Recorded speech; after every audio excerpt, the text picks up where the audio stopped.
Já, velkomin að Rauðaborðinu á fimmtudegi í aðventu. Það margt í boði hérna í þættinum eins og vanalega.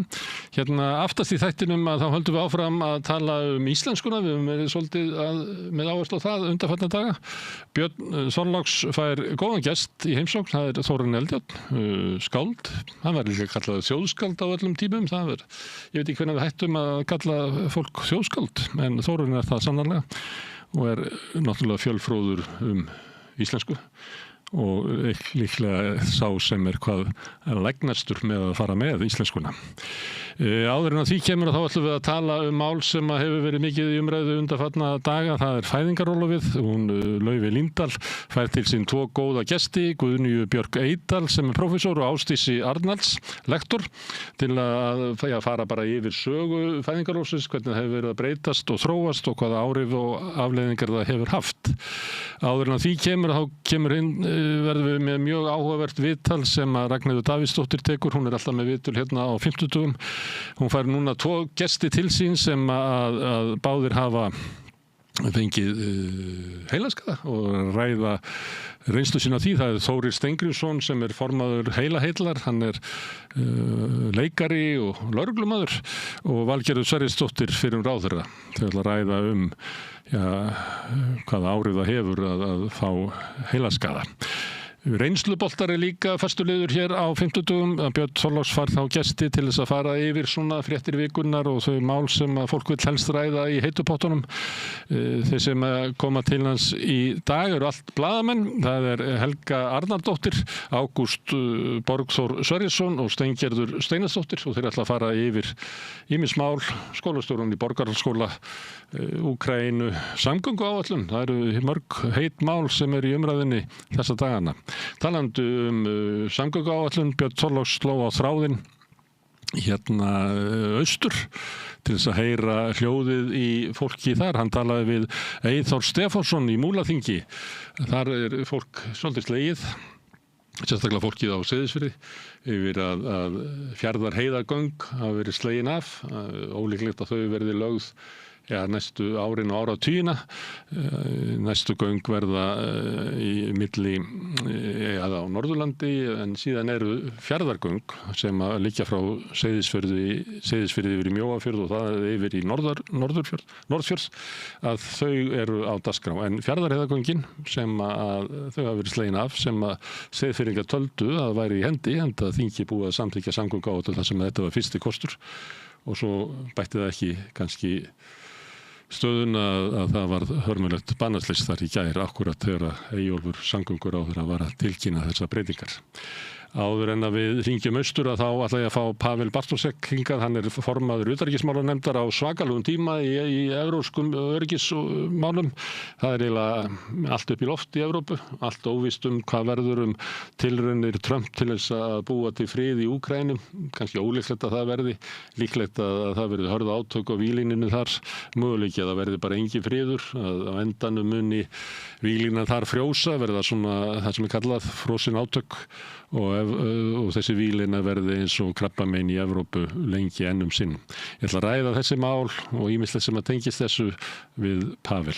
Þetta planið okkar í kvöld, að bjóða ykkur upp á aðvendunni, áhugaverð mál allt saman, hvet ykkur til þess að fylgjast með. Markmið okkar að fjalla samfélagið, að reyna að fá ykkur skilning á því, á heiminum og okkur sjálfum hér við Rauðaborðið. Þetta gerum við með stuðningi þeirra áhorfenda og áheyrenda sem hafa gert áskrifendur. Það fólki sem gefur okkur afl til þess að halda út í dagskránni. Ef fleiri bætast við, þá getum við eld dagskrána. Þannig ef þú hefur kannski fyrir löngu ákveðið að leggja samstöðinni lið með því að gerast áskrifandi, þá hvet ég til þess að gera það sem allra fyrst. Og það einfalt að gera það. Þú ferð inn á samstöðin.is. Það hnappur sem ástendur áskrift. Þar getur skráðið fyrir grunnáskriftir sem 2.750 krónur á mánuði, sem mátt borga meira þú vilt. Og ef þú kýst, þá getur látið áskriftina renna þessi félagsgjöldin í alþjóðfélagi, en það mitt alþjóðfélagi sem á og rekur samstöðina. Þetta umræðu vettvangur og fréttamiðill sem í eigu áhorfenda og áheyrenda. Þetta svona tilraunarverkefni sem við erum að reyna að koma á legg svona eftir hrun fjölmiðlana. Hvernig fjölmiðla ætlum við að byggja upp í framtíðinni.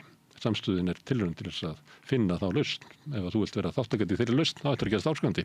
En við ætlum að skjóta inn smá auglýsingum og svo ræðum við ástandið í Evrópu þar sem allt eiginlega upp í loft við Pavel Bartósek.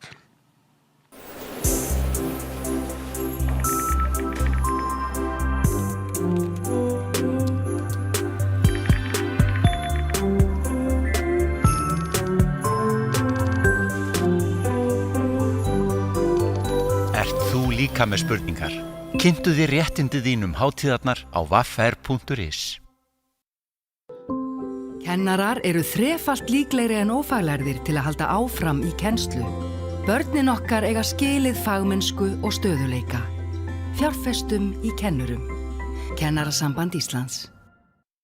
Samlokubrauð, maltbrauð, tékkneskt súrdeigsbrauð, brauð ársins, Bernhöfts bakari, íslenskt handverk síðan 1834. Samstaða skilar árangri. BSRB, afl í þágu almennings.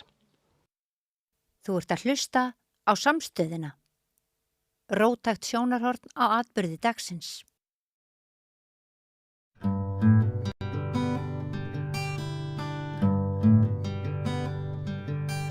Já, heyrðu, þá ætlum við að ræða öryggismál Evrópu. Hingað kominn Pavel Bartósek sem formaður utanríkismálanefndar.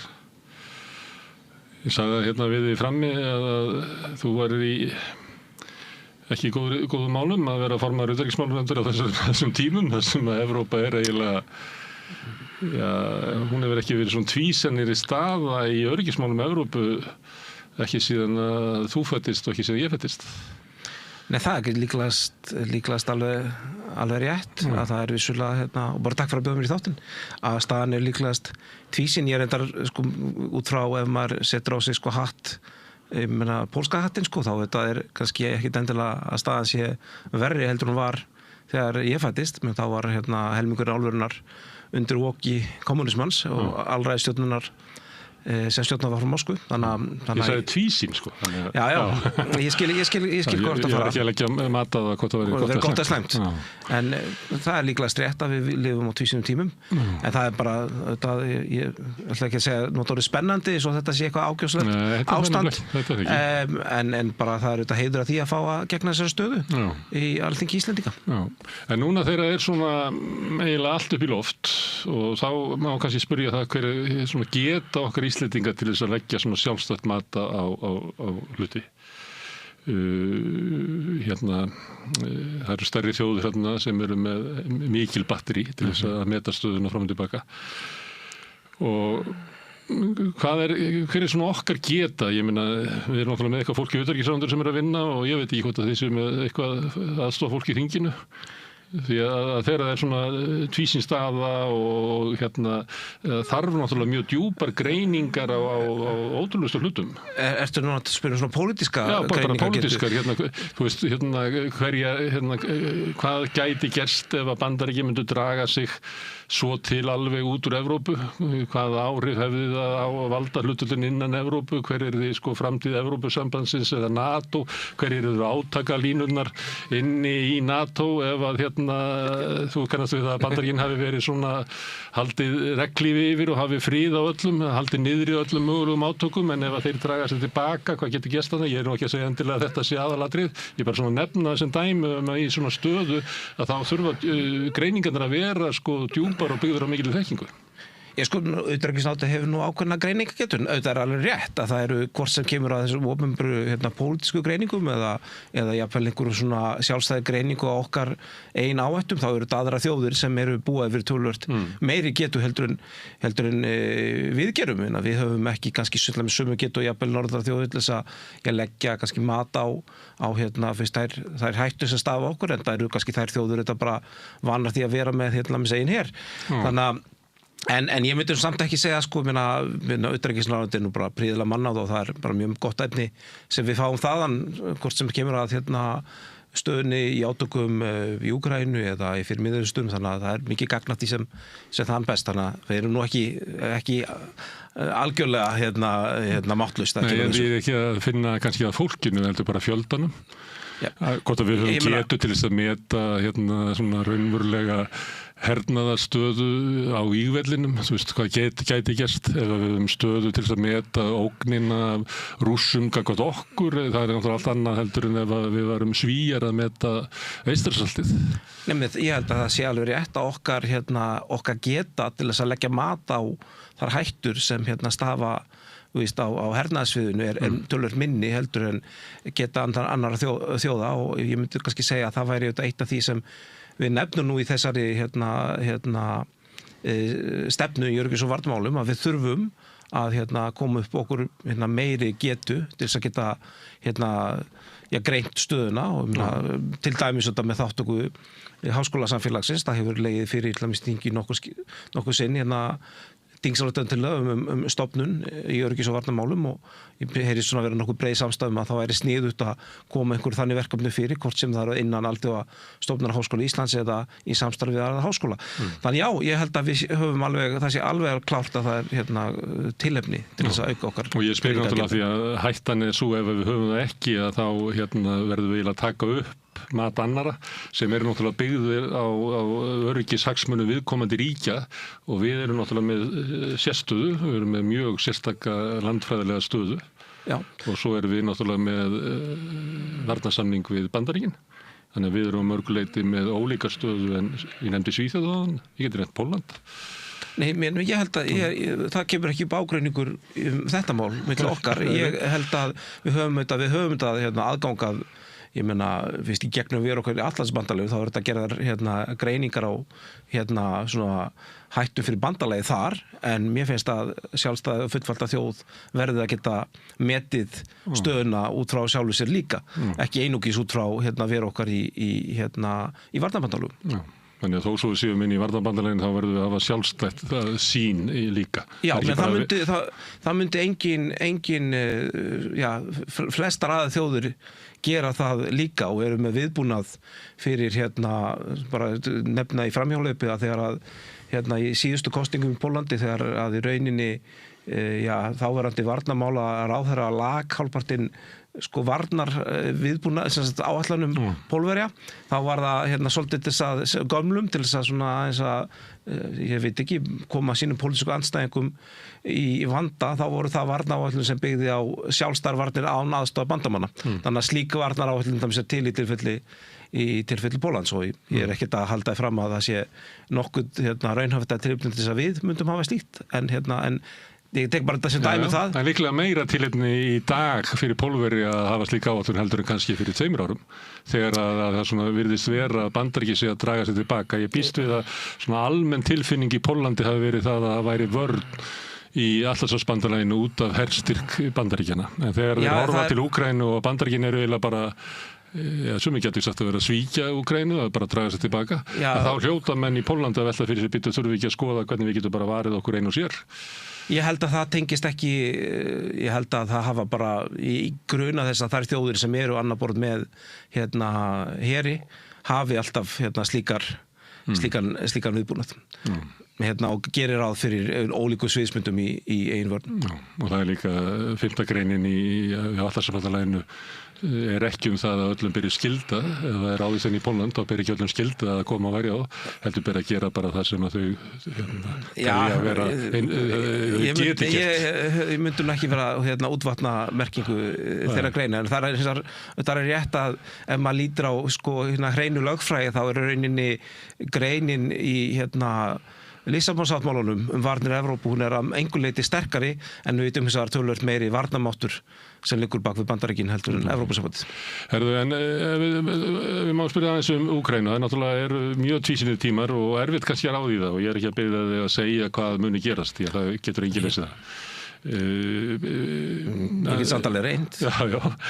Hluti Bandaríkjastjórnar virðist ætla að hafa vilja til þess að gera samning við Rússa og einhvern veginn tróðunum ón í kokið á Úkraínumenn. Það sem að Úkraínumenn verði að gefa frá sér land, verði að gefa frá sér það að vera í NATO, verði að gefa frá sér, að hafa fækka mjög í herliði sínu, það er reynd að tala svo marga að þetta töluvert herlið samt, en það svo ýmislegt sem að þetta kannski þrennt svona meginatriði og svo þarna alls konar skringilega ákveðanur.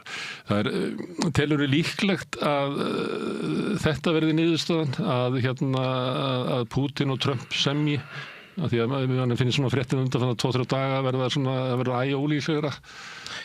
Já, því miður finnst mér að þessi lota sé að renna út í sandinn og ég segi það ekki af óskhyggju, þvert á móti. Ég met stöðuna þannig að ég held að Bandaríkjamönnum með Trump-forseta sé raunverulega í mun að semja, af því að ég held að hvað sem það segir ekki Donald Trump, þá held ég að það hann vilji líta á sig sem forseta sem ljúki stríðum. Ég held að það sé raunverulega eitthvað raunverulegt þar að baki. Ég skynja að það sé einlægt. Hvað sem maður segir ekki, vil ekki segja annað Donald Trump. Og Ólafur Skot, hann hafi kannski getu til þess að gera það, af því að hann hefur kannski ekki greiningagetuna eða skilningin. Ég myndi halda að Bandaríkjamenn hefur reyndar líklegast getu til þess að með réttum þrýstingi til þess að fá ýmislegt þess að gerast. Ég held að þetta sé það sem Bandaríkjamenn og Bandaríkjaforseti raunverulega vill. Og frá hans sjónarhóli þá skiptir kannski ekki öllu máli hvernig landamæri Úkraínu verða í kjölfar slíkra samninga, honum verður fyrst og fremst í mun að það komist á einhvers konar fríður. Ég hef því miður grun það að hálfu Rússa þá séu þessar tilraunir, að því að þeirra og þessi tilboð sem einhver líkur á hafa nú kannski komið frá þeim upprunalega, frekar bara tilraun til þess að vinna tíma, spila á frestun, koma í veg fyrir að Úkraínum gangi vel að fjölga fólki í hernum sínum, af því að ef að fólk hefur á tilfinningu friður sé að komast á og stríðum sé að ljúka, þá fólk kannski gerir ennþá meira í því að komast hjá því að gegna herþjónustu og fara úr landi og svo framvegis. Þannig ég held að þetta sé... Úkraínumenn eiga í vandræðum með að manna fremstur í ílunu. Já, það þannig. Man kannski finnst það ekki skrítið eftir 3 ára blóðbað. Þannig ég held því miður að hálfu að það sé ekki endilega fólk sem í góður trú þarna hinum einn, sem þetta hálfur Rússa. Þannig ég held að ég met þannig Bandaríkjamenn vilja tryggja að komist friður á, og það sé svona þeirra takmark og því hvernig landamærin verða, en ég sé ekki góða trú Rússlandsmegin. En það sem í þessum 28 punktum sem lágu, að sömuleyti hljómar það líkt og hafði verið rætt í tengslu Alaska-fundin og raunverulega fyrr, þú ert ekki með einn spil á hendi fundurinn, það sem að Trump sagði þetta við Zelenski, að þessi svona hugmynd það að Rússar hafi náð þessum landi og það sé óraunhæft að þeir gefi það frá sér, þannig að það verður ekki komið á friði nema Úkraína samþykki að afsala sig þessum löndum. Að það virðist hafa verið lína Trump oftast, en svo stundum dettur hann, þess að hann sagði hluti af ríkisstjórnans, því að stundum virðist hann detta í það að hann svona verður Evrópumegin í lífinu og telur að Úkraínumenn geti unnið stríðið með nægum stuðningi. Það sjaldnar sem hann þeirra skoðunar, hann oftar Já. Viltu velta fyrir spurningunni? Já, ég bara velta fyrir mig hvernig þú metur það, því að þú ert að segja að þeir vilji koma á friði og það sé sama Bandaríkjamönnum eru sama hvort Donbass tilheyri í Úkraínu eða Rússlandi. Það snertir ekki öryggishagsmuni Bandaríkjanna neitt. Frá sjónarhóli Bandaríkjanna. Það skiptir öllu máli fyrir Úkraínu, myndi ég halda, eða ekki öllu. Það gerir það. Það skiptir kannski það sem skiptir máli fyrir öryggishagsmuni sem Bandaríkjanna auðvitað það að Úkraína sé til og hún sé ekki leppríki Rússlands og geti varið sig. Það stóra máli fyrir Bandaríkjamenn, kannski ekki endilega hvar í Donbass einhver landamæri muni liggja. En vandinn, ég held að grundvalla vandi í þessu sé sá að Úkraínumenn verða að fá tryggingar fyrir því að þetta séu þá rauninni endalok stríðsins. og þetta upplegg sem, og það getur þetta orðið með því að þeir fá öryggistryggingar sem eru þá geta allavega svalist í að komi þó þeir sjálfur kannski verði með hér sem 600.000 manns, þá kannski bætist við einhver erlendur hér. 600.000 manns stór her, því að Íslendingar óvanir þessu, þetta svona á stæði herinn í Íran eða líklegast Pakistan. eru Úkraínumenn með það byrja 800.000 hermenn undir höndum núna. 600.000 manns alltaf mjög stór her en Rússlandsmenn auðvitað ennþá stærri og það er ekkert í þessu samkomlega rússari að takmarka sína stærð sko. En ég held að sko, það sem Úkraínumenn þurftu að heyra var að einhverjar trúverðugar öryggistryggingar fyrir því að stríðinu sé lokið, vegna þess að maður skynjar nú það að þráttur að upprunalega hafi línan verið svo að menn vilja endurheimta öll landsvæði, þá hefur hún færst til. Ég meina, það hefur strax orðið raunni þegar að Donald Trump lagði til vopnahlé síðast, sem þá vopnahlé eftir núverandi víglínu, þá var það töluvert, ég meina, tilslökun hálf Úkraínumanna raunin að fallast á það. Þar áður þá höfðu þeir ekki tekið það í mál, töldu bara þeir ættu að rétt á því að reyna að ná öllu sín landsvæði, en það er alltaf komin sú tilslökun að færa hálfu. Heldur það sé út af veikri stöðu á vígvellinum?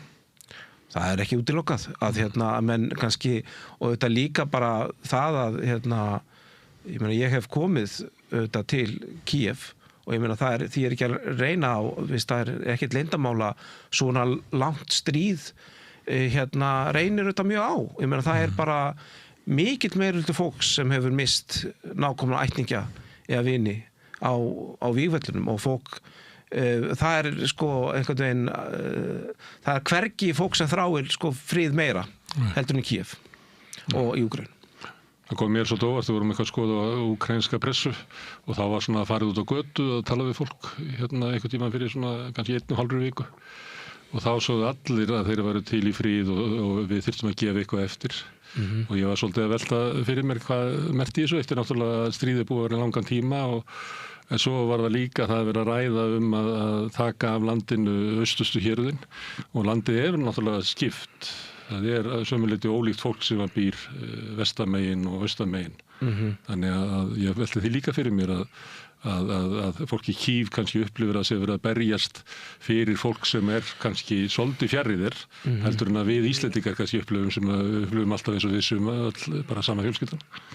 Já, ég kannski veit ekki, ég á aðeins erfitt með að dæma þetta. Ég hins var að reyna að segja að það er ekki þannig að það sé ekki samið frið að það strandi á illum vilja Úkraínumanna. Ég bara meta engan veginn þannig, og ég held að staðan sé einfaldlega svo á meðan að Pútín upplifir það að honum verður ágengt á vígvellinum, þá er hann bara að halda áfram að mylja nokkra ferkilometra á dag og viku, og unnst svo framrás stöðvast, þá hef ég ekki mjög mikla trú að hann hafi raunverulega áhuga á því að semja frið. Það er náttúrulega fyrst og fremst kannski að mylja niður bara baráttu afl úkraínska hersins. Það er það sem að svona stríð, það sem er verið að vinna í því að andstæðingnum blæði út eiginlega. Já, en hann hugsa þetta mjög mikið landakortið. Líka, endanum. Ef að varnirnar falla, þá getur hann sótt land. Já, og vandinn við þessar kannski tillögur, ef maður lítur frá varnarlegu tilliti, er það náttúrulega það að vera óska eftir því að gefa án baráttu landsvæði sem er gríðilega vígirt og búið að taka mörg ár í að vígir að koma sér upp góðu varna viðbúnaði þar. Ef menn horfa þá á skilja eftir Kramatorsk og Sloviansk eftir, þá er í rauninni bara svona sléttur, og það myndi þá þýða að ef að það myndi kannski verða einhver pása á stríðinu og síðan myndi nokkrum vikum að mánuð síðar Pútín ganga á lagið, og það er mjög erfitt að sannfara einhvern að hann hafi ekki illan vilja í því samhengi, því að grundvalla markmið Pútins er ennþá áfram að sama. Það er raunin að koma allir Úkraínu undir sína stjórn. Ertu viss um það? Já, hvort sem það er, það er ekki, hann bara lýsti því yfir á öryggisástæðunum í München 2007, og það markmið er að ná þessum löndum, sko, Belarús og Úkraínu undir sína stjórn, hvort sem það beina stjórn eða í formi einhvers leppstjórnar, og síðan það líka markmið Pútins að afhervæða austur hluta NATO, þar að segja að það verði þá engir hermenn staðsettir af NATO-ríkjum, staðsettir hvorki í Íslandslöndunum né í Pólandi né annars staðar. Nú alla stöðu til þess að leggja fram þær kröfur svo að setja það kannan. Hann að leggja fram þær kröfur og suma þessum punktum má þetta túlka með þeim hætti, eins og sá punktur að í Pólandi verði staðsettir evrópskar flughersveitir og það þetta gefur til kynna að það verði aðeins í Pólandi, það verði aðeins evrópskar og það verði aðeins flugherr sem á þá gagntúlka þannig að það verði ekki erlendir landherrir í öðrum hlutum rauninu austur vængs NATO. Þannig að og það er ekkert, og þegar Putin talar upprunalega ástæðu stríðs, þá er hann alltaf að tala þetta. Hann er alltaf að tala að hann telji að Rússland sé ógnað af hervæðingu NATO á austurvængnum. Já, það er vitað að ekki bara hann, heldur að Rússar meti það sem tilvistarlega ógn við sig að NATO taki Úkraínu. Það er bara klassískt, það er þú heldur í fram og þeir sem eru stundu kallaði pútinistar halda þeir líka fram. En það er eitt að, ef maður stilla þessu upp að þessi erfitt að ná saman samningum að því að sko kröfunar eru bara svo ólíkar. Rússar gera kröfu núna austurhéruðin, kannski gerðu þeir einu sinni kröfu bara hlutleysi í Úkraínu, en þeir vilja fá austurhéruðin líka og þeir vilja ekki að Úkraína gangi í NATO. Og hinum megin það að þeir vilja halda Úkraínu landamærunum eins og voru fyrir 2014 og að þeir fá að fara í NATO og það er náttúrulega ekki hægt að ná þessu saman. Já, en ég held reyndar að við skulum átta okkur því að það er örugglega búið að slá af þeim, sko ég held að fólk í Úkraínumenn gerir sér nú grein fyrir því þeir sé ekki á leiðinni í NATO á næstu árum. Það er hins vegar auðvitað ákveð prinsip, sko, það má auðvitað segja að kröfurnar sem þarna eru lagðar fram eru þetta líka ákveðnar, þó að sé kannski satt með örlítið langt svo hætti þegar við segjum að NATO stækki ekki frekar, sko, þá er þetta líka verið að vega fullveldi. Ég meina við Íslendingar, sko, við viljum geta ráðið með hverju við erum hernaðarbandalagi eða varnarbandalagi og hverjum ekki, og ef við erum að segja að NATO með ekki stækka frekar, þá er að segja að við megum ekki ákveða hvort það gangi fleiri lönd inn í NATO. Þetta þá því líka Moldóva getur ekki gengið í NATO eða það eru önnur ríki á Balkanskaganum sem hafa verið að sækja sko. Þannig að þetta er bara svona einhver valda raunveruleiki svipað og Mexíkó gæti ekki gengið í Varsjárbandalagið. En ég meina þannig að sko sú krafa ég myndi ekki segja að þetta strandur núna á því, sko. Ég myndi miklu frekar segja stranda á því að Úkraínumenn vilja fá að vita að það sem gerist eftir að einhverju vopnahlé eða fríðarsamningu sé náð, líklegast vopnahlé frekar en langtíma fríðarsamningum, þá mun ekki vera aftur ráðist á þá innan nokkura mánaða. Og NATO-aðildin er farin, þannig að þá setur eftir ykkur trygging sem að bara Bandaríkjamenn geta veitt. Það sem að Trump orðar í þeim svona á þeim nótum er að Bandaríkjamenn munu hafa svo mikla viðskiptalega hagsmuni þarna að Rússar munu vita að það borgir sér ekki að ráðast á þá. Sko líklegast þetta er eina sem hann hefur sagt. Já, sko, ég ætla líka að segja líklegast er öruggasta úr því að ekki komið til NATO-aðildar, þá er líklegast besta öryggistrygging Úkraínu þeirra eigin her. Því að hann er alltaf sá sem er líklegust þess að veita einhverja mótspyrnu ef á þá ráðist. En ég myndi halda einhvers konar blanda að þeir fá að halda hér sem er sko á friðartímum megi vera í þeirri stærð sem hann er nefnt og við bætist segjum 20-50.000 manna herlið sem eru bandalagsþjóðir. Það gæti verið þá og það yrði þá einhverjar tryggingar sem þeir fengju að ef á það ráðist þá myndu fleiri koma til bjargar og svo myndu þeir geta keypt sér nútíma vopn. Svona eitthvað sambland af þessum tryggingum. En gætir Úkraína staðið undir þessu? Ég meina, landið náttúrulega var ekki í góðu standi. Það er búið að vera í hryllilegu standi bara undan áratuga. Það er klárt að Úkraína mun þurfa umtalsverða innspýtingu fjár. Og hvað er hún að koma? já, hún getur til dæmis koma út úr hinnum frystu rússnesku eignum sem eru geymdir í bönkum víðum Evrópu eða bara með beinu fjárframlagi frá. En núna Evrópa að tala að nota þá til þess að kaupa vopn á Bandaríkjunum og halda þessu svona gangandi næstu 2 árin, það það sem er alltaf ákveðan 19. desember. Já, ef þeir... Það geta eða þessu peningum aftur og aftur. Við skulum þá setja upp 2 scenaríu. Við erum annars vegar, við vorum nú að tala um scenaríu að þessu líkur með einhvers konar vopnahlé eða friðarsamkomulagi. Þú ert efins um það?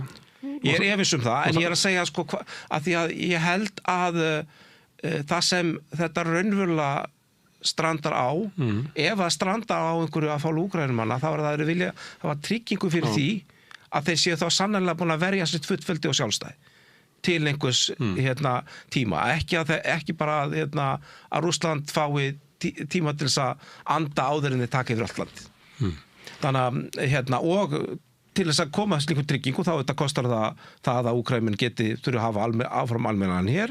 Það þurfa að vera líklegast einhverjar sveitir frá vestrænum ríkjum á svæðinu sem hafa þá einhvers konar best að það væri bandarískar en aðrar líka fínt og svo þurfa Úkraínumenn að hafa nútímalega vopn til þess að kostnaður við það að ráðast inn eða aftur verði brófið mikill. En Rússar munu ekki samþykja stóran her, þeir munu alls ekki samþykja erlend herlið inn í Úkraínu, NATO-heri.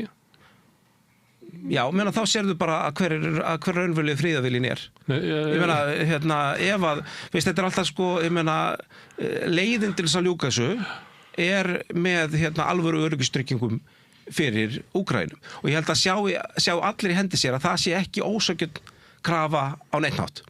Það er augljóslega sanngjöld krafa að Úkraínumenn viti að þeir geti eftir að aðtökum líkur lifað í friði án ógnar frá Rússlandi.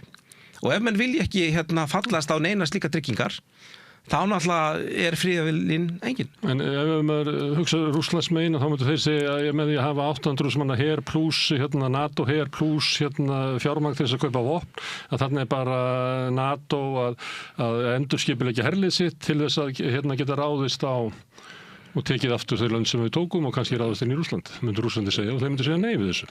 Já, það er náttúrulega... Skiptir ekki máli hvort þessi Pútín eða hver sem er við völd að þetta væri bara út frá öryggishagsmunum Rússlands að þá væri þetta talin vera óásættarlegt. Já, ég meina ef að ágreiningur... Og ég er ekki að halda fram hvort er rétt eitthvað, ég er að benda á að sjónarminn það er svo langt á milli að hvort að við hvort að okkur takist sama að búa til eitthvað sem gæti orðið líkleg niðurstaða og það hljómar ekki alveg þannig. Nei, en náttúrulega ef að svona ef að svona átöku líkur með einhverjum hætti þá líkur þetta oftast þannig að menn fólk stoppar á einhverjum stað, á einhverju línu og síðan heldur, svo er mjög sjaldan að ég veit ekki mörg dæmi að það hefur lokið með því að önnur hliðin hefur bara algjörlega afvopnast og treyst bara Guð og lukku, sérstaklega gagvart nágrænir svo Rússlandi, Þjóðverjarnir eftir fyrir stríð. Já, þeir díluðu kannski fyrir aðeins öðruvísi. Það er svo fágætt að ég er að taka svona. Já, það er þannig, En ég held að, og mér finnst líka, En þá erum við að tala að það er ekki verið að semja frið svona á næstu vikum eða mánuðum. Ég myndi vilja hafa rangt fyrir mér en mér finnst margt og mér finnst þessi hlið sem er kannski svona öll hallar undir málstað Rússa í Evrópu. Mér finnst til dæmis dálítið magnað að eitt af því sem til dæmis var nefnt í þessum samningi sem án og vera sjálfsagt að Úkraína megi sækjum aðild að Evrópusambandinu. Gott og vel, það án og vera sjálfsagt fyrir fullvalda þjóða ráðakongir. Allt í lagi, segjum að það sé bara og að Úkraína fái þá eitthvað svona betri aðgang að evrópskum mörkum fyrstu árin. Nú hverjir auðvitað voru fyrstir til að andmæla þessu? Nú það er bara auðvitað bara Ungverjaland með Orbán. Ég myndi þannig afturhalda ef einhverjum er alvara með það að vilja koma á friði þá þurfu þetta lausnir þá þarf þetta að innihalda eitthvað í sér sem einhver líkur á honum og ég meina aðild Úkraínu að Evrópusambandinu er auðvitað mjög stór gulrót fyrir Úkraínu og eitthvað sem allir mikið verkefni fyrir Evrópusambandið. Gríðarlegt verkefni fyrir Evrópusambandið en ef að við eigum að sannfæra úkraínsku þjóðina að fallast á einhverja skilmála sem verða henni erfiðir, þá verðum við þetta líka hafa eitthvað hinum megin, og ég myndi segja að það sem við höfum hinum megin alvöru öryggistryggingar fyrir Úkraínu sem að þeir hugsa á bíla nummer 1, 2 og 3 sem þeir hugsa á nummer 1, 2 og 3 og auðvitað einhver leið í átt til Evrópusambandsins, vegna þess að það eina ástæða fyrir því að fólk fór á göturnar á Maidan og Já, við sjáum kannanir og fleira, en þá var náttúrulega sömuliti var þjóðin skipt. Já, hún það ekki í dag. Nei, það náttúrulega þegar búið að vera hernaður, þá breytist þetta mikið. En það hefði satt með komið mér óvart hvað stór hluti þjóðarinnar í könnunum sem að segist vilja semjum frið, að það komið upp í 2/3 og meðan það bara 1/4 sem til í að halda stríðinu áfram. Þannig þetta sjónarmið sem allt öðru í seldur að var fyrir 2 árum. Já, þannig að ég man ekki eftir nýrri könnun svona hvort það til Evrópu. Ég hef séð nýlega kannir, það er mjög hátt hlutfall, en ég held líka, ég hef séð ísakkan og það er alveg rétt, það kann að vera rétt að það sé miklu fleiri sem eru tilbúnir að semja frið í Úkraínu í dag, en það breytir því ekki að það verður að vera Úkraínu verða að koma út úr sem sjálfstætt fullvalda ríki sem getur allavega einhver leyti valið sína framtíð sjálft, en ekki bara að þetta sé 2 mánaða pása áður en. Já, það þarf eitthvað stort til þess að styðja landið til þess að verði ekki bara brotið samfélags. Já, og þarna segir bara, ef að allt þetta fólk í Evrópu sem er halt undir málstað Pútíns og að saka okkur hin að vera stríðsmangarar og að hvetja að fröndla átaka, nú þeirra moment, nú bara stund fyrir Viktor Orbán að segja, það sem ég ætla að leggja mitt af mörkum til þess að koma á friði, ég ætla að styðja það að Úkraína geti gengið ársett. Allir þurfa að hugsa eigin hagsmuni. Það þannig, og það alveg saman út í Evrópusambandinu og ef maður tæki reynda að skilja Orbán og ekki að flokkana hann sé málpípa Pútín sem að ég held að sé stundum og mikið gert af því. Hann náttúrulega í austurhluta Evrópusambandsins, hann með fátækari löndum í Evrópu. Hann veit að ef að Úkraína gengi inn í Evrópusambandi þá myndi það þurrka upp allan stuðning til fátækari landa.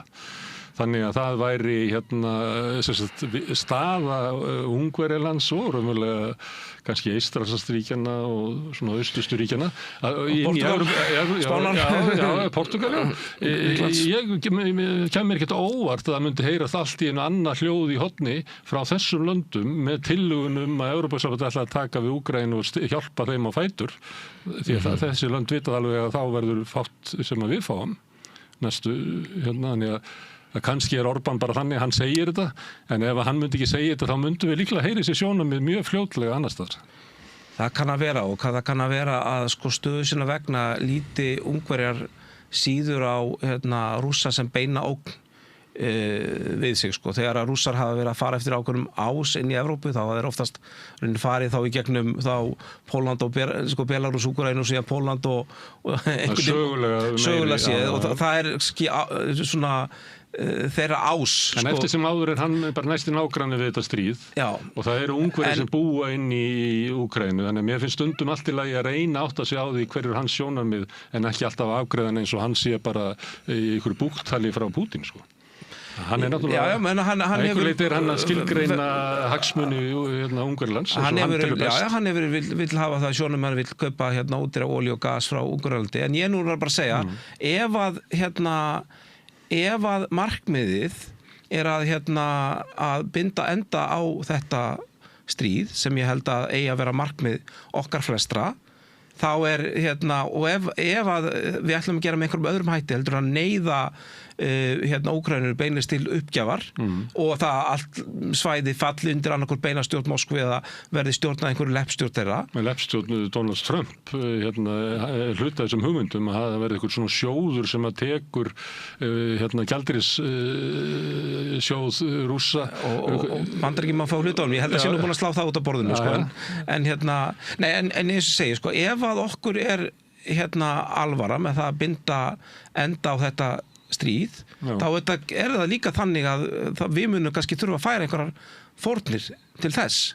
Þá tala ég við sem Vestur-Evrópu og þar með talið Orbán, og það getur þá þýtt að við þurfum að leggja til fjármagn til þess að Úkraína geti ná sér upp. Ekki í NATO, aukur austurhéruðin farið undir Rússland. Á móti kemur að Úkraína fái að hafa stóran her, að Evrópa fái að vera með her þar inni og verði einhverjir samningar það hvernig reisa Úkraínu við. En þeir peningar koma þá hluta til frá Rússlandi. Já, gegnum, svo hugmynd hefur verið auðvitað nefnd að nota fristu rússnesku eignir. En ég var til lengdar ef ég núna að rífast við vinn minn Viktor Orbán, þá auðvitað getur það verið ég held að Úkraína fari nú ekki í Evrópusambandið á næstu 2-3 árum og það getur tekið einhvern tíma, en ég var til lengdar þá viljum við hafa þá nú niðurstaðið þannig að þjóðir verðan oft bara ríkar og efnaðar og þeim gekk vegna vel þegar það var í Evrópusambandið. Þannig að það er auðvitað markmið að Úkraína verði bara farsælt og gott ríki sem muni ekki þurfa að láta borga með sér næstu öld sko. En þá myndi, ef ég myndi þá bara segja Portugal, svo að ég teki Orbán út úr þessu, að þá myndi Portugal segja, já, ég heyri hvað þú segir, Pavel, ef við erum á leiðinni með því að ná styrk okkar og ef þið ætlið að stytta leiðina stuðningi sem við fáum, að þá verður að sjá við náttúrulega fram að við verðum ekki eins rík og öflug eins og við gætum orðið, því að það er töluverður biti að bera. Já, en þetta er ekki algjörlega núlsumuleikur og ef ég á að velja milli þess að því að ég tel að það er gríðarlega öryggisógn fyrir Evrópu ef að Úkraína það myndi öll falla og ef að ég á að velja milli þess að kaupa bara loftvarnavopn fyrir Úkraínu eða að Vestur-Evrópa og Evrópa öll fjárfest líka í uppbyggingu á innviðum eins og lestarsamgöngum, vegum, hraðbrautum, skólum og fleiri, þá myndi ég heldur vilja að það síðan þetta. Já, þannig ef það verður samið frið eða kemur ykkur niðurstaða sem er ásættanlega fyrir Úkraínumenn, að þá ættu við Íslendingar að búa okkur undir það að þurfa að leggja töluvert til endurreisnar Úkraínu. Bæði varna Úkraínu, því að þeir geta ekki staðið undir svona stórum her einir og þá er það skilgreint einhvern veginn að það verið evrópsk öryggishagsmunir að halda stórum her í Úkraínu og svo í efnahagslega uppbyggingu. Ef að það er eitthvað sem getum lagt á mörkum til þess að binda enda á þetta stríð, þá finnst mér það komið til greina og ég menna við áttum að gota síðan á því að ef að Úkraína mun fara inn í Evrópusambandið og segjum að við annarkvort fylgjum með eða ekki, hvort sem þá ef við verðum áfram í ES, þá erum við í dag að greiða í þessa ES-sjóði sem er umtalsverður uppbæri, sem er aðgangur að evrópska efnahagssvæðinu. Og fer til þess að styðja og það mun þá fara gangi Úkraína í Evrópusambandið, þá mun það fara í það að greiða að stórum hluta til Úkraínu. Það myndi hækka gjald Noregs og Íslands. Það er ekki því að það gjald, það fer til þessa stuðning sem við erum að tala sem við fátakar þjóð. Já, það er eitthvað sem fólk á eftir að semja en það er ekki dófubúð. Ég fór að leika mér að því að þeir verið að tala hennan gjaldeyrissjóð Rússana í Brussel og þú veist, í heildin er þetta svona nálægt 20.000 milljörðum íslenska króna og ég sagði að 450 milljónir sem að búa í Evrópusambandinu og við erum 400.000, þannig að við myndum þá borga svona 17,5 miljard í tryggingarna sem að Belgía er verið að reyna að sannfæra Belgíu að hún eigi að sætta sig við að aðrir munu verja Belgíu ef að Rússarnir vinna dómsmál. Er þetta eitthvað líklegt að þetta komi á dagskrá þingsins að við göngust undir eitthvað svona ábyrgð? Ég hef ekki heyrt okkur nefnt í þessu samhengi. Við erum náttúrulega ekki í Evrópusambandinu, þannig að við getum vonast til að þetta leyst innan Evrópusambandsins. En það er ekki endilega gefið að þetta er eitthvað staðar Evrópa, NATO, eitthvað þetta. Það er kannski svolítið mikið af F-setningum komið þarna inn og ég hef bara verið á þessari skoðun að þetta sé þó að sé kannski auðvelt okkur að segja en mér finnst þetta ekki röng nálgun og svo er þetta líka bara partur af einhverjum, þetta er eitt af spilum sem Evrópa er með í öllu þessu, því að við erum alltaf oft bara að biðja að Bandaríkin eigi að gera hitt og þetta, en þetta er eitthvað sem Evrópa getur sannarlega gert. Já, En þetta náttúrulega það að taka peningana, rússneska peninga. Það eins og ég svolítið að bíða eftir því að Evrópa fara að tala það að ef við ætlum, ef Bandaríkin draga sig tilbaka, þá mun það kosta okkur svona mikið og hvert land þarf að borga þá cirka svona mikið. Þannig að svo umræð ekki alveg komin í dagsljósið. En það hins vegar, Macron var bara að segja það núna áðan, ég held að ég hef lesið það í Guardian, hann var að segja að við Evrópum erum bara átt að segja því að Bandaríkjamenn ætla að svíkja Úkraínu. Þannig að við sitjum uppi með Úkraínu. Og Bandaríkjamenn, þetta Macron að segja það. Já, einhverju líklegast eitthvað leik í símtali, ég veit ekki. Og hann segir sko og hann að hvetja til þess að við hugsum hvernig lítur Evrópu út ef að Bandaríkjamenn eru búin að draga sig einhver lit í burtu. Við höfum stundur rætt að þá frá Úkraínu sko. Já, frá Úkraínu og ég held að í þessu samhengi hafi nú fyrst og fremst verið að meina Úkraínu og til þess að segja það, ég meina í dag eru Bandaríkjamenn ekki að stærsti fjárhagslegi bakhjall Úkraínu í þessu stríði. Það náttúrulega Evrópa sem það. Evrópa að kaupa vopn, handa Úkraínu, mestmegnis mikið til bandarísk vopn. En Evrópa hefur ekki fyllt upp það sem að Bandaríkjamenn lögðu til áður. Sko. Ekki alveg, en ég segi sko, þá ekki þannig að ef það er að tala að Bandaríkjamenn að draga sig út úr aðstoðinni, þá kannski fyrst og fremst að vera að tala út úr það deila einhverjum leyniþjónustuupplýsingum og upplýsingum skotmörk og þess áttar því að hinn harði hernanlegi stuðningur Evrópa hefur að mestuleyti komið í staði fyrir Bandaríkjamenn þar. Já, það hefur dregið úr því vegna þess að Evrópa hefur ekki náð að fylla upp í það sem að Bandaríkjamenn lögðu til í fyrra. Þannig að það er hluti af vanda Úkraínu. Ég held að það sé rétt mat, já. Og það er eins og Evrópa sé ekki alveg tilbúin að bara leggja Úkraínu skatt á alla þegnana til þess að geta... Já, ég myndi alltaf kalla þetta Rússlandsskatt frekar sko, því að skatturinn, þetta er stundum sko eins og talað um þetta við séum einhvern veginn algjörða gamla okkar að eyða peningar í einhverja varnir, en það er alltaf sá sem mótlega þessu er Putin og Rússland. Já, en þegar raunveruleikinn er komið þangað, af því að kannski fyrir þann tíma þá hefðu Evrópumenn trúað því að Bandaríkjamenn myndu veita Úkraínumennum stuðning til þess að geta rakið innrásina burtu. Síðan kemur í ljós að það er ekki að ganga og síðan taka Bandaríkjamenn fjárhagslega stuðningin eftir tilbaka og þá setur Evrópu uppi með þetta. Og þá koma kannski svona ólík sjónarmiðin í Evrópu, við nefndum Portúgal á þann. Það er mjög erfitt að samfæra fólku í Portúgal að öryggi Portúgals liggi í línuna í Úkraínu, en fólk sem kannski býr í Póllandi, það er mjög öðvöld að samfæra um það. Já. Þannig það verða svona ólík sjónarmið og ég heyri það núna undanfarna daga meira sem verða að tala sko norrænu áhersluna, þar sem eru norrænu ríkin og Eystrasaltslöndin og kannski Þýskaland og Pólland svona með, jafnvel Holland á línunu og Bretland, að þetta séu þau lönd sem eru svona á þinni línu. En þetta búið til þetta hugtak vegna sem menn finna að í suðrinu og kannski Ungverjaland og víðar, að þar er bara minni áhuga á þessu.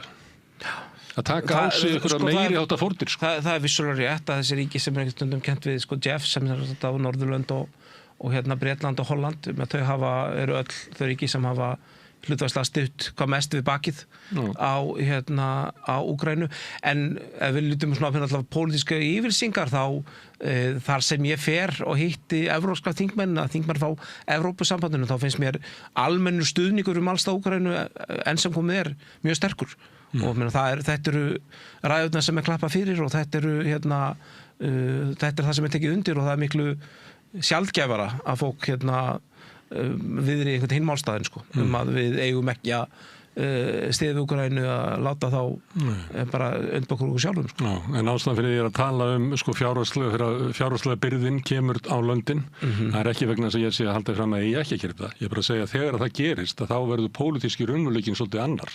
Ef þú ert staddur í Portúgal og það er að segja við Portúgala sem að kannski upplifa það ekki sem að Úkraína sé, við ættum kannski að leysa húsnæðismálin okkar, Pavel, áður við fyrir að hugsa þetta og þá getum við orðið svona allt annað raunveruleiki. Ég held að ég er sama við Ítalíu, ég held að sé mjög víða í Evrópu sem að við nefndum Macron, hann talar svolítið að senda hermenn til Frakklands. Ég held að sé bara engin vilji í Frakklandi til þess að gera það. Já, þú myndir spyrja venjulega Frakka, ég held að bara engin. Veit ekki það sko, en þarna er þetta samt sko aftur, ég meina við, þetta er bara framlag til þess að koma á friði og ég meina, mér finnst það ekki, mér finnst líklegra að það komist á friður ef að lönd Evrópu bjóðast til þess að senda hermenn til Úkraínu heldur ef það gera það gera það ekki. Og ég er bara að velta við hvort það sé raunhæft sko. Hvort að það sé raunhæft að Macron náið í að senda 50.000 hermenn til líklegast ekki 50 en eitthvað bylinu 10. Já, ég er ekki andmæli þessum tillögum, ég er að segja, það raunhæft að Ítalir taki á sig sko byrðar sem eru álíka miklar og 17 milljarðar fyrir Íslendinga fyrir til þess að verja það að sé teknir peningarnir frá Rússum. Ég er ekki viss, ég sé þetta ekki alveg gerast. Ég held að ef að við stöndum frammi fyrir því að við séum komin á einhvern stað í þessu diplómska ferli sem ég þrátt fyrir að ég sé svartsýnn á hana frá ganga, þá óskaði ég hinnu allsins besta. Ef við erum komin á það stað að eina sem bregður út af það hvort að Frakkland, Ítalía og Þýskaland þurfum við að slá saman upp í 25.000 manna á fleiri lönd, 25.000 manna herlið til þess að vera stödd í kringum Dnépr ána. Þá verður líka mjög óábyrgt frá stjórnvöldum þessar ríkja að segja já við vildum ekki geta leggja það til þess að ljúka þessu stríð. Þannig að ég held að mér finnst ólíklegt að þá muni lönd Evrópu ganga frá borði og segja þetta sé eitthvað sem við sættum okkur ekki við. Ég nefndi Guardian áðan, það var ein frétt það var könnun meðal í nokkrum Evrópuríkjum, mest vestamegin, en það var reyndar í Pólandi líka. Það var spurt afstöðuna til Trump, hvort það væri vinur eða óvinur Evrópu. Fyrirsögum við það að 56% Evrópumanna telja að vera óvinur Evrópu. Og mér fannst það eiginlega, þegar ég skoðaði þetta, þá fannst mér eiginlega fréttin verið eiginlega frekar að það voru svo fáir sem töldu að vera vinur Evrópu. Það var bara 5% svona í flestum Vestur-Evrópulöndunum. Hlutfallið var herra í Pólandi og ég held að tengist þessu sem ég var að segja áðan að til dæmis fólki í Póland og Eystrasaltslöndunum horfir mjög mikið til verndar frá Bandaríkjunum, miklu frekar heldur en Brussel eða Sko ekki bara það, heldur að nú heimsóttu utanríkismálum nefnd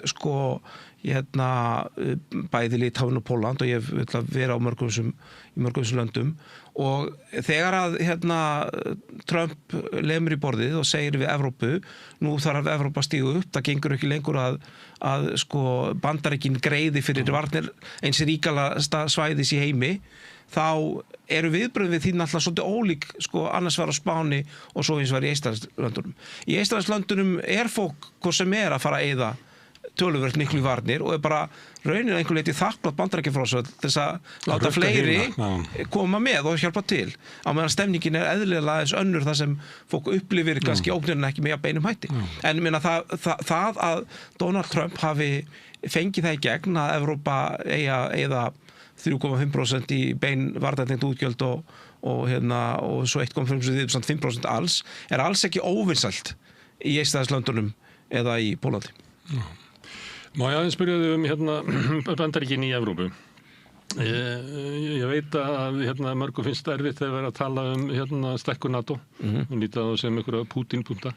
En svona minnst eitt skynsamlegt sem við þetta sett upp að áður fyrir þá var Bandaríkin veittu vernd í NATO voru 400 milljónir eða þeir eru það ekki 340 milljónir kannski álíka stóru svæði í Evrópu en með stækkuninni að þá var eiginlega hugmyndin orðið svo að Bandaríkin myndu verja tvöfalt fleiri í Evrópu heldur en þeir eru og þetta gat aldrei gengið til lengdar að endan hlaut Bandaríkin að segja að þetta gengur ekki við bara stöndum ekki þessu og þar að leiðandi hefði kannski verið skynsamlegra að halda bara í gamla NATO eða að finna einhver aðrar friðarleiðir í Evrópu sem voru ýmsar, það var einu sem mannst eftir hvað hétta, Öryggis- og þróunarstofnun Evrópu. Öryggissamstofnun Evrópu sem ég sitt á þingi fyrir og það var Rússlandi var hent út þannig að hún þá allar mikið. Rússland ennþá nýði. Þeir eru ekki þingmál þeir eru. En þar var svona einhverja hugmyndur það væri hægt að finna aðra leið til varanlegs friðar í Evrópu heldur en bara stækka NATO. Upp að landamærum Rússlands. Það sem ég veit að segja þetta er mjög svona vestur-Evrópu miðuð nálgun. Ég meina hún hugsa bara við erum Þetta er gamla NATO. Já, við erum bara hér og en það er auðvitað bara fullt af þjóðum í eystri hluta álfunnar sem líta á sína hagsmuni öðruvísi og líta á bara það sem ég meina það er þannig ef þú tekur öll Sovétríkin fyrirverandi sem svona liggja í Evrópu þá eru þau bara skiptast bara í tvent. Það eru þau sem eru í NATO og þau sem eru með rússneska her á landsvæði sínu. Það er bara þannig. Ég meina, Georgia fór ekki í NATO, það er rússneskur her, hluta landsins. Úkraína fór ekki í NATO, það er rússneskur her, hluta landsins. Belarus fór ekki í NATO, það er nánast orðið, það er lítið eftir orðið að sjálfstæður það. Einu einstæðast ríkin sem eru þau einu sovísku lýðveldin sem Rússland hefur ekki ráðist inn. Þannig að það er mjög erfitt að sannfæra fólk í þessum heimsluta að leiðin til þess að forðast árásargirni Rússlands sé að styggja þau ekki.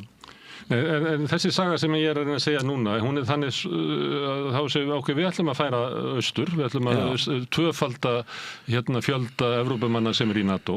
Það mun leiða til þess að Bandaríkjamenn munu neita að standa undir kostnaðinum, af því að gengur í leiki að þeir sé að standa undir vörnum helmingi stærri svæðis, og það mun leiða til þess að Evrópa verður að fjármagna þetta sjálf, sem mun leiða til þess að að Bandaríkin sitt ekki vendan á borðinu og ákveða bara allt, af því að þau borguðu þetta alls saman, eins og bara áður í gamla NATO. Að þá verður að komið þannig að þá erum við komið með möguleika ágreiningi, þá er þetta ringlaga borð og þarna situr Portugal og þarna situr Pólland og allir eru bara ólíkir hagsmunir, og það er stundum verið þannig þetta þegar Bandaríkjamenn draga sér tilbaka vegna þess að þegar þau komu og þá höfðu frið í Evrópu vegna þess að þá var ekki Frakkland og Þýskaland í stríði sín á milli meðan Bandaríkin eru. Ef Bandaríkjamenn draga sér tilbaka að þá opnast bara eitt verstandi Pandorubox í sögunni. Bandaríkjamenn eru ekki að fara úr NATO En svona þessi staða sem að þeir höfðu, það sem að þeir bara sögðu hvernig hlutin er að vera vegna þessi borgauta hvað sem er.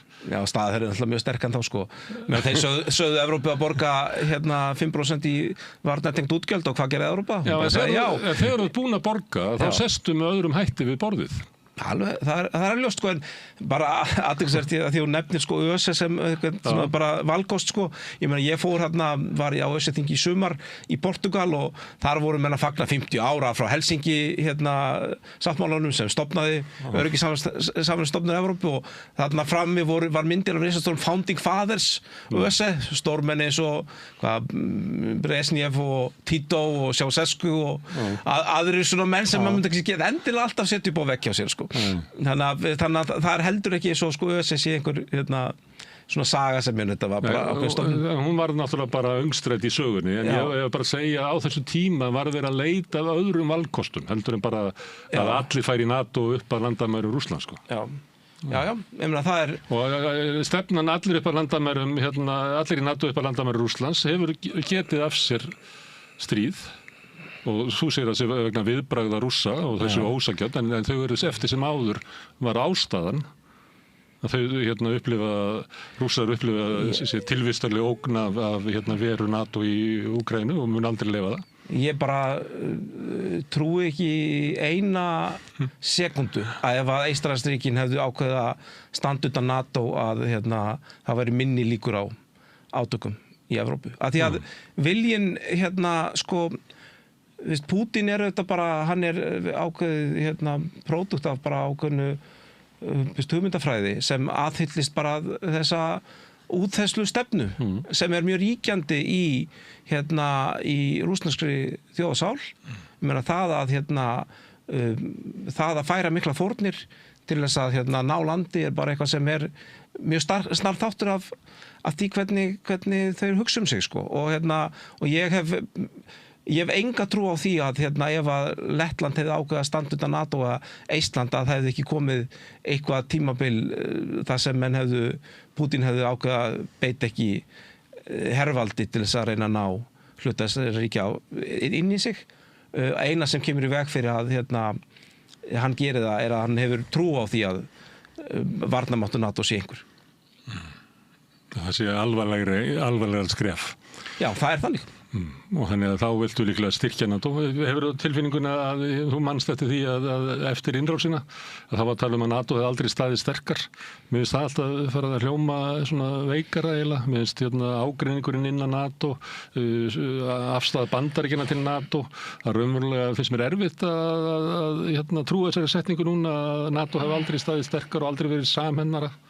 Það ekki alveg þannig. Verður ekki að horfast í augu við það? Ég veit ekki hvort ég get alveg tekið undir það. Ég er ekki endilega að segja að það muni leiða til þess að það muni brotna upp. Ég er bara hvort við höfum að horfa á veikleikana sem eru þarna. Já, ég meina NATO hefur líklegast sama hvort fólki sem telur sig vera friða sín líkara betur að vera, þá er NATO líklegast sjaldan eitt meira í einvarnir, ég meina þannig að það er líklegast töfulegt sterkt hvað það varðar.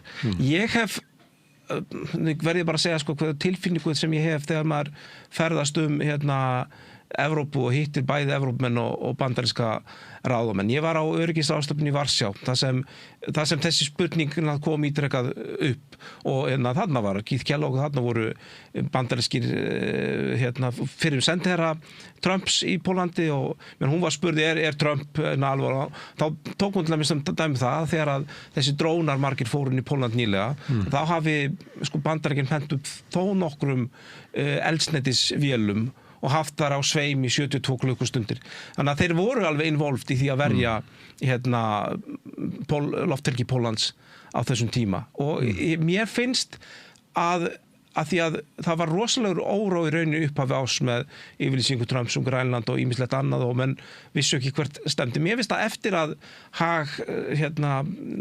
toppurinn náði þeir gegna, það komið þessi 5% viðmið. Mér finnst sko svona samskiptin innan NATO hafa róast töluvert. Þannig að Bandaríkin ekki að draga sig út úr Evrópu, endurskilgreina hann sig, Evrópa verður að rísa upp. Já, ég meina það klárt að Bandaríkin muni segja að Evrópa þeir þurfa að eyða meira til sína varna, en ég meina það var bara dæmi, sko, það var daginn var einhver blaðamenn frá Peak Texas sem var mikið eftirvænting eftir og fólk hélt að þarna myndan tilkynna eitthvað rosalegt að Bandaríkin væru að fara frá hinum þessum löndum, hann enda á því að segja að Hersveikan þurfti að koma sér í form. Það var svona einhvern veginn það mest fréttnæmt í því, sko. Skrýtnasti fundur síðasta árs. Þannig að ég hef, sko, já, Bandaríkin munu örugglega biðja Evrópu að taka meira þátt í einu vörnum og hafa gert það og líta á það sem sigur hafa tekist það, en ég hef ekki trú að Bandaríkin sé að fara úr NATO. Við vorum alltaf sagt orða þannig svona frírætur í NATO og það var ég held að sé rétt orðað, já. Og það var vitna til þess að við varum flugmóðurskipið og allt þetta. Já. En það líka kemur fram eiginlega þegar Íslendingar ganga í NATO og þá það tekið fram af Íslendingum að við erum herlaus þjóð og við erum raunverulega með aðra stöðu en aðrir. Þannig að við höfum alltaf erum það og verðum áfram, já. En það hefur svolítið verið að breytast undanfarið. Það hefur verið að tala að verðugur bandamaður var hugtak sem að fyrrum utanríkisráðherra notaði mikið sem að þýðir það líklega við höfum að leggja til og við höfum verið að kaupa vopn og við höfum verið að leggja til töluverða fjármuni með við það sem áður var til varnar Úkraínu og síðan var fallist á það að út af þessu kröfu Bandaríkjamanna að 1,5% af landsframleiðslu færi inn í svona hernaðarlega innviði. Já, varnartengt verkefni sem snýst líklega höfnum og flugvöllum og fleira þannig að standist einhverja kröfur mannvirkjasjóðs NATO og þetta tölverður uppæðir 1,5% af landsframleiðslu. Það alls ekki þannig að þetta sé allt eitthvað sem við höfum hvort sem eitt. Nei. Ég held að segja með kannski með góðum hug hægt að segja að helmingurinn væri kannski eitthvað sem við hefðum eitt, en annað ekki. Við höfum náttúrulega ekki verið að taka saman þessar upplýsingar núna vegna þess að við höfum bara verið alfarið undan þeim öllum viðmiðum, en við munum að nálgast þetta aðeins öðru sem það er rétt. Það er ekki heiðarlegt að halda því fram við fólk að við getum sagt sko hvað sem heilsugæslustöðvar og skóla. Þetta verður að vera hluti sem sannarlega geta nýst í borgarlandtilganginu að verða geta nýst í varnartilgangi líka. Líklega bara einhver mannvirkja stjórn NATO segir bara já eða nei. Já, menn það verður þannig, menn munu það er náttúrulega, þetta er dálítið nýskilgreining en menn munu fínbúsa þessi viðmið og líkast er þetta líka þannig að við erum samt í betri stöðu því að þeir hlutir sem sko við sannarlega mundu fallast undir varnartengt viðbröð hjá okkur sem þyrftu að vera í 3,5% geta væntanlega farið inn í þessi 1,5%. Já, en ég ætlaði að spyrja vegna þess að framkvæmdastjóri NATO var daginn og hann sagði að mætti fagna þessu 1,5% það væri gott framlag í bíli, sagði hann. Og það hljómaði eins og að sko krafan að við legðum meira til sem væri svona vómandi yfir og ég hef stundu verið að halda því fram að á endanum væri, segjum eins og Eystrasaltslöndin sem að sitja við borðið og myndi spyrja að býta okkur þessi þarna ríka þjóð Íslendingar, okkur leggja þeir ekki til 5% þessu við.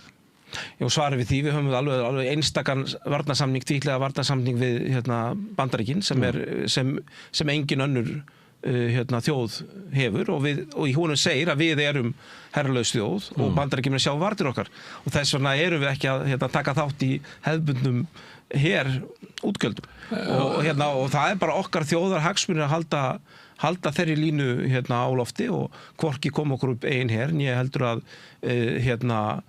eyða þá eitthvað sem eyða pinning hér þegar við höfum fengið að viðurkennt að við erum ekki með slíkan. Heldur að sé ekki möguleiki að ég held ég að Eistin myndi hringja í Bandaríkin og segja, heyrðu, það gengur náttúrulega ekki að þeir borga ekki í skjóli samnings við ykkur og þið eru að rukka okkur. Þá skulum nú bara þessi samtöl við Bandaríkin en ekki Ísland. En ég skildi reyndar samtöl við Mark Rutte og við ræddum líka við hann í utanríkismálanefnd og ég held að hann hafi vissulega bara hvatt okkur til þess að uppbylla þessi 1,5%. En ég skildi ekki þau samtöl þannig að svo myndi þessi tala að fara stighækkandi. Þannig að ég allavega hef ekki skilaboð með þeim hætti. Nei. Ég hef verið svona sérstaklega á vaktinni með þessu því ég hef verið að tala um þetta í nokkur ár að NATO myndi gera kröfur á okkur, peningalega kröfur. Ég meina, það eru náttúrulega breyttir tímar. Við leifum okkur ekki að tala bara svona reynskilslega um það. Ég leifum bara að tala reynskilslega um þetta. 1,5% eru þetta 70 milljarðar, þannig að það eru umtalsverðar upphæðir, hreinu varnartengdu viðbygglu okkar í dag eru kringum 10. Þannig að en eins og segið, þetta myndi ekki bara vera það, en þetta mun fara í hluti eins og efla landhelgisgæsluna, efla leit og björgun sem hluti sem geta líka nýst í borgaralegum tilgangi, bæta aðstöðuna í Keflavíkurflugvelli, hafnir, vegir og svo framvegis. Herðu, ólíklegt að verði friðarsamningar að þá mun málið vera kljáð út á vígvellinum. Hefur eitthvað tilfinningur fyrir hver þróunin þar getur verið næsta halva árið? Já, staðan líklega snúin fyrir Úkraínu en það ekkert sem bendir til þess að þeir falli saman. Ég meina þarna ennþá 800.000 manna her sem hefur staðið mjög vel í hárinu á þessu mikla herveldi. Ég held að þessu muni á endanum ljúka með samningum. Ég hef því miður örlítið svartsýn á það að þessi lota endilega leiði til slíks. En ég vona ég hafi rangt fyrir mér. Heldur að séu líkur á því eitthvað gerist á vígvellinum sem að bæti stöðu Úkraínu við samningsborð? Sumir segja að það séu öfugt, að það séu líklegra að Rússar munu frekar styrkja sig á vígvellinum, heldur þú hitt? Ég myndi halda að það ef að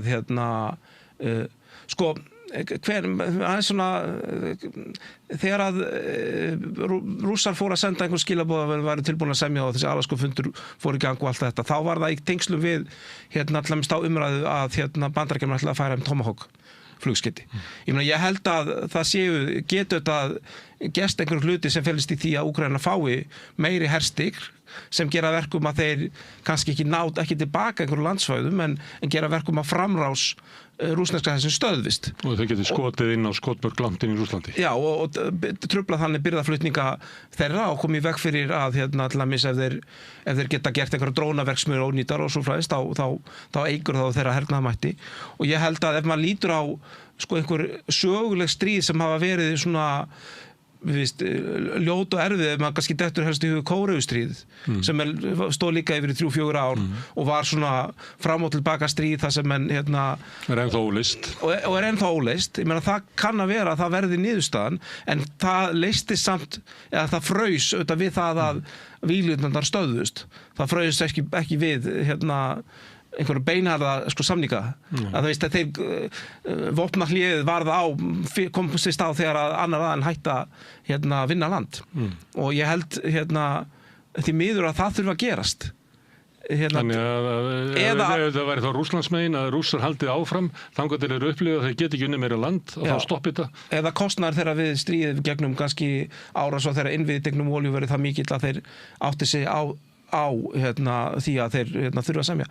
Þannig að ég held því miður að það sem þurfi núna er bara Úkraína þarf að fá meiri hernaðarmátt til þess að víglíðan stöðvis til þess að þetta sé að þetta semja. Þú nefndir aðeins kröfur sem Bandaríkin getur gert, ertu þá að tala um að tolla á Indland og Kína sem er að kaupa vörur af Ég held að Bandaríkin geti gert ýmislegt slíkt, já.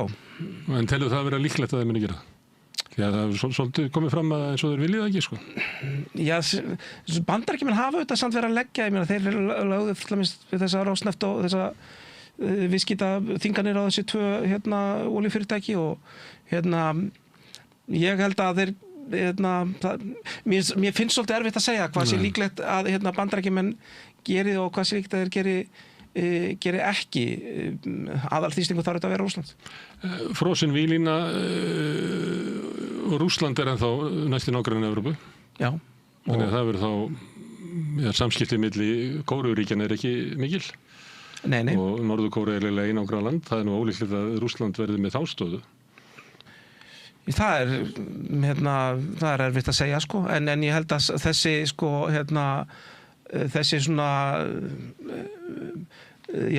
sko í samskiptum ríkjanna næstu árin er þetta því miður ekki ólíkt scenario að það verði mikið frost þarna á milli. Ég meina, maður kannski vonast eftir að það sem kannski þetta gerist að það kemur þá einhver þýða og menn semja þá að minnka sinn hernaðarmátt í báðar áttir og það kemst eitthvað traust. Ég meina eina, að því að þessi samningur fékk nú ekki, þessi 28 punktar fengur ekki mjög ákvað dóma allavega í Evrópu, menn það var einn jákvæða punktur í þeim sem var hendur á reiðandi sem það endurvekja start samkomulagi fækkun kjarnavopna, en það er jákvætt ef okkur tækist að koma aftur skriði á þær viðræður sko. En frosin vílína og kuldi gagnvart Rússlandi, einhver orða þetta þannig að þar líkur langvarandi tilraun Péturs mikla við að tengja Rússlandin í Evrópu og Rússland mun snúa sér til austurs. Já, það getur þetta verið en Þetta er svo stóri sögulegir tímar að menn leyfa sér að nota svolítið svona stóra pensla til þess að reyna að útskýra hvað er í gangi. Það er auðvitað alveg augljóst að hvert sem Rússar halla sér núna þá er þetta frekar að fara á fundi í Beisingheldurinn í Evrópu og verður þetta þannig, en það sem getur þetta verið snúið fyrir þá að ég held að það sé Rússlandi mjög óeðlislegt að verða minni aðili í sko einhver bandalagi tveggja velda sko. Þeir eru alls ekki svona með hugmyndar undir það búnir að vera litli bróður í samskiptunum sínum við Kína sko. Þannig að ég er ekki endilega viss að þetta verði eitthvað mjög langlíft bandalega heldur. Hörðu, Pavel, gaman að fá þig og diskutera flókna og tvísýna stöðu sem er í alþjóðamálum og öryggismálum okkar. Takk fyrir að leiða mig. Kærar þakkir. En við ætlum að halda hér áfram við Rauða borðið, við erum alltaf að skilja samfélagið og heiminn. Næsti kafli er eftir augnablik. Hvar skrái ég mig í áskrift? Samstöðin.is.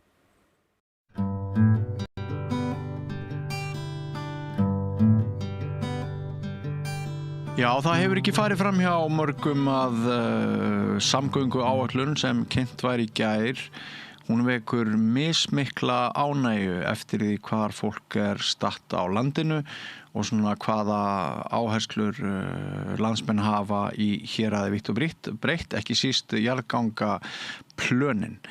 Nú á línunni er Eyþór Stefánsson, stjórnarmaður í sambandi sveitarfélaga á Austurlandi og sveitarstjórnarfulltrúi í Múlaþingi.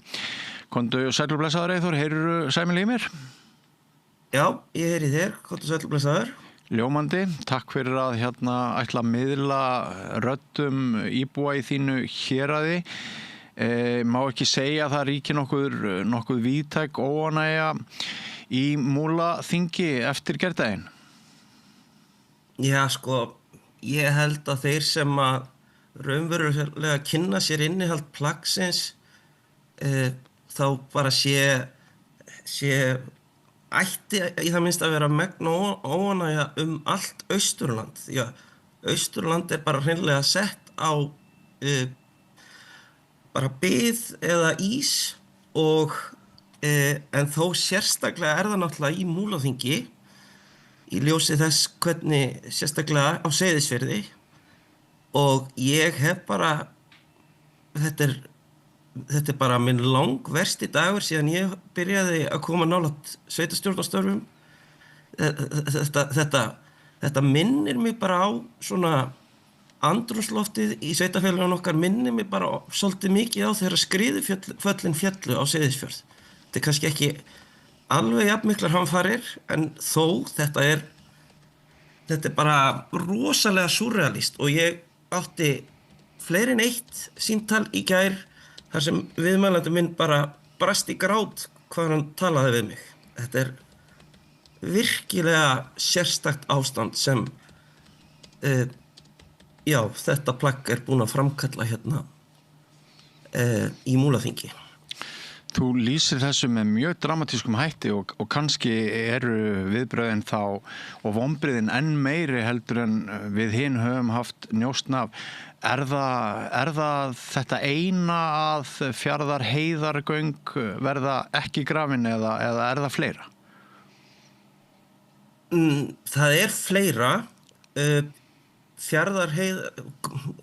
Forgangsröðin jarðgangna er kannski það sem kallar sterkustu viðbröðum fram, en já, það er svo sannarlega þannig að ég held að fólk hérna í Kapítólinu á Suðvesturhorninu gerir sér bara oft á tíðum bara skilji ekki neitt hvernig Austurland virkar.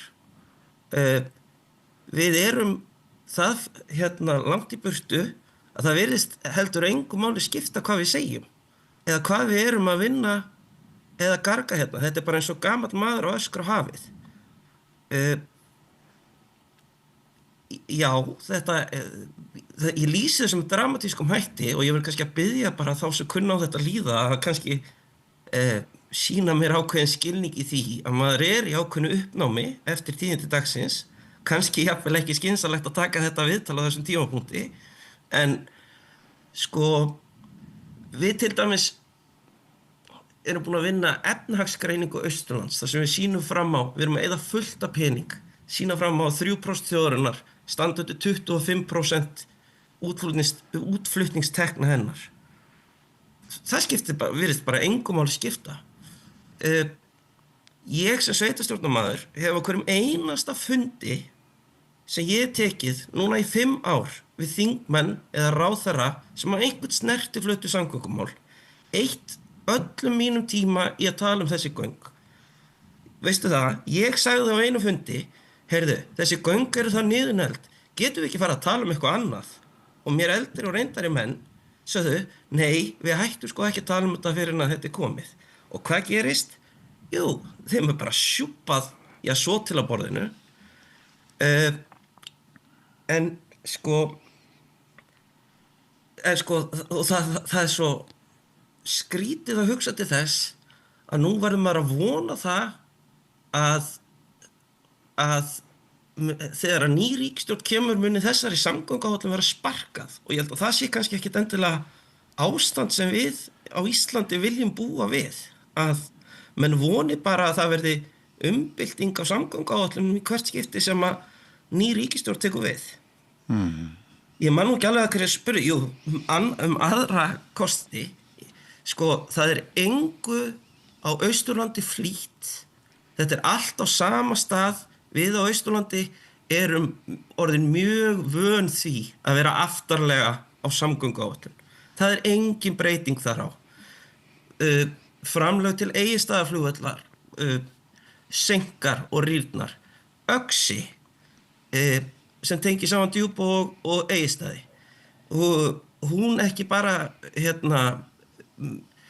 sko, hún er í besta falli hægt að kalla hana samastað og venjulega vegna þess að það er sett einhver svona smá peningur í undirbúningsvinnu 27, en svo eru þau engar framkvæmdir sem að hefjast fyrir 2030. En það sem að kannski hryggir Austfirðinga mest varandi Öxi er að hún er ennþá PPP-verkefni. Við höfum reynslaði að hafa Öxi sem PPP-verkefni. Við sjáum ekki neitt nýtt sem ber þess merki að það muni virka núna. Svaraði þetta spurningunni? Já, þetta svara spurningunni. Það er rosalegt að heyra í þér og ég er nú bara hálf slegin yfir því að upplifa það svona beint í þessu spjalli hvað þetta er mikið niðurbrot fyrir ykkur íbúana. Það er, ég veit ekki hvort hvort það myndi kallast að ég ætlaði að núa salti í sárið þín á þessu augnabliki. Það var alltaf ég þora að fara í þessa átt en eitt af því sem maður heyrir er að sko Fjarðargöng en ekki Fjarðarheiðargöng Þau hafi verið sett í forgang núna umfram hingöngin vegna Mjóafjarðar og í tengslum við laxeldi mögulegt þar. Eru það rök sem að þér hugnast? Sko, ég verð að sýna því skilning að á Austurlandi ákveðin hópur sem að mér ósammála hvernig best að haga jarðganga forgangsröðin hér. Engu að síður það svolítið köld kveðja til Seyðfirðinga að segja að vegna þess að það að koma laxeldi í Mjóafjörð ætlum við að tengja saman Mjóafjörð og Seyðisfjörð við Norðfjörð. Ríkið þvert á vilja Seyðfirðinga að þvinga laxeldi í Seyðisfjörð og það eitt og sér eru ekki rök, en það honum rök til að tengja saman 20 manna byggðarlag við Norðfjörð. Sko, samþykktir SSA, Sambandssveitarfélag Austurlandi, þær eru bara nokkuð skýrar allt frá 2011 hvernig eigi að forgang. Cirka 2011, það gæti verið að muni ártalið eitthvað skakt. Nokkuð einhuga og afdráttarlausar í hvaða röð rétt að hringtengja Austurland. Öll sveitarfélög á Austurlandi samþykkti svæðisskipulag Austurlands. Ég held að þetta sé hvergi annars staðar búið að gerast á Íslandi, að menn komi sér saman svona heill landshluti svæðisskipulag. Það farið yfir forgangsröðun jarðgangakosta. Þess vegna ekki nema að vona maður að spyrja sig, til hvers maður yfir höfuð að reyna að jarma á ríkisvaldið, þegar það skiptir engu máli hvað við gerum heim í héraði. Þetta bara blaut tuska í bara óendanlega mikla vinnu sem hefur unnin. Það var verið að samþykkja aðalskipulag Múlaþings. Og veistu hvað helsti ástæðissteinninn þar var? Nei. Norður- eða suðurleið jarðgangamunna sem ekki einu sinni að koma. Já. Og það var orðið sameiningar sveitarfélaga í ljósi þeirrar gangagerðar sem ekki verður farið í núna og maður heyri það mjög sterkt á þér að tilvista grundvöllur ykkar meir og minna í uppnámi. Eru einhverjir þingmenn sem tala ykkar röddu núna, finnst þér? Ég hef nú verið að reyna að ná í skottið á sumum í gær. Já. Þeir eðlilega hafa kannski ekki mikinn áhuga á að tala við sveitarstjórnarfulltrúa úr Múlaþingi þessa stundina. En ef ég má bæta aðeins við, eitt sem að mér finnst skrítið í umræðinni, sem kom fram í máli ráðherra í gær, að segja að þessi fjarðagangakostur búi til einhvers konar hringtengingu. Sko, við skulum hafa þá á hreinu að þessi svokallaða hringtenging, sko, ég skil ekki alveg hvað hann meinar með þessari hringtengingu, vegna þess að þetta þýðir að ef að Seyðfirðingar þurfa að sækja þjónustu í stærsta kjarnan í sínu sveitarfélagi og Fjarðarheiðin ónýtt, og þurfa að byrja á að keyra í Mjóafjörð, svo keyra þeir á Norðfjörð, svo keyra þeir á Eskifjörð, svo keyra þeir á Reyðarfjörð, svo yfir Fagradalinn, sem veðravíti. Þá koma þeir í Egilsstaði. Hringtengingin þá að halda áfram að keyra Fjarðarheiði. Vegagerðin búin að gefa það út að það bara vegur sem stenst engan veginn öryggiskröfur nútímans, og það var búið að tilkynna okkur það að það ætti ekki að viðhalda honum og leggja þann veginn niður. Nú virðist hafa orðið stefnubreiting þar væntanlega til þess að viðhalda þessari hringtengingu á að halda áfram opnu veðravítinu Fjarðarheiði og Fagradalnum, auðvitað verið Fagradalurinn áfram. Sko, það var banaslys á Fjarðarheiði í gær. Það var ekki lokunardagur. Það alltaf verið að segja okkur sko að þetta sé svo fáir og fáir dagar sem að Fjarðarheiðin sé lokuð, að í rauninni skiptir þetta ekki máli. Nei. En það var ekkert að veðri eða færði í gær eða hvað? Nei. Ég veit ekki. Og ég get bætt við þetta bara svona frá eigin brjósti að þegar göngin undir Vaðlaheiði sem allir tala illum nema þeir sem búa á Norðurlandi voru gerð, þá bara tilfinningin að sleppa við allan óhuginn og stressið og áhyggjurnar og bara lífsgæða skerðingarnar sem fylgdu því að þurfa að fara Víkurskarðið í Hliðarhalla, fljúandi hálku og öllu því með börn í bílnum. Þetta er ólýsanleg breyting á lífsgæðum þegar menn fá svona samgöngubót og ef ég man rétt þá Fjarðarheiði, hún næri yfir 600 metra yfir sjávarmál, það ekki, það sem vegurinn liggur? Jú, það er rétt. Sko, annað, ef ég má sko, þú veist, sem manni finnst svolítið sérstakt að það var unnin skýrsla núna til að bera saman þessa jarðgangakosti. Við fengum að sjá hana, eða ég í það minnsta, veit ekki hvort einhverjir aðrir voru búin að sjá hana, í fyrsta skipti í gær eða fyrir dag, þarna daginn sem í gær fyrir gær. Og það er verið að bera saman þessa tvo kosti og nú erum við að koma fram og segja Fjarðarheiðargöng hefði verið svo og svo allt og mikið dýr. Verðmunurinn milli þess að tvekja jarðgangakosta, Fjarðarheiðargöng eru 17% dýrari miðað við nýtt verðmat. Það er nú allur opinn. Og í þessari skýrslu er ekki nema mjög litlu leyti skoðað ofan í kjölinn áhrifin sem þetta hefur á samfélagið þarna fyrir austan. Auðvitað eru einhverjir sem að gleðjast yfir breyttir forgangsröðun jarðgangna, en þetta tefur það að koma í jarðgang á Austurland. Við vitum ekki einu sinni hvort við erum númer 2 eða 3.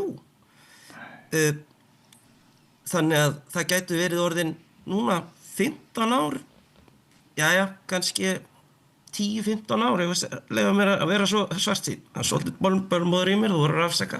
En ég afsaka það og hef fullan skilning á því. Heldur þetta geti leitt til þess að þið missi gott fólk úr fjórðungnum? Ég hef bara virkilegar áhyggjur af Seyðisfirði. Þetta er enn eitt áfallið á stuttu tímabili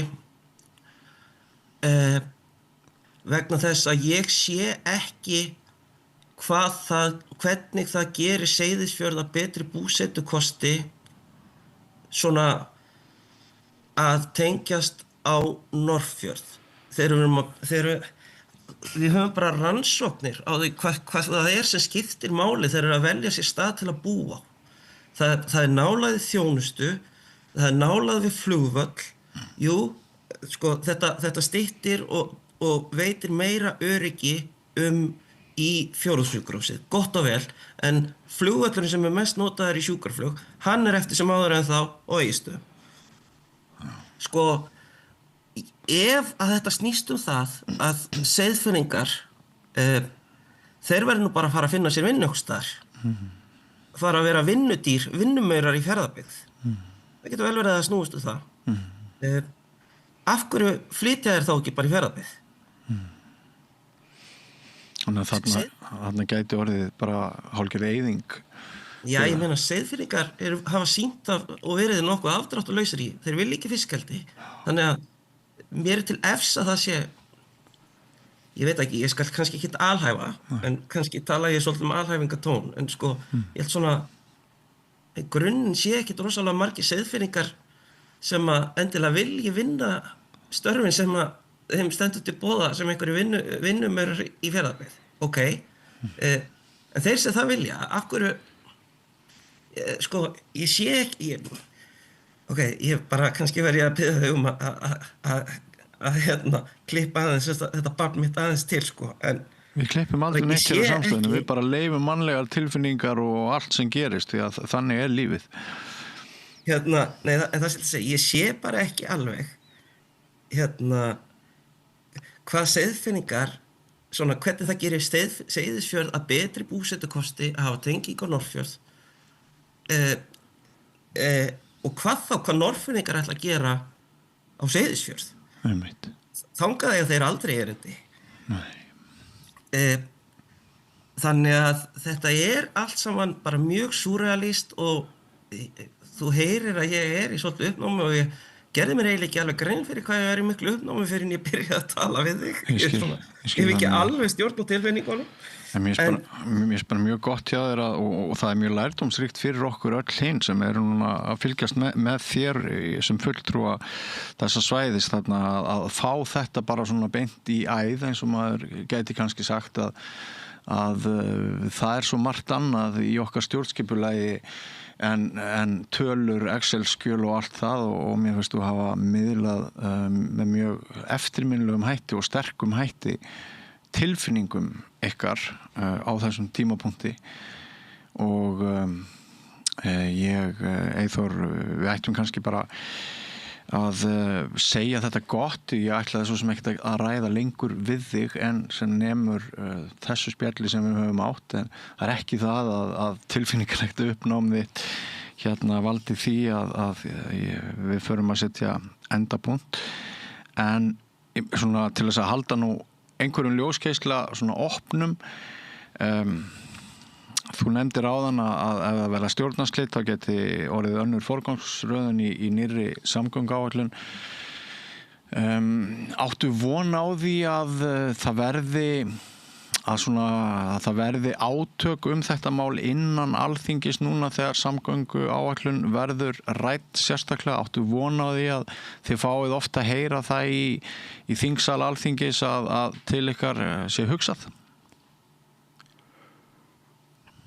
Ég veit það ekki. Það hafa aðilar innan ríkisstjórnarinnar sagt að þau heyri okkar sjónarmið. Já, ok. Ég bara komið með nóg að því að einhver heyri hvað ég að segja. Á einhverju tímapunkti langar mig bara að það sé hlustað á hvað Austurland að segja. Auðvitað munum við reyna að berjast alveg fram yfir rauðan dauðan að ná einhverjum breytingum fram á þessari samgönguáætlun. Það liggur alveg ljóst fyrir. Ég meina, þetta bara afhróð fyrir bara niðurlæging Austurlands í heild fullkomnuð. Við förum úr því að eiga jarðgöng númer 1 og 2 á samgönguáætlun. Jarðgöngum kosti númer 1 og 2 á samgönguáætlun yfir það eiga kannski númer 2. Þannig að það ljóst að þessi samgönguáætlun tefur framgang og bara tækifæri Austurlands til þess að vaxa og dafna á eigin forsetum. Við erum ekkert að biðja ríkisvaldið neitt annað en tækifæri til þess að bara jafna tækifæri okkar gagnvart öðrum landslutum til þess að bjarga okkur sjálf. Og kannski ekki tilviljun að þið eru fjærst höfuðborgarsvæðinu. En Eyþór Stefánsson, stjórnarmaður í sambandi sveitarfélaga á Austurlandi og sveitarstjórnar fulltrúi í Múlaþingi. Ég sendi þér bara knús og ljós og góðar kveðjur hérðan frá úr höfuðborginni. Ég sveitarstrákurinn og norrlendingurinn bið þig vel að lifa og þakka þér kærlega fyrir spjallið. Gangi ykkur sem best þótt að horfi ekki vel sem stendur. Já, takk fyrir. Jæja, krakkar, þetta síðasti dagur minn. Ég ætlaði nú aldrei að fara að vinna sem leiðbeinandi. Ég hef náttúrulega aldrei lært þetta að kenna. Ég lærði nefnilega hagfræði. Hæ krakkar, ég nýji kennarinn ykkar. Ég búið með 5 ára kennaranám og ég hlakka til að vera með ykkur þangað til þið útskrifist. Fjárfestum í kennurum. Kennarasamband Íslands.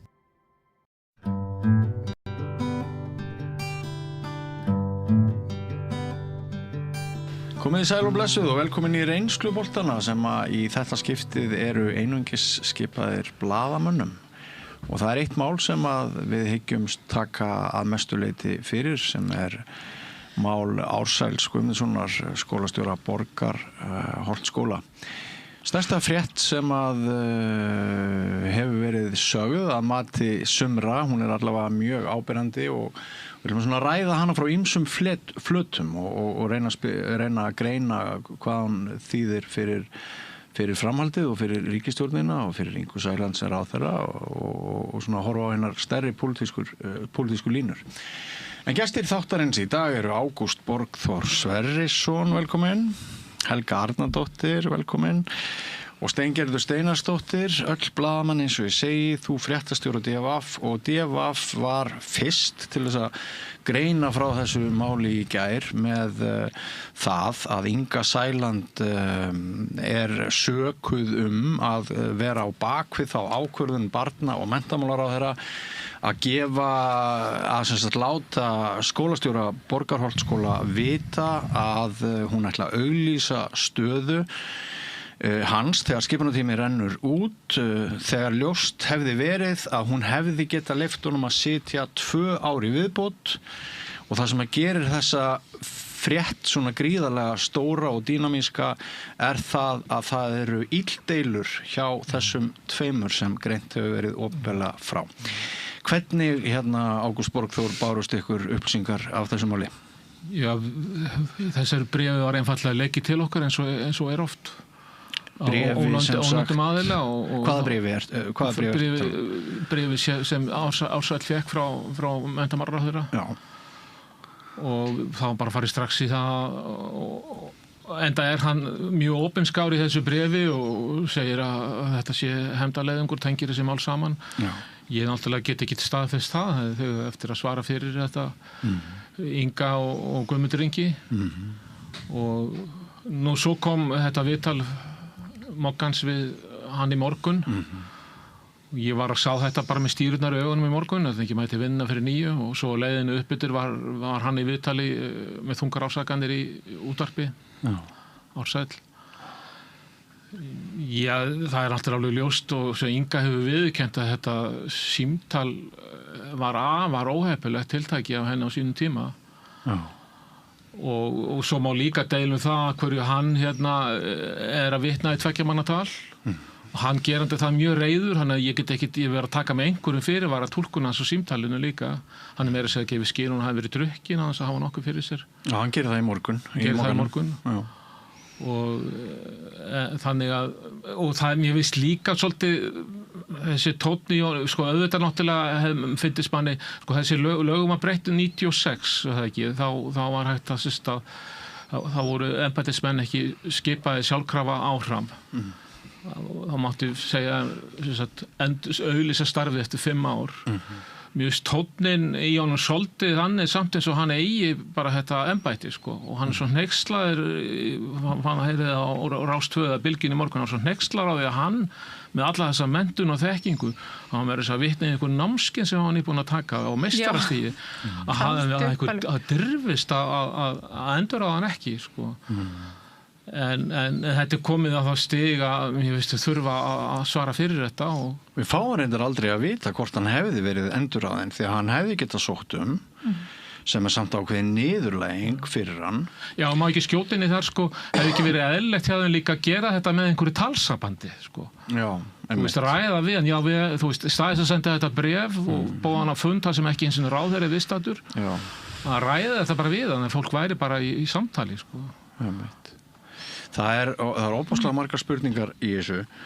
Það sem þú hefur kynnt þetta, Helga, hvað svona kemur fyrst upp í hugann hjá þér? Já, maður fylgdist auðvitað með þessu í gær, en svo heyri ég þetta viðtal við hann Ársæl í morgun sem var eiginlega sláandi, sko. Það var rosaleg lýsing á þessu, hvernig hún, hvað hún segir í þessu umrædda símtali sem hún svo eftir á auðvitað baðst opinberlega afsökunar á. Bað hann ekki örugglega afsökunar á því líka? Nei, hann hefur verið spurður þar spurningar og hún bað hann ekki afsökunar. Nei, en hún baðst opinberlega afsökunar á því en biður hann ekki persónulega afsökunar á því. Og tilefni þessa símtals er náttúrulega með ólíkindum. Ég meina, ég hef átt barn sjálf sem að skóum dóttur minnar þeir voru teknir síðasta daginn fyrir jólafrí. Mín viðbröð voru ekki svona, sko. Þú getur skrifað þetta inn í farsa en maður skildi ekki ætla að þetta væri raunveruleiki. Já, svo kom bara í ljós að skotnir hefðu verið teknir á öðru barni eins og í umrættu tilfelli. Þetta er lítil þú að þessi skór. Já, en þetta finnst mér, það var sláandi eiginlega að hlusta á lýsingar hans úr þessu samtali og af hverju þagði hann yfir því á sínum tíma. Það finnst mér svona kannski, hann hefði bara, ég er hann svo þreytt á þöggun embættismanna. Erum við þá ekki líka að segja að ef hann hefði verið endur á hann, þá hafði hann ekki talað meira það, sko. Örugglega. Hann tjáði sér ekki beintum á sínum tíma um það. Hann er inni lagði inn á kennarastofun og það fór til fjölmiðla. Það er eitthvað sem heitir trúnaður líka. Tveggjamannatal. Þess að það var ekki ósiður að vitna í tveggjamannatal. Ég sko, það er stór frétt samt sem aður. Það er stór frétt ef ráðherra hringir og hefur í hótunum við einhvern. Það er stór frétt. Og embættismaður á ekki að þegja við því. Nei. Og svo lét hann þagði ekki við því. Hann ræddi við samstarfsmenn. Þetta lag í einhverja starfsmenn, í staðin fyrir bara, nú er nóg komið, hér er, þetta gerist í dag, vitna í símtalið. Svona getur enginn ráðherra að haga sér. Það veit hún alveg og baðst opinberlega afsökunar á því, hún bað hann ekki afsökunar á því. Ég held við þurfum að horfa á þetta mál í svolítið stóru samhengi. Ég held að þetta tengist að einhverju leyti pólitík, persónulegum tilfinningum, sögu og alls konar hlutum sem að kannski er ekki ennþá hægt að skrifa beinharðar fréttir en svona þurfa samt að vera ofarlega í huga okkar. Persónulegum tilfinningum hvers? Já, nú er ég að fara yfir það. Já. Ársæll Guðmundsson er umdeildur, ráðningans er mjög umdeild. Hann er skipaður af pólitíst, að margir segja, af menntamálaráðherra Sjálfstæðisflokksins. Í blóra við hæfisnefnd, Ragnar Þór Pétursson sagði sig frá ferlinu þegar hún var ljóst að það ætti að velja þannan mann þvert á mat hæfnisnefndar. Hann gegndi trúnaðarstörfum fyrir Illuga Gunnarsson og skrifið er aðalhöfundur hvítbókarinnar. Hann á sannlega meiri þátt í því að framhaldsskólanámið var stytt 1 ár heldur en nokkur annar embættismaður. Ég var með hann í spjalli hér við Rauðaborðið fyrr á árinu bara til þess að ræða það, hvort það hefði ekki verið mistök og allt það. Og hann stendur alveg bara harður á því að þetta hafi verið hárrétt ákvörðun en það eru margir sem hafa horft í síðan þess vegna þess. Svo er þessi pólitíska tenging, af hverju er ég að nefna hansi sjálfstæðismaður. Mogginn leyfði sér í gær í fyrirsögn af þessu máli, réttu eftir ykkur á DFF, að kalla það sem svo að hún hefði vikið honum, sem er bara alránt og það er hluti af þessari pólitík. Ég veit ekki hvort ég á að segja anduð eða hatur en það er hluti af þessum átökum sem er á milli Sjálfstæðisflokksins og flokksfólksins. Hvernig Morgunblaðinu hefur oft verið beitt mjög harkalega, meðal annars með því að vera með túlkun eða gildis bara rángindi í fyrirsögn þegar ræðir ráðamenn flokksfólksins. Ég held að svo er þessi skapsmunir og meint drykja Ingu Sæland sem hringir í við erum öll sammála það var gjörsamlega óverjandi gjörð. En það er náttúrulega ekki gott að hann hafi svo kvartað undan kerfisbreytingum sem að barna- og menntamálaráðherra er búin að ákveða að gera, kvarti opinberlega undan þessum svæðisskrifstofum og það séu þá tvísvar sem að hann hefur einhvern veginn lent í einhverjum fæting, einhverjum slag við ráðherra flokksfólksins. Ég held að við getum ekki undanskilið neitt af þessum atriðum sem mögulega hugsanlega breytu í þessa stórfurðulegu atburðarás. Ertu sammála mér eða ósammála, Stengil? Ég hafði bara ekki hugsað þetta svona langt en mér finnst þetta mjög skynsamleg greining hjá þér en ég er hins vegar bara algjörlega á því að þessi bæði Inga Sæland og Guðmundur Ingi þau skulda okkur skýringu á þessu af því að mér finnst alltaf alvarlegt þegar að fólk ger sagt upp störfum og eins og Ágúst reynda benti réttilega á að þá er ekki búið að segja honum upp störfum, það er bara búið að segja það eigi að auglýsa stöðina og hann hefði getað sótt hana. En hann er búin að biðja stundan núna, hann vill hætta, það held ég hafi komið fram.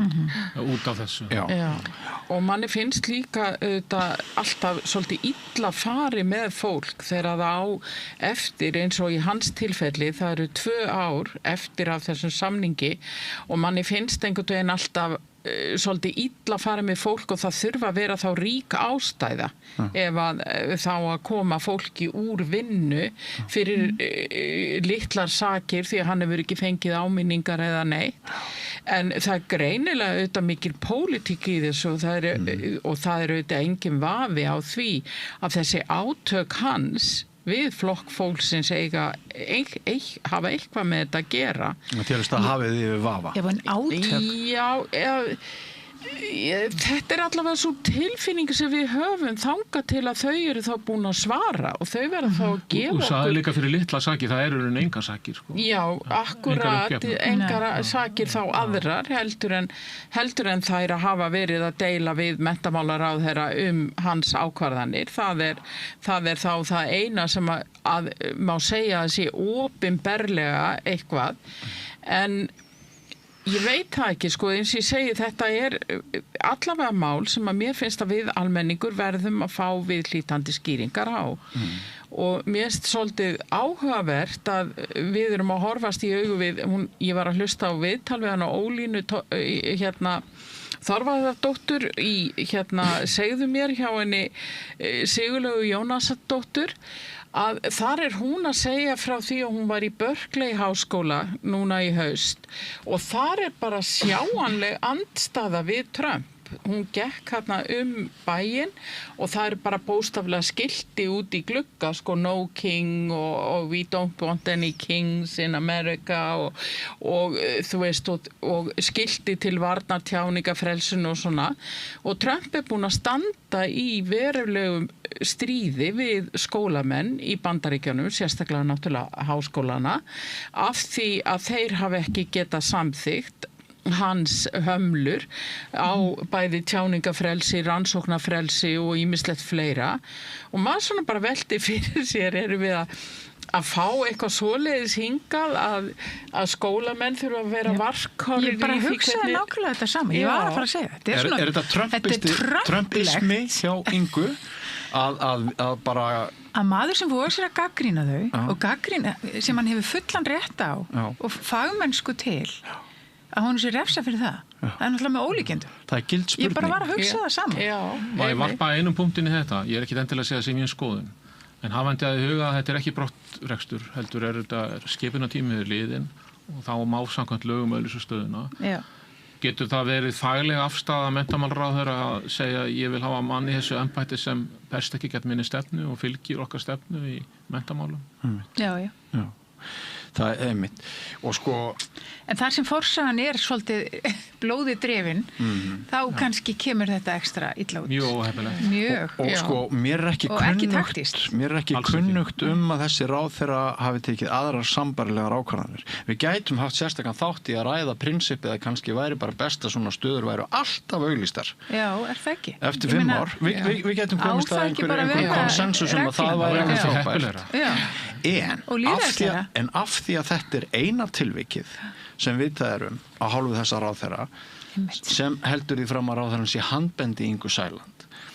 Af því þetta eina tilvikið og okkur ekki kunnugt nein önnur tilvik, þá held ég að pólitískt svona renni það upp fyrir manni að það sé eins og að sumir séu ekki einu sinni læsir á litlu gulu hænuna, vegna þess að hve auðvelt hefði það ekki verið fyrir flokkfólksins og ráðherra flokksfólksins að leyfa þessu manni bara að sitja þessi auka 2 ár eftir að skipunartíminn rennur út, miða við hvað það kviknar núna mikil úlfúð, margar spurningar valdníðslu, trumpisma, eins og við erum hérna aðeins að hvort þetta geti verið. Þetta ég ekki að setja sér pólitísk sjálfsvíg, en þetta eiginlega jafn mikil, þetta næstu eins og að stinga handsprengju, bara þú stingir handsprengju upp í sjálfaði og tekur pinnan úr og ef þú teppin þá springur hún ekki, sko. Já, og svo einhvern veginn þetta líka að gefa þessa skýringu sig að ræða skipulagsbreytingar og við svona höfum ábyggilega öll þá reynslu af vinnumarkaði að skipulagsbreytingar eru alltaf svona svona skrautyrði yfir það ég vil losna við þig og þannig að manni finnst það svona svolítið máttlaust af hverju bara ekki komið heiðarlega fram, en það náttúrulega alveg rétt eins og Ágúst var að benda á hérna áðan, að hann talar svolítið mikið eins og hann bara eigi þetta embætti og þessi sjálfsagt að hann gegni því og þú bendir á að hann var mjög umdeildur á sínum tíma þegar hann skipaður, en það breytir ekki því að eins og hann að benda á að hann hefur rekið skólana mikilli fagmennsku. Alltaf innan fjárlaga. Já, akkurat. Aldrei fengið áminningu. Nákvæmlega. Og þá spyr maður sig af hverju verið að losa sig við embættismann sem að stendur sig, þú veist, og það virðist líka vera að hann hafi verið vel liðinn hjá nemendum og starfsfólki, allavega eru nemendur að safna undirskriftum til stuðnings honum. Þannig að maður svona velti fyrir sér. Það stendur ekki styrir mannin í rauninni. Nei, akkurat, ekki lengur, sko. Þó að skipun hans hafi verið umdeilt, að þá virðist hann hafa staði sem er þeim hætti að fólk hafi getað sæst á hann. Já, þetta bara lítur ekki vel út. Og við þurfum núna að fá að heyra bara sjónamið Guðmundar og Ingu. Maður velti líka fyrir sér sjúkrahúsi. Já, Guðmundur Ingi, ég gerir ráð fyrir, ég ætla ekki að fara að halda þið fram að þetta sé ákvörðun sé Ingu. Ég meina, það er Guðmundur Ingi sem er ráðherra, en hún lítur að minnsta kosti að hafa vita af þessu. Og hún lítur að hefur hún ekki hugsað með sér, þetta náttúrulega, nú með þetta símtal komast í hámæli aftur. Það er það sem ég kalla með að hafa ekkert pólitískt nef, bara þetta er eins og pólitísk handsprengja sem hún stingur upp þig. Sem hann hefði átt að greina frá upphaflega. Hann hefði átt að greina frá þessu og standa og falla með því. Í staðin fyrir að láta þetta leka klaufalega út á kennarastofun og einhver hringir á Vísi með ónafn, þú veist, bara... Ég sammálega, hafið annarkort, almennt finnst mér rangt að vitna í tveggja manna tal.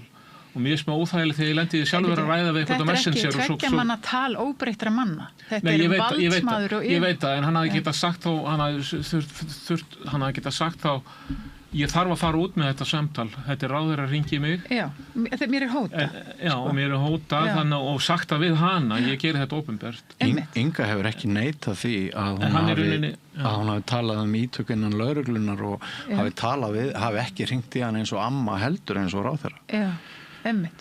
Það eitt út fyrir sig er náttúrulega mjög skuggalegt. Og það hún hafi ekki beðið persónulega afsökunar er enn alvarlega. Og það tók held í íslensku þjóðina nokkrar vikur eða mánuði að svona horfa fram hjá þessu, en kannski er þetta eitt af því sem hefur valdið fylgist hruni flokksfólksins, maður veit það ekki, en allavega það voru fæstir að ræða þetta mál fyrr en þetta núna endurvakið. Já, við vorum alveg það var búið að fenni yfir þetta. Það var búið að fenni yfir þetta og tekur á styttri tíma með mál.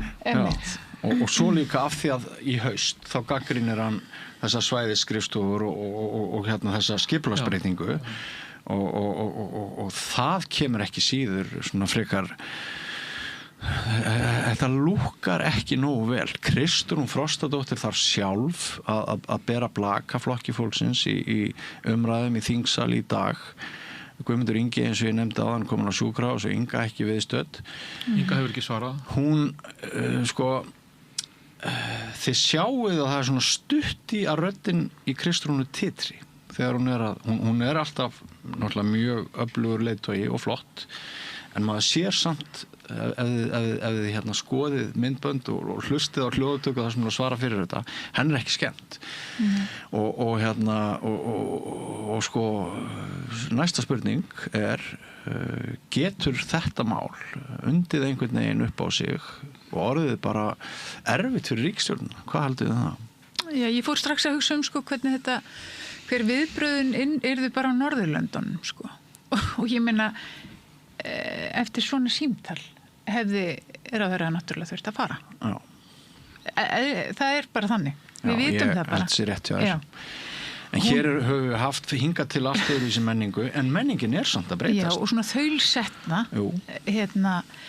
Þannig að mér finnst þetta alvarlegt mál. Það fyrir náttúrulega eftir hvernig þeir rökstuðu þetta, hvernig þeir spila því út. Væntanlega hefur þetta símtal ekki verið ljóðritað. Nei, en ég las nú samt að það væri til eitthvað í skráningu. Það er væntanlega vitnisburður bara að samtalið hafi átt sér stað. En Inga er flokkurinn. Ef Inga ætti að stíga til hliðar, þá hvað er þá eftir á flokknum? Og hún hefur rosalega völd, bara Og það eitt af því sem að gefur þessari samsæriskenningu byr undir báða vængi, að hún standi á bakvið þessa ákvörðun Guðmundar Inga. Það hvað Inga hefur sterk tök á flokknum. Já, en af því við fengum aldrei fulla sögu af þessu símtali og þetta var svona hearsay og enginn vildi staðfesta neitt og þetta var svona hearsay og það var birt. Svo gengst hún við þessu svona á mennskan hátt og ég hugsaði, hvað þetta nú manneskjulegt eitthvað. Hún bara manneskja, hún hljópa á sig og eitthvað. Svo fáum við að heyra efni þessa samtals í morgun. Ég bara langt sem ég bara lagt fram með kaffibollan og lagt við hlustir því að þetta var bara maður hefur aldrei heyrt annað eins. En við skulum ekki gleyma, mér finnst það einmitt svo góður punktur sem þú komst inn á hér áðan, að við höfum öll lent í því að það hafi verið stólið einhverju af börnunum okkar í skóla og það eru skór, það eru íþróttafatnaður, það eru tölvur, það eru símar, allt sem að önnur börn girnast og margt mun verðmætara heldur en einir íþróttaskór þó þeir geti vissulega verið dýrir.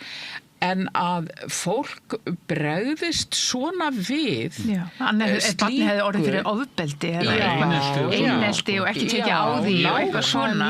Ég hef reynslað þess og það kvartlaði ekki eins og af manni að ringja í skólastjóra og stilla þeim upp með vegg. Nei, akkúrat. Það því og einhver hnippla einhver. Akkúrat. Og þegar börnin mín voru að fara í gegnum þetta í gamla daga, maður hafði samband við kennaran, maður bað hann að athuga hvort að hluturinn fyndist og það var bara margt sem að maður varð að sætta sig við að var glatað að eilífu. Þetta var ekki nógu mikið tilefni til þess að fara að beita einhverjum hótunum og vera með einhvern svona og bara almennt að hringja og þetta einhvern veginn þessi tilfinning manns líka að hún þarna nýorðin ráðherra og þá velti maður svolítið fyrir sér var valdið að stíga henni til höfuðs að hún skildi allt í einu vera í þeirri stöðu að geta sagt mönnum til eða sínt aðeins svona og það voru margir sem skýrðu þetta með reynsluleysi og það gekk nú bara mjög oft þarna í kringum þann tíma þetta kemur upp en nú ætti hún að vera orðin miklu reyndari nákvæmlega og hún vissi ekki þegar hún hafði samband við skólastjóran forðum út af þessum týndu skóm að barnabarnið hennar yrði dregið í opinbera umræðu vegna þess að mér finnst við þurfa alltaf að hugsa hagsmuni þessa barnabarns líka í þessu máli öllu. Það var náttúrulega ömurlegt fyrir það sé orðið miðpunktur í svona stórri pólitískri sögu en þeim mátti ljóst vera í flokki fólksins þegar þau tóku það ákvörðun að stefna Ársæli skólastjóra á þeirra fund og segja honum að þau ætluðu að auglýsa stöðuna, þá mátti þeim ljóst vera að þetta barnabarn yrði aftur dregið inn í öll sagan yrði rifjuð upp og það bara svona annað mannlegt sem að mér finnst mjög furðulegt. Já, en það reynsluleysi, Björn? Getum að kalla það reynsluleysi að ef að maður fylgist með þeirri umræðu sem hefur verið og öllum þeim fjölmiðla fári sem hefur dunið hér yfir alltaf reglulega þegar uppkoma einhver mál, getur þá virkilega verið svo reynslulaus að þú áttir þig ekki á því að ef þú ert að skipta þér af málefnum barnabarnsins þíns að það muni á einhvern hátt flækjast inn í málið.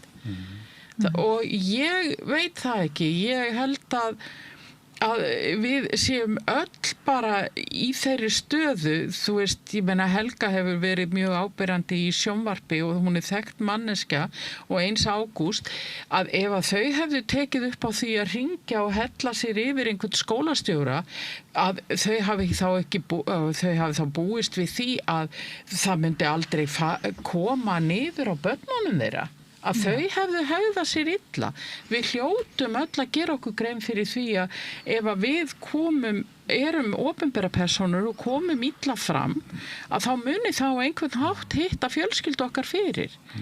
Jafnvel þó að hún sé ekki tengd málinu sem að ræðir. En punkturinn minn sem ég kom kannski ekki alveg nóg skýrt frá mér áðan var að við kannski fyrirgáum yngu sum okkar með reynsluleysi. Ég fyrirgaf henni að við fengum ekki upplýsingar en við fyrirgefum henni náttúrulega ekki lengur, skilur. Nú erum bara orðin reynd í embætti. Hún var líka búin að vera þingmaður í nokkur ár þegar þetta mál kom upp. Já, en sko, líka efni þessa samtals lá ekki fyrir, Já, konkrétt, og nú frá liggur fyrstu hendi. og liggur það fyrir ennþá, það náttúrulega einlega túlkun hann sko. Já. Best væri að hann hefði verið bara með upptöku. En Inga hlýtur að hafa vitað að þetta mál myndi springa út í fjölmiðlum núna. Alltaf hún bara hún hlýtur að hafa átt að sjá því. Ég bara átta mikið á því hvaða pólitíska nef þarna í gangi, hvort það algjörlega stíplað eða hvort þeim bara sama sko. Og hún verður að stíga, hún hlýtur bara að koma fram í fréttum í kvöldu eða eitthvað og svara fyrir Já, kannski hún búin kannski þegar við förum í loftið í kvöld þá hún kannski mögulega búin að svara eitthvað fyrir þetta. Ég var svo bjartsýnn að ég hringdi í hana í morgun því að ég rætti hana frammi að ég var í miklu betra talsambandi við hana hérna fyrir tæpum áratug þegar þegar flokkur fólksins var að vera til og tók helgarviðtal við hana í DFF og síðan upplifði svolítið með hana sko að blaðamenn eigi enga vini því að svo eftir það náttúrulega birtist eins og annars staðar einhverja neikvæða fréttir eins og birtist alla stjórnmálamenn í fjölmiðlum og þá náttúrulega fendi yfir þetta góða samband fljótt sko það bara svo gengur. Þú segir blaðamenn eigi enga vini og þetta nú bara ákveðin útlegð sem að maður verður að taka þátt í ef maður ætlar að vera blaðamaður og vera engum háður heldur bara að skrifa eins og efnistök blaðamannsins þurfa að vera og ég alveg viss það þegar ég var nú í flokki fólksins og bauð mig fram og var nú annar varaþingmaður síðast að sömum finnst það sem ég að segja núna orka tvímælis og þú að stinga þína gömlu félagi í baki, það einhver sem hugsa þetta. En þá ætlum ég bara svona að nota tækifæri af því þú nefndir þetta með að við eigum enga vini sko, að mér finnst bara stjórnsýslulega, mér finnst lýðræðislega, mér finnst það mjög alvarlegt ef ráðherra að refsa einstaklingi, embættismanni, skólastjóra fyrir einhverja skoðanir og fyrir það að hafa sagt frá viðtali sem gjörsamlega óverjandi að ráðherrann hafi átt og í því ljósi vonast ég til að sem flestir geti hort á þetta mál, hvort sem við missum vini við að eiga þá skoðun eða ekki, vegna þess að mér finnst þetta lýðræðislega mjög orka tvímælis ef þetta einhvers konar lenska þá værum við að hverfa áratugi aftur í tíman þegar geðþóttavald ráðherra réði bara öllu það fingur upp eða niður hver lifði af og hver ekki og upp úr því spratt á hverjum þöggunarmenning og klíkumyndun og annarkot varstu inn í hitanum eða utan við viljum helst ekki fara þangað það? Nei, það vil náttúrulega ekki nokkur maður það algjörlega örugt en við viljum gagnsæi Já, en mér finnst samt sem aður einhvern veginn komin þannig kúltúr í dag, þú veist, mér finnst færri segja skoðanir sínar á Facebook muni ekki þegar allir geistust fram með sína skoðanir á Facebook þeim hefur fækkað verulega það meira þeim sömur alltaf að segja skoðanir sína Já, þeim sömur alltaf að segja og maður hugsa sér tvisar maður sér það á sveiklum aður að þér finnst ekki að alveg sleppt í stund eðlilega svolítið fyrir sem en ég hef sjálf hugsað er það þess virði að ég segi skoðun mín að þessu hvaða hagsmuna hef ég að gæta hvað þetta varðar hvernig mun það mögulega bitna á mér þegar ég sækjum starf þarna og hver hjólar í mig á þræðinu mínum á síðunum minni. Hver mun koma með sparkið sko. Þannig að ég skynja það bara í kringum mig og stundum finnst mér orðið þannig að sko fólk þorir ekki einu sinni að segja álit sitt á íslenskum sjónvarpsþætti af ótta við að bara styggi ekki einhvern í elitunni. Já, svo allir farnir að segja skoðun sína í hópum undir dulnefni. Anonymous. Og kvartaði verið of dýrir miðar og tónleika hjá Bubba Mortens og það gett undir nafli. Það er umskapur það. Já, nefnir þú gætir fengið Bubba Mortens á því í inboxi hvað þýðir það? Þú veist það, eins og Bubbi þegar hann reis upp til varnar Balta bara, þú veist, og réðst á Símon Birgisson sem var bara að gaggrina leiksýningu. Það var gersamlega ótrúlegt. Það var ótrúlegt. Já, en sko síðan Inga slapp með skrekkin frá skóparsmálinu svokallaða hafa verið 2 afsagnir í opinbera geiranum. Ásta Lóa sagði af sér út af máli og ríkislögreglustjóri steig til hliðar, fór í annað embætti henni var bólaburt en hún kom reynda með lausn sem kom henni ágætlega allavega fjárhagslega en sko Mér langar aftur að spyrja, sem ég var að reyna að fá ykkur til þess að leggja mat á áðan með framtíð ríkisstjórnarinnar og sko hvort staða Ingu Sæland raunverulega veik. Hvernig metið þið það? Það fer eftir hvernig hún mun tækla þetta mál. Það fer klárlega eftir því. Finnst mér, að mínu viti, en ég held að staða ríkisstjórnarinnar sé þokkalega sterk. Það að það séu 2 afsagnir hérna á kjörtímabili og við vonum að það verði ekki fleiri, þó betra en að menn séu þaulsetnir og spiltir eða þaulsetnir og hafi gert mistök. Það er sko framfaramál að það séu afsagnir þegar breytt hefur verið ránt, sko. Það finnst mér, sko. Ég að vísa til þess að kannski við að upplifa núna nýja tíma meiri í líkingu við það sem þú varst að nefna á Norðurlöndunum. Ég alveg sammála að ráðherra á Norðurlöndunum hefði sagt af sér í klípu Ingu Sæland hérna fyrir árinu, sko. Sko, ég tek alveg undir þetta með Helgu. Þetta finnst mér framfari að fólk skuli þurfa að axla ábyrgð og þó að mörgum finnist að ríkislögreglustjóri hafi ekki axla næga ábyrgð, að þá samt sem áður þessi lausn að þurfa að segja fara úr embætti, virðingar embætti, nákvæmlega í annað sem hefur minni svona prestige. Það finnst mér auðvitað ákveðin refsing og ég tek alveg undir þessi rök Þorbjargar að við þurfum hvort að borga manneskinu laun og þá þá betra. Nákvæmlega. Helgi Magnús, náttúrulega, við munum nú mál hans. Akkurat. En líka, sko, hún lét alveg sína skoðun bersýnilega í ljós, hún Þorbjörg stóð á sínu og fór ekki til löngu með að henni þætti þetta mjög sérstakt og kallaði eftir rannsókn og bara málið einhvern veginn leist. Það er svo aftur spurning hvort að Ásta Lóa hefði nokkuð átt að segja af sér. Það er aftur annar mál. Það var hennar ákvörðun og ég sammála ykkur að þetta mál ríkislögreglustjóra var vel tæklað af ríkisstjórnin og henni kemur vel út fyrir ríkisstjórnina. Mjög vel. En hins vegar hvort að Inga Sæland núna og hennar mál sem eru núna í hámæli séu okkur ríkisstjórnina, þá ég ekkert alveg viss það.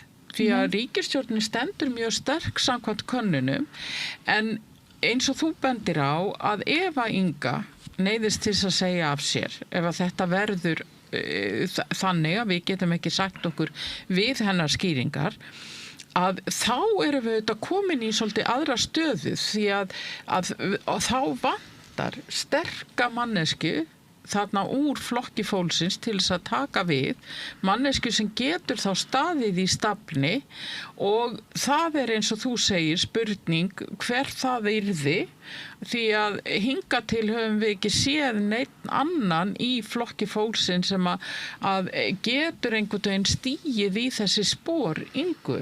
En við veltum fyrir okkur, fyrir hvað ættum þá að segja af sér? Fyrir þá símtalið? Já, hún ekki með málaflokkin. Það ekki hægt að segja formlega að hún hafi tekið þessu ákvörðun. Nei, akkurat. Þannig að þetta svolítið snúið. Það alveg rétt. Tilfinningi mín að það sé langsótt að hún þurfa að segja af sér út af þessu en ég ekki tilbúin til rökstuð alveg. Það svona tilfinningi núna að hún mun ekki segja af sér. Af því að þetta ekki beintengt hennar embætti.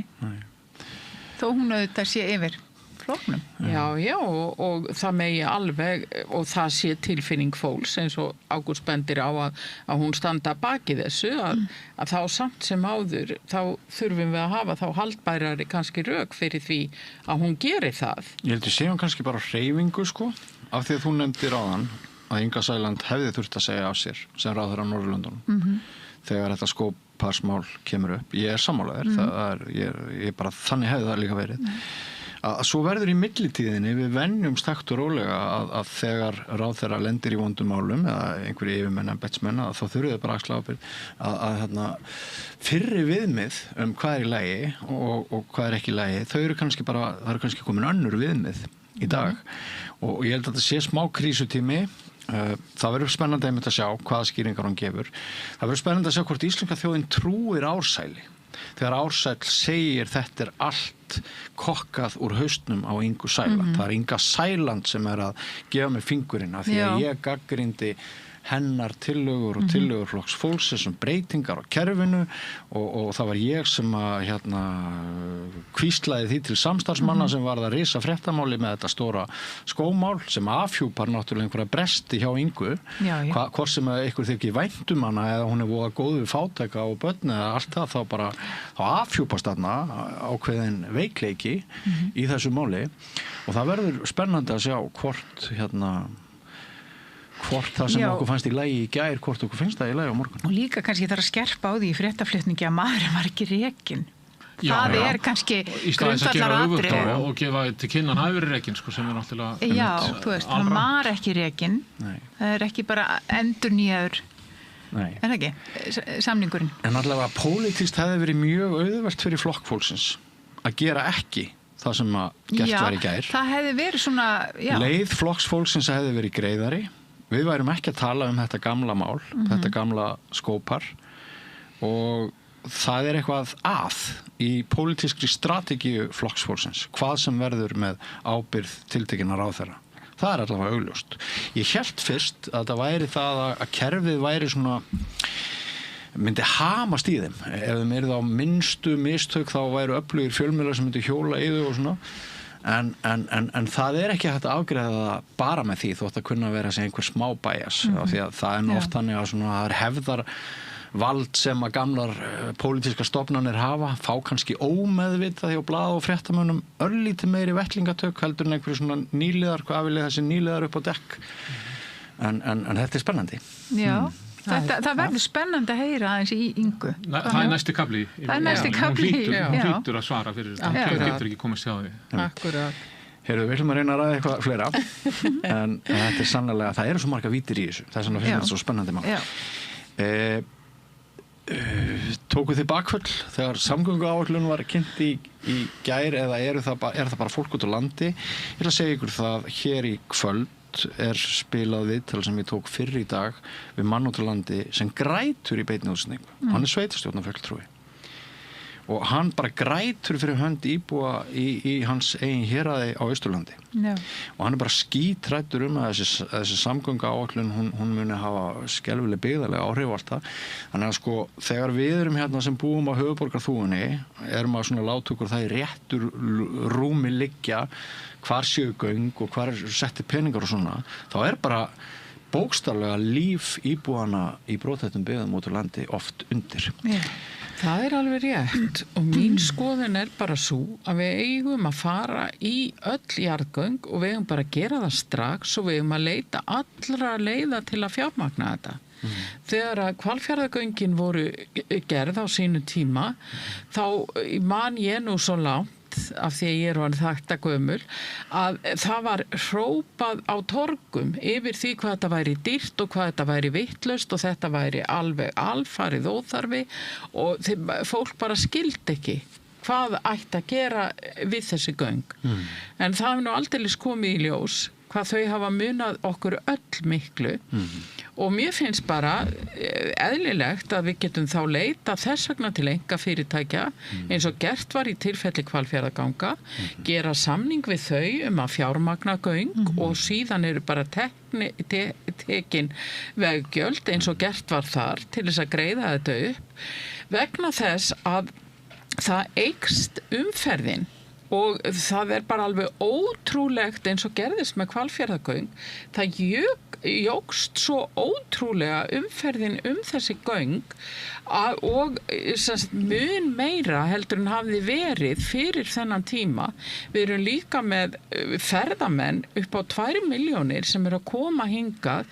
Við þurfum að opna þeim fleiri staði heldur en Badarar Suðurlandið og það ekki spurning í mínum huga að jarðgöngur ein leið til þess að við getum opnað og fengið inn fólk og dreift álaginu sem bara hreinlega náttúruverndarmál og þess vegna eins og ég segi verið ekkert að tvínóna við þetta hættið þessari vitleysu farið bara í öll þessi göng bara strax í dag og hana nú Hafið þið skoðan á Reykjavíkurflugvelli? Nú búið að tryggja honum ákveðna framtíð sem var kannski aðeins óljósari fyrir gærdaginn Já, ég hef smá sko, ég ætlaði bara að segja með göngin hérna, að því að mamma á hús og Siglufirði og bróðir mín býr þar og þar var bara flaggað í gær við fljótagöngin ákvörðuna það og það má alveg koma þar fram að hátt í 30 ár hefur vegurum við Strákagöngin bara verið að það hefur verið mikið framhlaup. Hann gengur 1 metra á ári fram í sjó. Já, ég man að þetta ekkert smáræði sko. Og það bara svona farið að ganga mann á milli að það eigi ekki að keyra hana veg í rigningum og 2 dögum eftir og menn fara bara eftir því. Því að það sko, ég var að keyra hann bara hásumar í góðu veðri og vegurinn svo háskalegur að þú veist, það alveg óumdeilt að þarna þörf á nýjum samgöngu sko, já, á nýjum göngum, það bara þannig það algjörlega óumdeilt hins vegar þetta hræðilega banaslys í gær, var náttúrulega ekki til að svona hjálpa ráðherra í sinni ákvörðunartöku, þannig að af hverju óheppilegt fyrir þau mjög óheppilegt og einmitt bara sýndi svo svarta hvítu hvað mikil þörf á þeim göngum að það margir staðir sem hættulegir sem þarf að útrýma þannig að það verður að meta þetta Siglfirðingar eiga þó kost á að fara hinum megin út úr bænum heldur en þennan hættulega vegum almenninga og hina leiðina en Fjarðarheiðin hins vegar eiginlega það erfitt að fara hann ekki en nú spyr ég vanþekkingu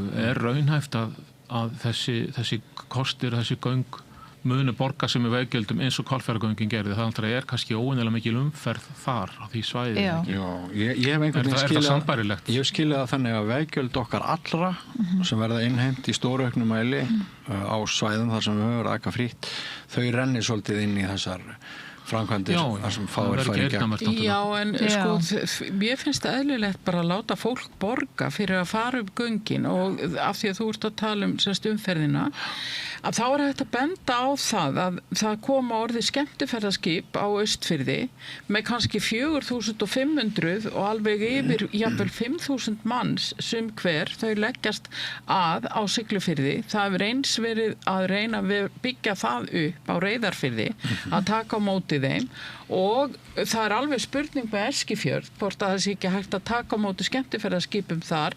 Ég veit ekki hvort það byrjað en það hefur verið umræða það og það skortir eitthvað aðeins á að bryggjan þar geti tekið á móti en bæði í Vestmannaeyjum og víðar þá liggja þessi skip úti á Ytri Höfn og senda farþega í land með bátum og þetta engin smáræðis búbót að fá 4.500 manns í einu inn á svæðið og ef þú hefur þessi jarðgöng og þessa hringtengingu sem sveitarstjórinn á Siglufirði var að tala þá ertu að opna þessum ferðamönnum leiðir miklu stærri svæði.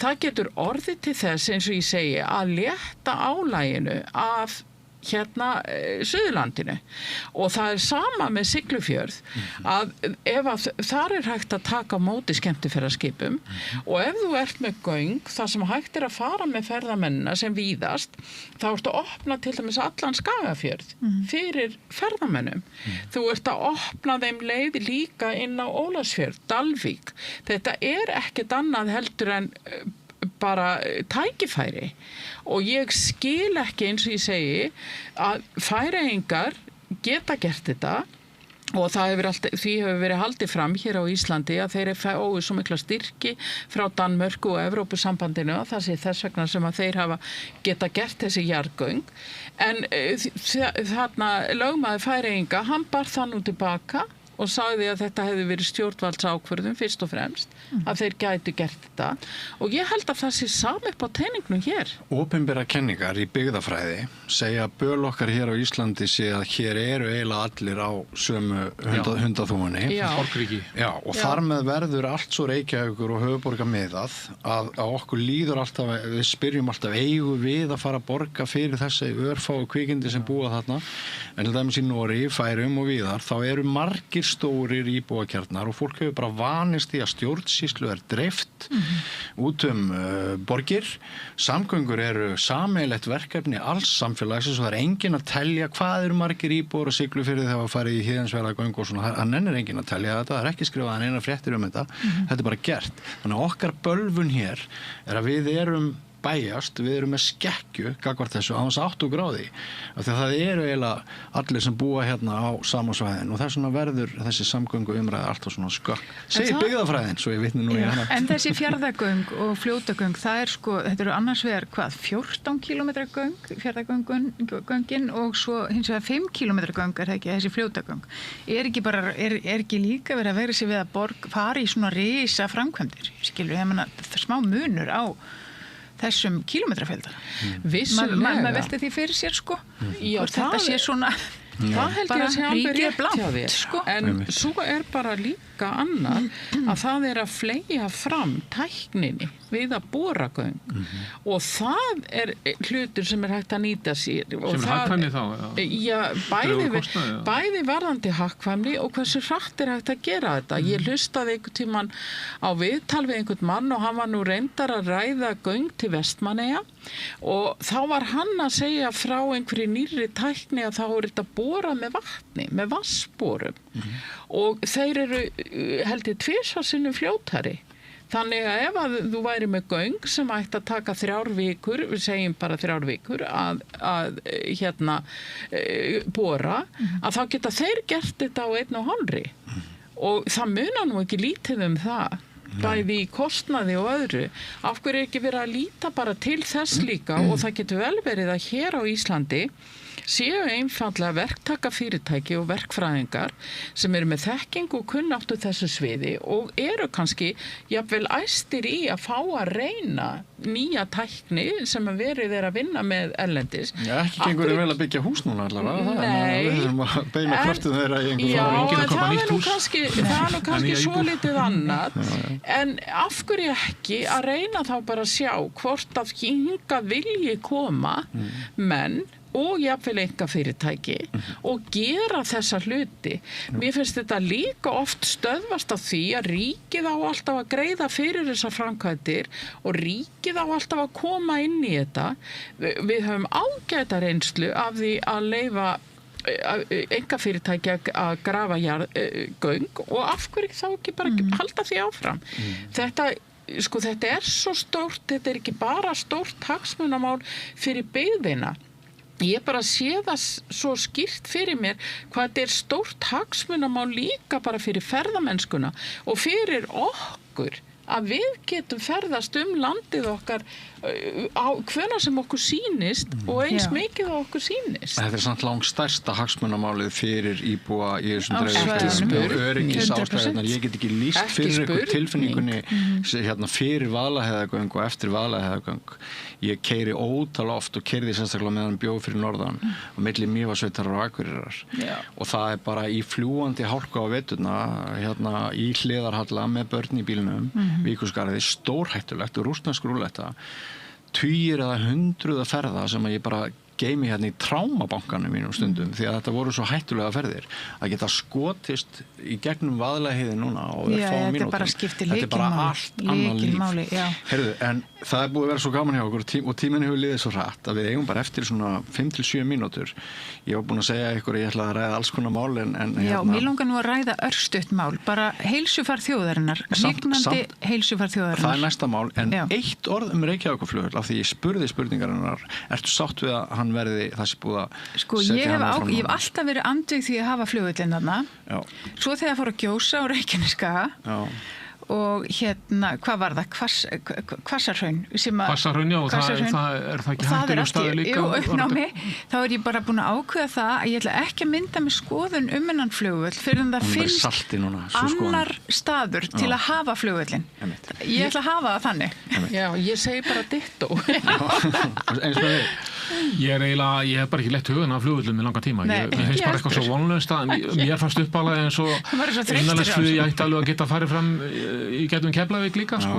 Þú veist að það var kannski það að ég væri ætti að gefa út einhverja skoðun fyrir mig sko.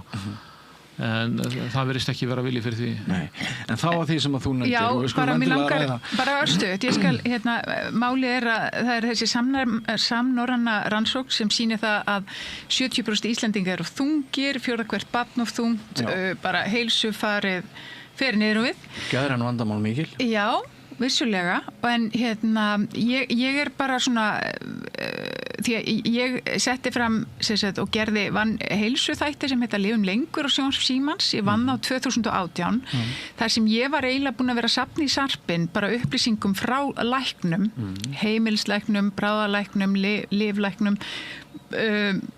og sem hefðu nánast öskrað á forsíðum blaðana bara við stefnum í einhvern svakalegan heilsufarslegan faraldur ef ekkert verður brugðist við. Þá var bara sykursýki 2 bara fór hækkandi og þeir sáu bara einhverja svona varhugaverða þróun sem að ég svona kannski fanga þarna í þáttunum 2018 og þar í samskipti við landlæknisembættið. Og allt hefur ítlu hér heitli gengið sitjum eftir. við bara árið 25 og erum að ræða þetta bara eins og þetta kom okkur rosalega óvart. Þetta hafa löngu búið að flagga þetta fyrir svo löngu síðan. 2016-17 er verið að halda hér málþing og erlendi sérfræðingar og hjartasérfræðingar að koma með ráðleggingar í mataræði og landlæknisembættið einhvern veginn frekar svona, verði ég að segja, með fullri virðingu fyrir því góða embætti að þá er það búið að vera svona hljóðlátt, kurteist og átakafæli. Og það eru eflaust unnin góð störf þar, skýslur fylltar út með réttum hætti og gólfin skúruð vel. En hér þarf í alvörunni að verða einhver alvöru stefnu breyting á embættinu því ber skildar samkvæmt lögum að standa vörðum lýðheilsu samfélagsins og líka það að þetta er svolítið skellu fyrir Ölmu Möller því hún situr frá 18 til 24 sem landlæknir og hún er heilbrigðisráðherra í dag og fær þetta bara í fangið. Og tjáið sér núna, hún er orðin ráðherra. Tjáið sér núna, vitið þið það, og þetta með nikotínfaraldurinn fyrir ekki, það er bara enn eitt dæmið. Sko þú þarft að setjast upp í bíl til þess að ná þér í mjólkurpott því nánast allar hverfisverslanir eru á undanhaldi. En ef þið vantar nikotínpúða, þá get ég örugglega í kringum þetta bara myndver keypt nikotínpúða á 3 ef ekki 4 stöðum. Pottþétt. Já, og hvar hefur landlæknisembættið verið í þessum málum? Þetta bara, meira að segja, ég var að reyna að ná tali af sérfræðingi sem var lækni til að tala um skaðsemi nikotíns og sérstaklega áhrif á börn og annað ungt fólk, kvíðvænleg áhrif, alls konar svona taugakerfis áhrif og læknirinn sagðist bara eiginlega ekki treysta sér enn einu sinni til að fara að tala um skaðsemi nikotíns af því að það væri ekkert aðhafst í málaflokknum. Það væri algjör, þannig að hér erum við með heilsufarið, hnignandi sem að lá fyrir bara 2016-17, 18 er, ger ég þessa þáttaröð, hvað er í gangi? Mér finnst mjög gott að þú nefnir átakafælni þessara tilteknu opinberu stofnunar og hún er víða, hún er bara í meira og minni öllum stofnanaheiminum og fólk sem að viðborgum úr hendi almennings, skattgreiðendur, við verðum að geta gert meiri kröfur til þess að þora að taka slægin þegar váblasir við. Algjörlega, akkur eru þau ekki bara búin að blása í herlúður síðustu ár? Ég veist líka að aðeins spilað inni og verið fráfælandi að það hafa verið stefnur, það hafa verið straumar í umræðinu undanfarin ár þar sem mátti ekki tala um offetu. Einmitt. Það var og það var svona smá. Þú máttir ekki eins og skrifa orðið feitur. Nei. Það var bara þannig. Já, ég veit það. Það er að snjóa yfir það er ekki hlusta á svona lengur. Einmitt, já. En þetta er búið að vera allt of kurteisisleg hljóðlát umræða sem ég finnst að þurfi núna, landlæknisembættið þarf núna að fara að taka grimma stefnu, herskáa stefnu í að vekja stjórnvöld af þessum doða, veita meira fjármagni í forvarnir, bæði hvað var það nikótínneyslu og bara gjörunin matvæli, fara að merkja gjörunin matvæli eins og gert er í Suður Ameríku. Það eru bara sem matvæli merkt gjörunin og það vill engin matvæla framleiðandi fá þá merkingu og það hefur droppað bara offita umtalsvert. Og það þarf líka að taka umræðu búðirnar sem eru stillandi orkudrykkja samstæðanum fyrir framan okkur og sælgætið alveg veist að það er ógjörningur að fara með börn í búðir í dag því að maður verður fyrir slíku áreiti. Og það er allt öðru í öllum öðrum búðum í öllum löndum álums. Já, sko, svo er... Og svo sykurskatt. Svo held ég líka, já, ég er sammálaði með sykurskatti. Og því það er ekki að réttlæta það að sykurskattur hafi ekki virkað þegar hann var settur á í hálft ár. Hann var settur á með röngum hætti. Það eru stjórnmálamenn að taka þetta upp og segja að þetta hafi ekki virkað. Það hefði þurft lengri tíma með markvissari vöruflokka. En það líka svo skrítið að þegar maður hugsar það þegar ég var barn, að þá var verið að kaupa í stórum sekkjum út í búð. Þar var verið að kaupa hveiti og bökunarvörur og haframjöl og annað slíkt. Það var það eina sem fékkst í stórum sekkjum. En núna kemur í búðirnar og þá færðu salgæti í kílóavís. Já. Þetta var eitthvað, það voru litlir pókar þegar ég var krakki, litlir pakkar. Nú færðu til dæmis ekki ópal og tópas lengur í litlum pökkum, þú fær bara stóra póka. Og þetta rosalega skrítin þróun, en ég held líka að þetta haldist ofboðslega mikið í hendur við andlegt ástand, að við erum öll einhvern veginn að leita í tæknibreytingar? Já, tæknibreytingar, aukin kvíða og bara einhvern veginn hvernig samfélagið og heimurinn allur einhvern veginn að verða yfirþyrmandi.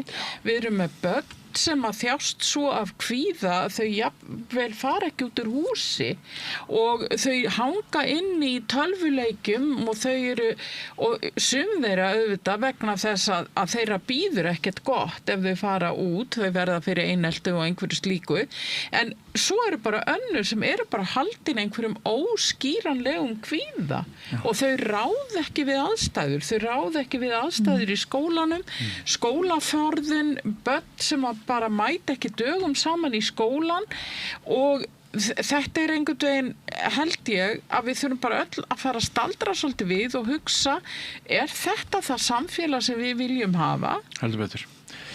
Við þurfum að slíta þessu, ég ætla að vera á léttum og skemmtilegum jólanótum hérna en tíminn eiginlega útrunnin en samt, bara svona aðeins að fara hringinn. Jólaskapið, það komið Ágúst Borgþór? Nei, það kemur ekki fyrir seinna því að allt þetta vesen fyrir jólinn, það pirrar mig svona frekar. Það pirrar þig? Frekar svona, hvað heitir það á íslensku þessu sem var alltaf á móti jólunum? Grinch, já. Já, ég er svolítið þannig en svo lagast ég þegar allt vesenið er á enda og jólahelgin gengur í garð. Já. Góðu tími hjá þér þegar aðfangadagur rennur upp? Já, mér er líka fínt tími bara svona, þú veist, 3. dagur í janúar, þetta er allt búið, sko.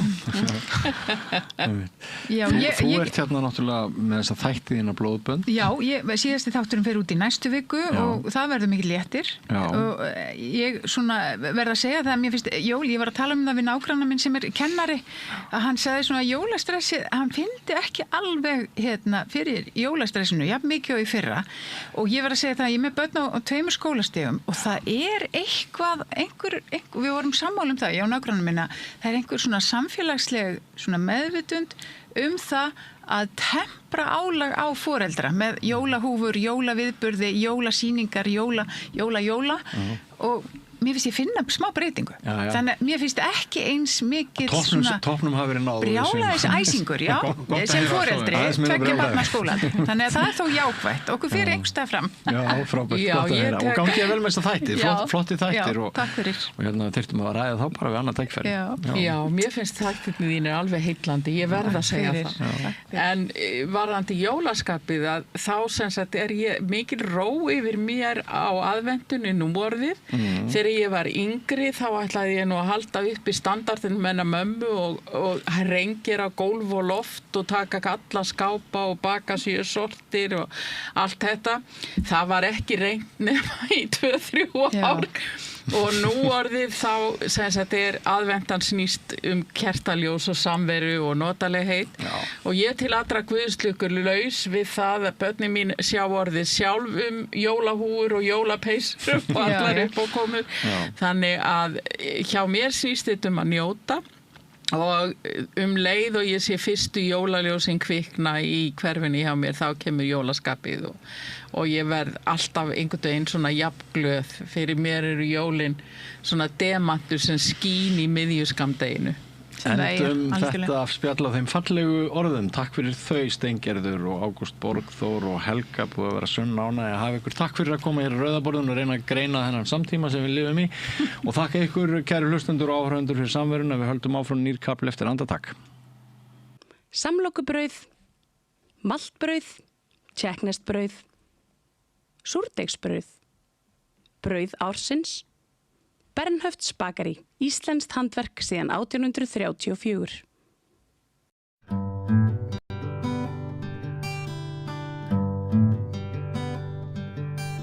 Góðan dag.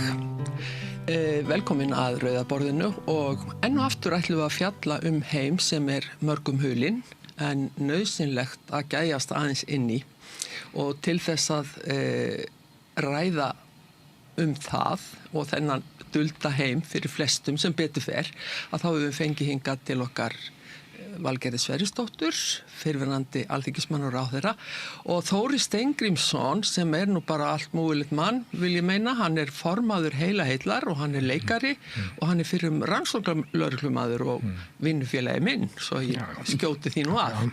Verið hjartalega velkomin.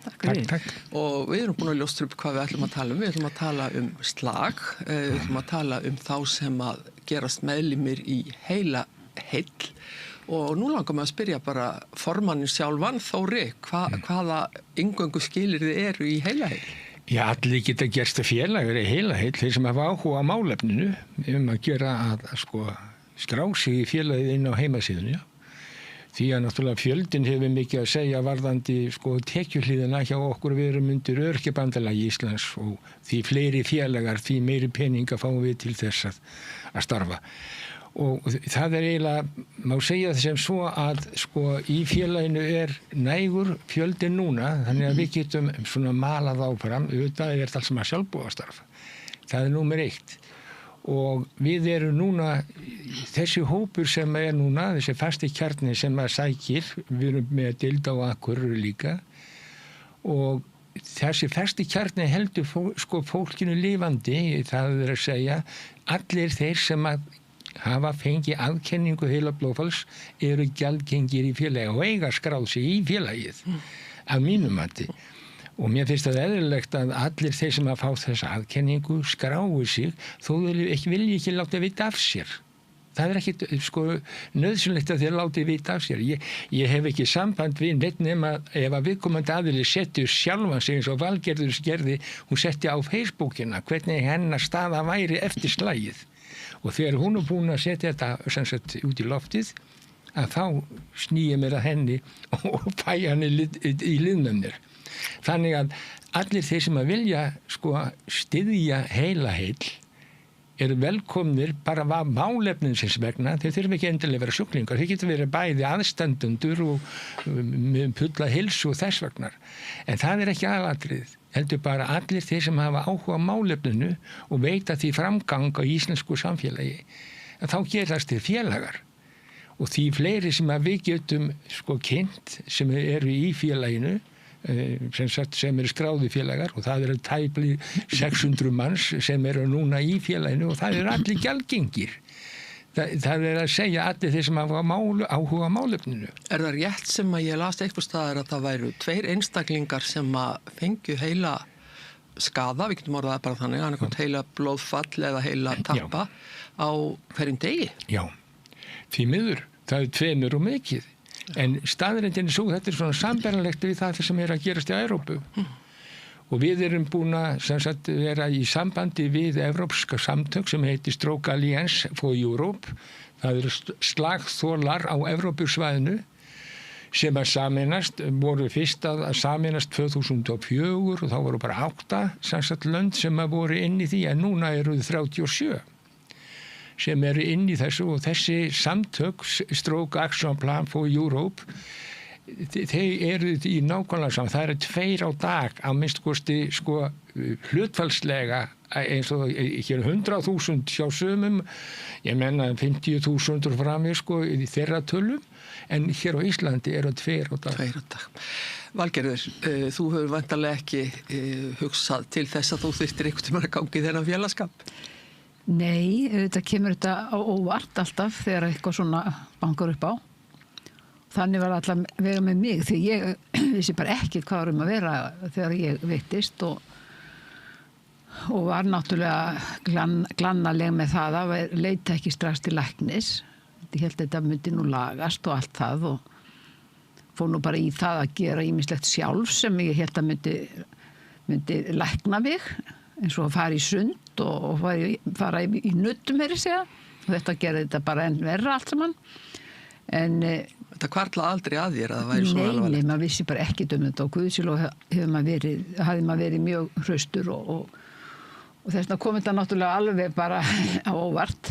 En ég náttúrulega, með að mína reynslu, þá hlýt ég að leggja mikla áherslu á það að fólk fari strax og það hefur tillæknis, hefur tilfinningu að það sé með þetta eða eitthvað alvarlegt. Það ekki viti því að gera eins og ég og þykist alltaf að lækna þetta sjálf, sko.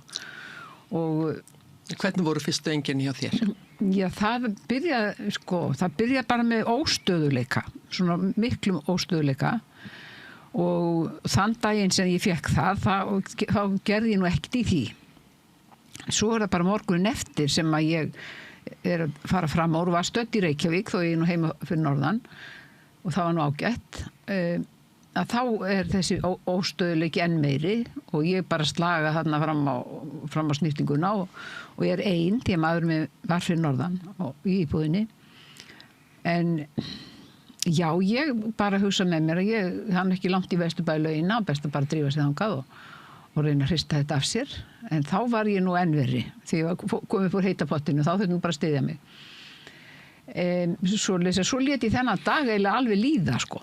Það var alveg að koma kvöld og þetta var bara alls ekki að batna. Og enn hvarflaði ekki að þér að þetta gæti verið eitthvað tengt slagi? Nei, maður veit bara svo lítið, sko. Það nú það, svona lagað. En þegar ég var orðið svona óglatt og ég fór að kasta upp, þá sá ég nú að þetta var eitthvað sem maður þyrfti að skoða og eins það að ég var komið sjóntruflanir. En þá var ég búin að bíða of lengi, þannig að ég fekk ekki sömu meðhöndlun og ég hefði fengið ef ég hefði farið strax. Og ég kannski nú Þórir betri útskýra hver munurinn á þessari meðhöndlun og svo þeirri meðhöndlun sem maður færi ef maður búin að bíða yfir nótt og lengur. En guðsílofa þá gekk þetta nú allt tilbaka. Ég fór náttúrulega hérna á lá inni og allt það og fekk lyfja meðferð sem ég nú náttúrulega enn að nota. En svo í framhald af þessu þá fekk ég svona dofa og hérna varð alveg slöpp öðrum megin í andlitinu og bara það var eiginlega dálítið vesinn og dálítið mikið áfall, sko. Ég vissi ekki hvort að það myndi ganga tilbaka og óttaðist að það myndi ekki gera það en allt fór þetta nú vel en ég þekki bara þó nokkuð marga og sérstaklega konur sem að hafa lent í þessu og jafnvel hafa ekki verið svona heppnar eins og ég að ná sér svona vel og þá eru þær já, þær á þeirri skoðun, veit ég, að hafa farið og seint. Þóri, þú varst nú hreistinn holdi klædd hér í eina tíð og það kom mér á óvart þegar ég frétta að þú fengið bara alvarlegt slag. Mjög alvarlegt. Hvað ár var það? Það var 2004. Já. Og þá var það þannig að sko ég náttúrulega var að fara í sund eins og hún var að tala hún Valgerður, sko, var að fara í sund og var að fletta Morgunblaðinu þegar allt fór að hringsnúast. Og þá leist mér ekkert á blikuna svo ég bara fór aftur inn og lagðist upp í rúm við hliðina á konunni og hún segi, hvað, ertu ekki farin í sund? Ertu ekki að fara í sund? Ég sagði, nei, aðeins að leggja mig, segi ég. Og hún reis aðeins við dokk og horfði á mig og nei, þetta ekki eðlilegt, sann. Hún hringdi á sjúkrabíl 112. Hvað ertu að gera vesen út af þessu, sagði ég. Ég meina, þetta lítur að líða hjá. Nei, sagði hún. Ég hringi í sjúkrabílinn og svo hringdi hún. Og sjúkraliðirnir þau komu inn og bráðaliðarnir og gerðu mér mælingu og á staðnum og sagði, það betra að þú komið með okkur. Og ég stend upp og ég geng með þeim leið og ég kem á útitröppurnar þá steinlá ég. Það mistur bara meðvitund? Já, nei, ég hélt vitund en ég misti alla mátt. Og svo hlöpuður inn í bíl og náði í börurnar og báru mig inn og framins og ég fann hvernig ég lamaðist hægt og rólega í hægri helming. Hendur og fætur, það lömuðust svona meira og meira og þyngdust. Ég sagði, hvað að gerast? Hvarflaði ekki að þér? Nei, ég hafði ekki hugmynd hvað var að gerast. Og ég sagði, höndin alltaf þyngri, ég meina, á hverju þetta, segi ég og svo bara brunuð þeir með mig hérna upp á bráðamóttöku og ég setti þar inn og konan fylgdi á öðrum bíl og og ég heyri hana spyrja hjúkrunarfræðing, hvað haldið þið að þetta sé? Þetta er sennilega heilablóðfall, segir stúlkan. Heilablóðfall? Ég hafði ekki hugmynd hvað það var og skildi ekkert í því sko að ég er þarna með svona er að lamast hægra megin alveg og er alltaf að burðast við að reyna að hreyfa mig. Ég bara geta ekki. Og síðan bara er ég strax settur í skilgreiningu og eins og hún kom inn á, hún var gerður með, þá var gerð á mig myndataka, strax, það þarf að gera strax myndatöku, það er 2 einkenni að ræða, annarkot er það tapi eða blæðing og það er 2 konar ferli sem fer í gang þá þegar það gerist og ég aftur á móti þeir skilgreindu mig þannig að ég væri komið tapa, ekki blæðingu og gáfi mér þá sko segaleysandi efni í æð og það var til þess að þetta bara létti á ástandinu hjá mér og en þá var ég orðin lamaður hægra megin alveg sko frá öxl og niður þetta náði ekki til höfuðsins og þegar að ég sko fer inn á sjúkrastofu og þá er mér sagt slappaðu bara af hérna og farðu að sofa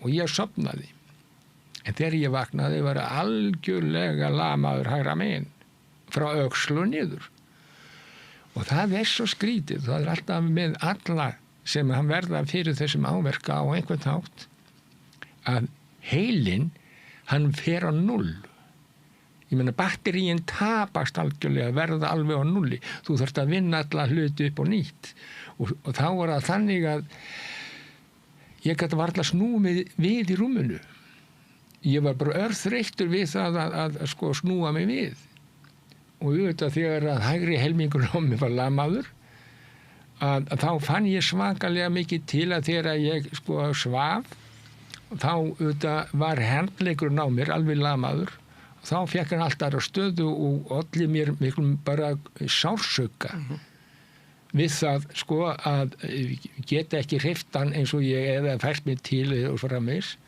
Fékkst engin einkenni í andlit eða? Nei, ég fekk ekkert svoleiðis, enga viðvörun. Það eina sem það gerist bara það að fór alltaf hringsnúast. En nú taliði bæði sko að þið höfðu bara hrist höfuð yfir þessu og ætlaði að hrista þetta af ykkur og fara í sund og nudd og hvað það nú er. Það er málið. Þetta svona vekur upp spurningar hvort að þarf ekki að kynna þetta mikið betur fyrir fólki. Jú, ég er alveg sammála við því. Sko, við gáum út sko, app í alla sko, snjallsíma sem heitir sko, Heilaheill. Fólk getur farið inn á sko, hvort sem það er Samsung eða með Android-kerfi eða iOS, sko Apple. Fara bara inn á Apple sko, Store eða Play Store eða hvað sem það eða Windows Play eitthvað annað og sækja þar Heilaheill. Þar koma þessu sko uppafstafirnir SLAG, slag. Það er sjóntruflun og skinntap, það er lömun útlima, það er andlitslömun og það er glatamál. Samt var þetta öðruvísi hjá Valgerði svo lítið. Já, sjóntruflun. Já, að komi sjóntruflun. Já, nákvæmlega. Og það er eiginlega sko vísbending það að þarna sé eitthvað á ferðin sem að þarf að tjúna við og ég er búin að heyra þátt á mörgum sinnum í gegnum sko neyðarsíman okkar að fólk er að hringja og spyrja, mér líður svona og svona og svona, hvað heldur þetta að segja? Ég er ekki læknir, en þú hringir, þú hefur áhyggjur, þá ert að hringja 112.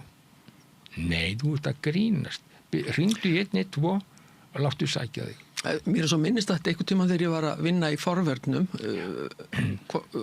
brunaforvörnum minni mig, þá sagði slökkviliðsmaður sko, það er betra að hringja einu sinni of oft heldur en einu sinni og sjaldan. Akkurat. Og þetta er kannski ágætt regla, Valgerður, þú svona... Þetta er eitthvað sem í manni að maður vill ekki láta hlæja sér, sko, maður hafi verið að óþörfu, að ónáða heilbrigðisstarfsfólk. Það er eitthvað svolítið sem að ég held að hafi nú ráðið svolítið fyrr og kannski maður veit að það er mikið að gera og maður kannski, vill ekki allavega ekki að óþörfu vera ónáða en þetta er náttúrulega bara dauðans alvara. Sko. Þetta er dauðans alvara, já. og bara eins og slökkviliðsmaður sagði, koma einu svona oft heldur en einu svona sjaldan. En hafði þetta einhver áhrif á líf þitt á þeim tíma sem þetta gerðist? Varstu í vinnu þá? Ég var ekki lengur í vinnu sem sagt í pólitíkinni, þannig að þetta var að því liti til ágætis tími til að taka þetta að sér, en ég satt að segja var dálítið lengi að ná mér. Og miklu lengur heldur en ég kannski sagði frá, sko. Ég þurfti alltaf að vera að leggja mig og svona. Það var þessi þreyta sem kom yfir. Já. En síðan bara er þetta ótrúlega gott í dag. Já. Maður veit ekki, sko, hvað auðvitað eitthvað svona sem maður tekur eftir öðruvís sem var, en þá segir maður líka við sjálfum sem býtu, auðvitað maður eldast líka, sko, þannig að það er ekki... Það er spurning hverju það er að kenna. Já. En Þóri, varst þú í vinnu þegar þetta gerist? Já, ég, eins og þú sagðir áðan, þá er búin að vera í lögreglunni sko frá 68 og var þá starfandi sem sagt eftir því saminuð lögregluembættina og lögreglusvæðinu sko, þá var ég komin í Kópavog og þá var yfirmaðurinn okkar sem að þú ættir að þekkja, Magnús Einarsson. Já, blessuð sé minning hans. Blessuð sé minning hans og það var eiginlega þannig að þegar ég er undir hans stjórnarna í Kópavoginum og svo fæ ég slagið og hérna mæta sjálfsögðu ekki til vinnu og hann hringir oft á morgun svona á spítalaga og vill fá að tala við mig og það endaði með þegar hjúkrunarfræðingurinn kom til mér og sagði við erum búin að banna öllum að koma til því næstu 20 daga, þú ert það alvarlega, við viljum ekki að fólki smiti þig eða þú smitir þá og svona mis. En sko, heilablóðfall er náttúrulega ekki smitandi. Nei, en það geta komið alls konar. Já, það komið ónæmi kerfi, getur færð úr skorðum og framins. Nema það að hann hefur eflis komið og þegar það var svona halvu mánuður liðin næstu því og þá vildi Magnús endilega fá að tala við mig.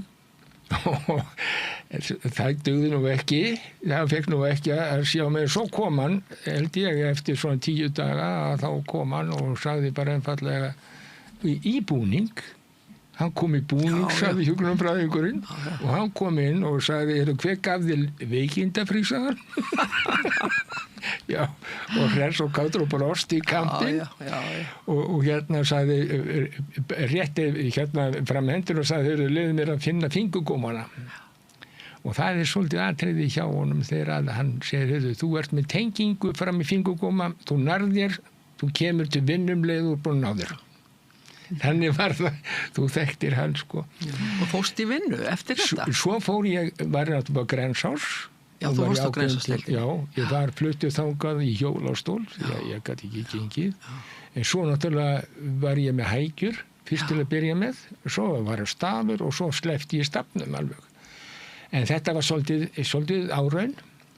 Ég ætla að upplýsa það núna, það er kannski ekki margir sem vita það, en ég hef dvalið á Grensásdeildinni vegna svo kallar það heitir æðaöng, það kreppa saman æðarnar í höfðinu og ég var alltaf að missa meðvitund og smá máttleysistilfinning vinstra megin og ég verð nú að segja alveg eins og er að ég held ég hafi verið heilbrigðasta manneskjan sem lá inn á Grensásdeildinni. Það var hræðilegt að horfa upp á margt fólk sem að þarna var að reyna að ná heilsu einmitt eftir heilablóðfall. Já, eftir slagið.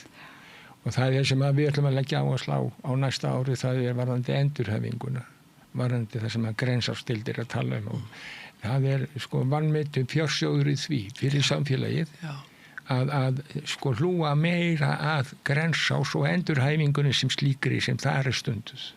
Já. Það er svolítið atriði. Og mér finnst að sko þegar við erum að hlúa hverjum einstaklingi fyrir sig, hvort sem það er virk inn í atvinnulífið eitthvað þess áttar og inn í samfélagi sem slíkt og við ætlum að fara núna á sko næsta ári ætlum við að fara til Svíþjóðar þar sem að SIF, Stroke Alliance for Europe ætlar að ræða endurhæfinguna Grensásdeildir sem er nú fram alla Evrópu. Já. Og við ætlum að einbeita okkur að því sko núna næstu árin varðandi eftir fylgni.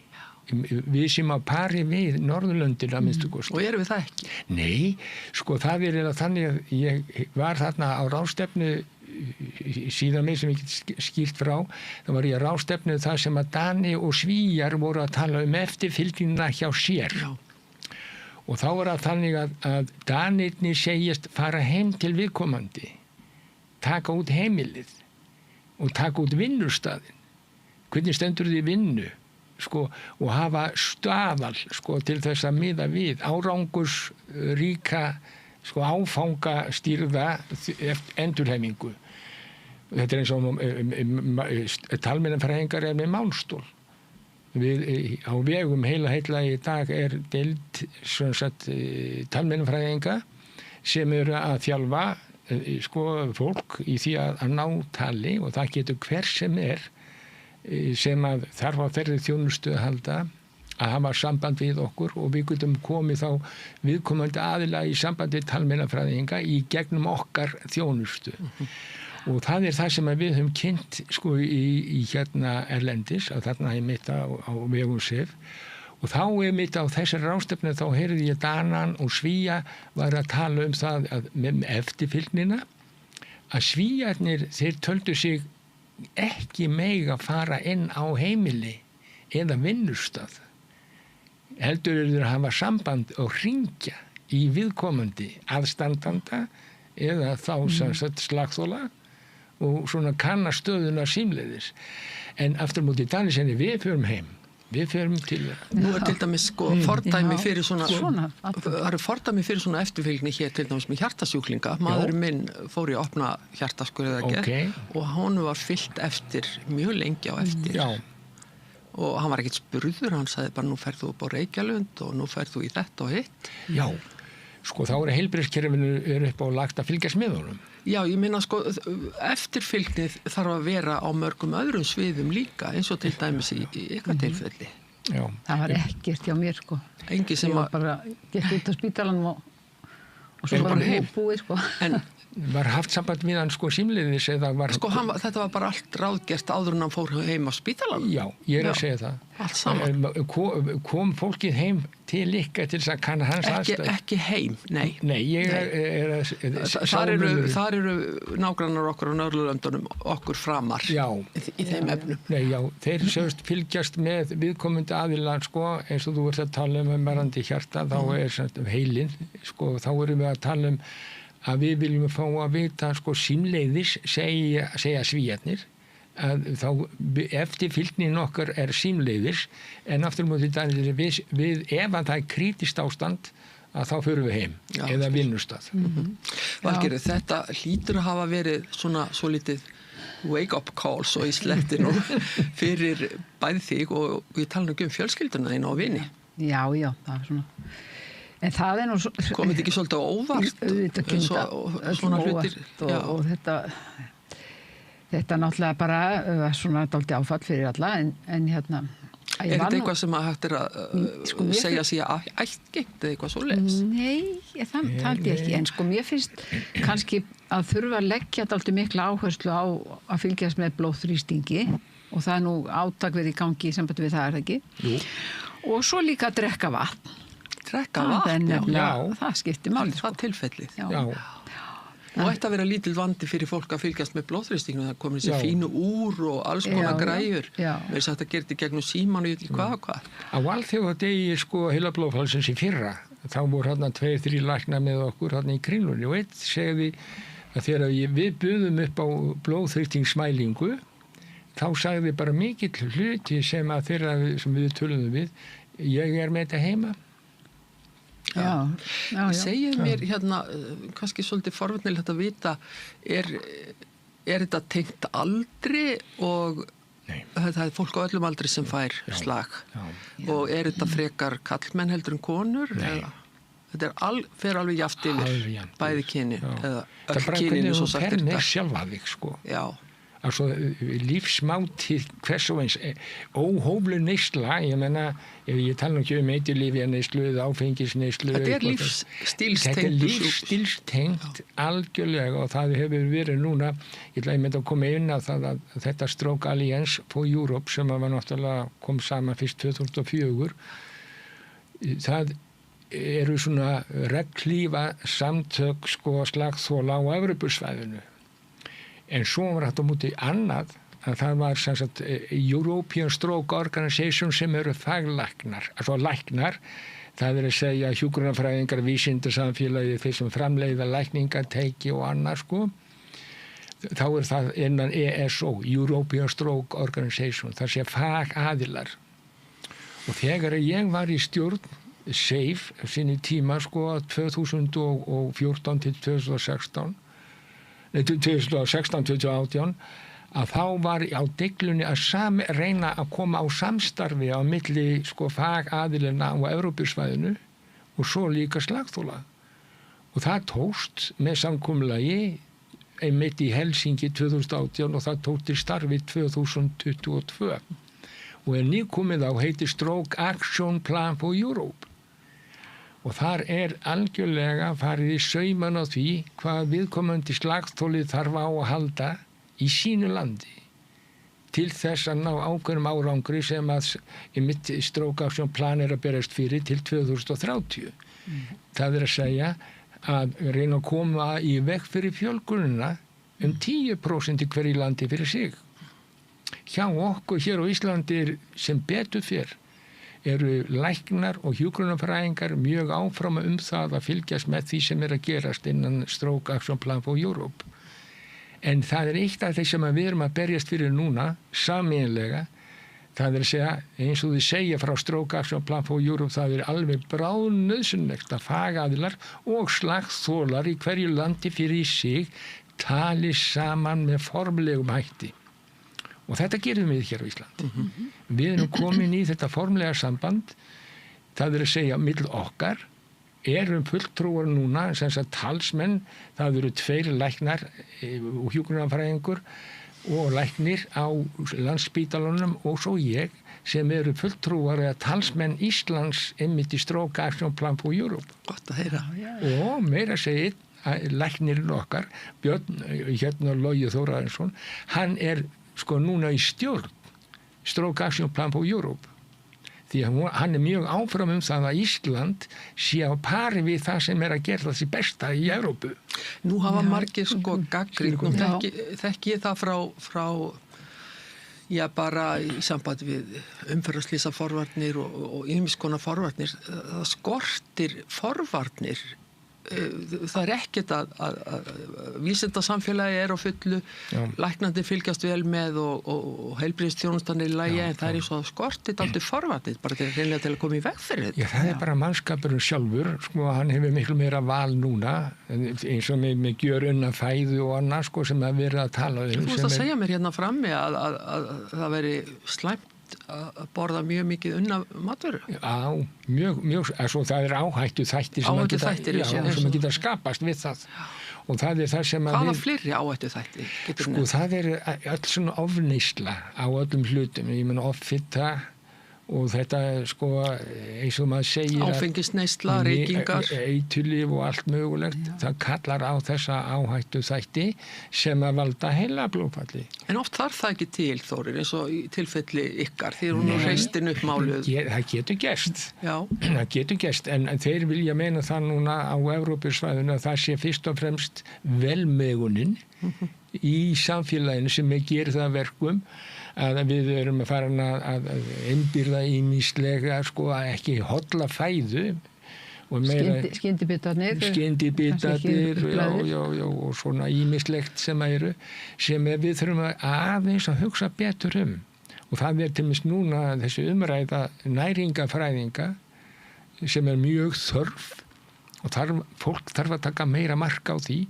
Það verið að tala það hvernig leikskólarnir eru og líka grunnskólarnir og framhaldsskólarnir með mötuneytin þar, upp á hvað boðið og það þetta sem að þarf að vanda mjög vel. Þetta alveg meira sérstaklega næringafræðingar á spítulum og öðru slíku. Það ekki sama hvað við setjum í okkur.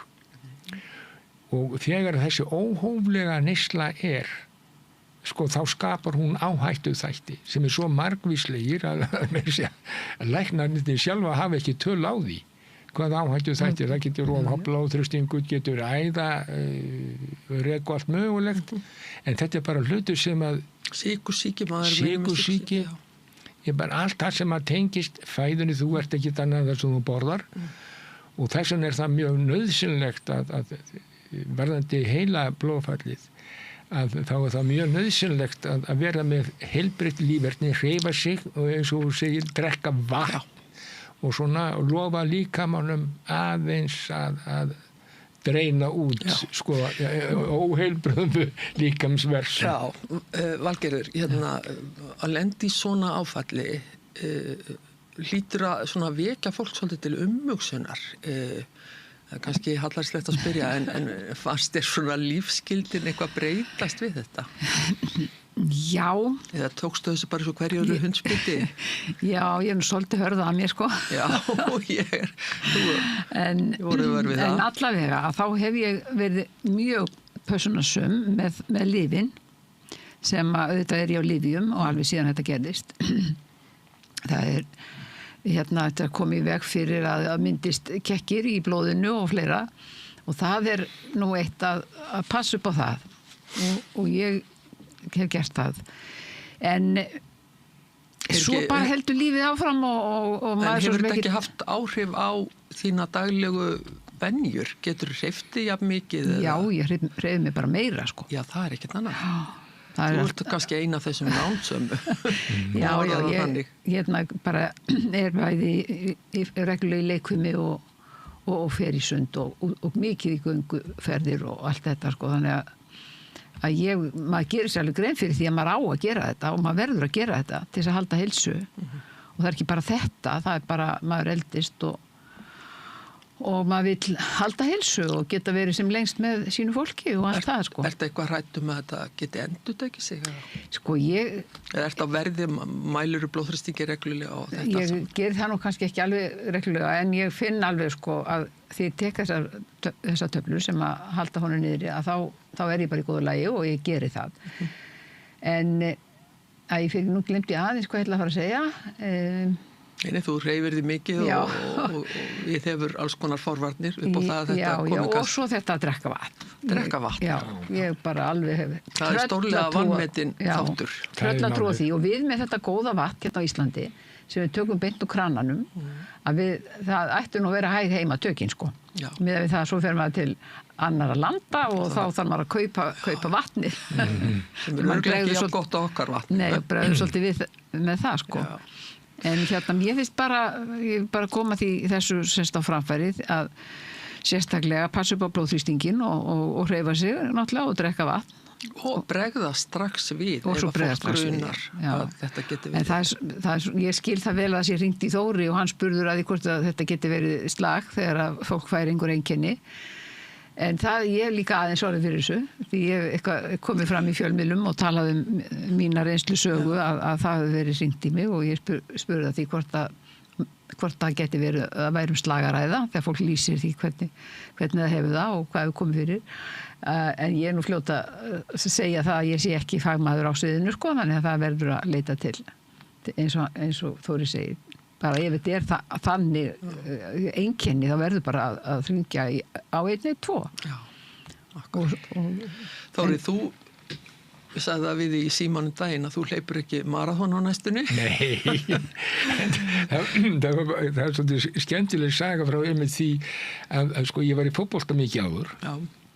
Og þá spilaði ég með Old Boys sko hérna Garbaengum í Stjörninni og hérna svo fekk ég slagið og þeir komu allir til mín og rúðust í kringum mig þar sem að ég lá í rúminu og alveg lamaður áður megin og þá segi ég við að ég held að ég geti nú ekki spila með ykkur fótboltastrákar lengur. Þeir segja, heyrðu, fótbolt er nú ekki allt Þórir en þú gast hvort þið ekkert. Gott hjá þeim. En svona, þú getur gert grín að þessu og séð Björtu hliðarnar en sótti aldrei að þér svona kvíði, þunglindi, einhver vorkunnsemi? Nei, aldrei. En hins vegar var það þannig að Ingólfur Margeirsson heitinn, sko, sem var með mér á sínu tíma, hann var með svona hugsanir það að þetta væri búið. Og þá var náttúrulega slagorðið hjá því, sko, áfall þetta er ekkert endurinn. Áfall er ekki endurinn. Það getur verið byrjunin að ákveðnu ferli, sko. Þú þarft að snúa algjörlega að taka uppbeygju einhvers staðar. En þú ert á lífi, þú tekur uppbeygjuna. Þetta er verkefni bara. Það er bara verkefni, taka á því sem að kemur. Og hann sagði, það er eitt af því sem að, sko Ragnhildur, sem að ég að segja, við verðum að passa þar að sko heila blóðfall eða slag sem hefur áhrif af heilan, tæmir heilan. Hann fyrir á 0. Þá skilur fólk það að það sé búið að missa svakalega mikið. En það er þarna, það þarf bara að vinna það upp aftur.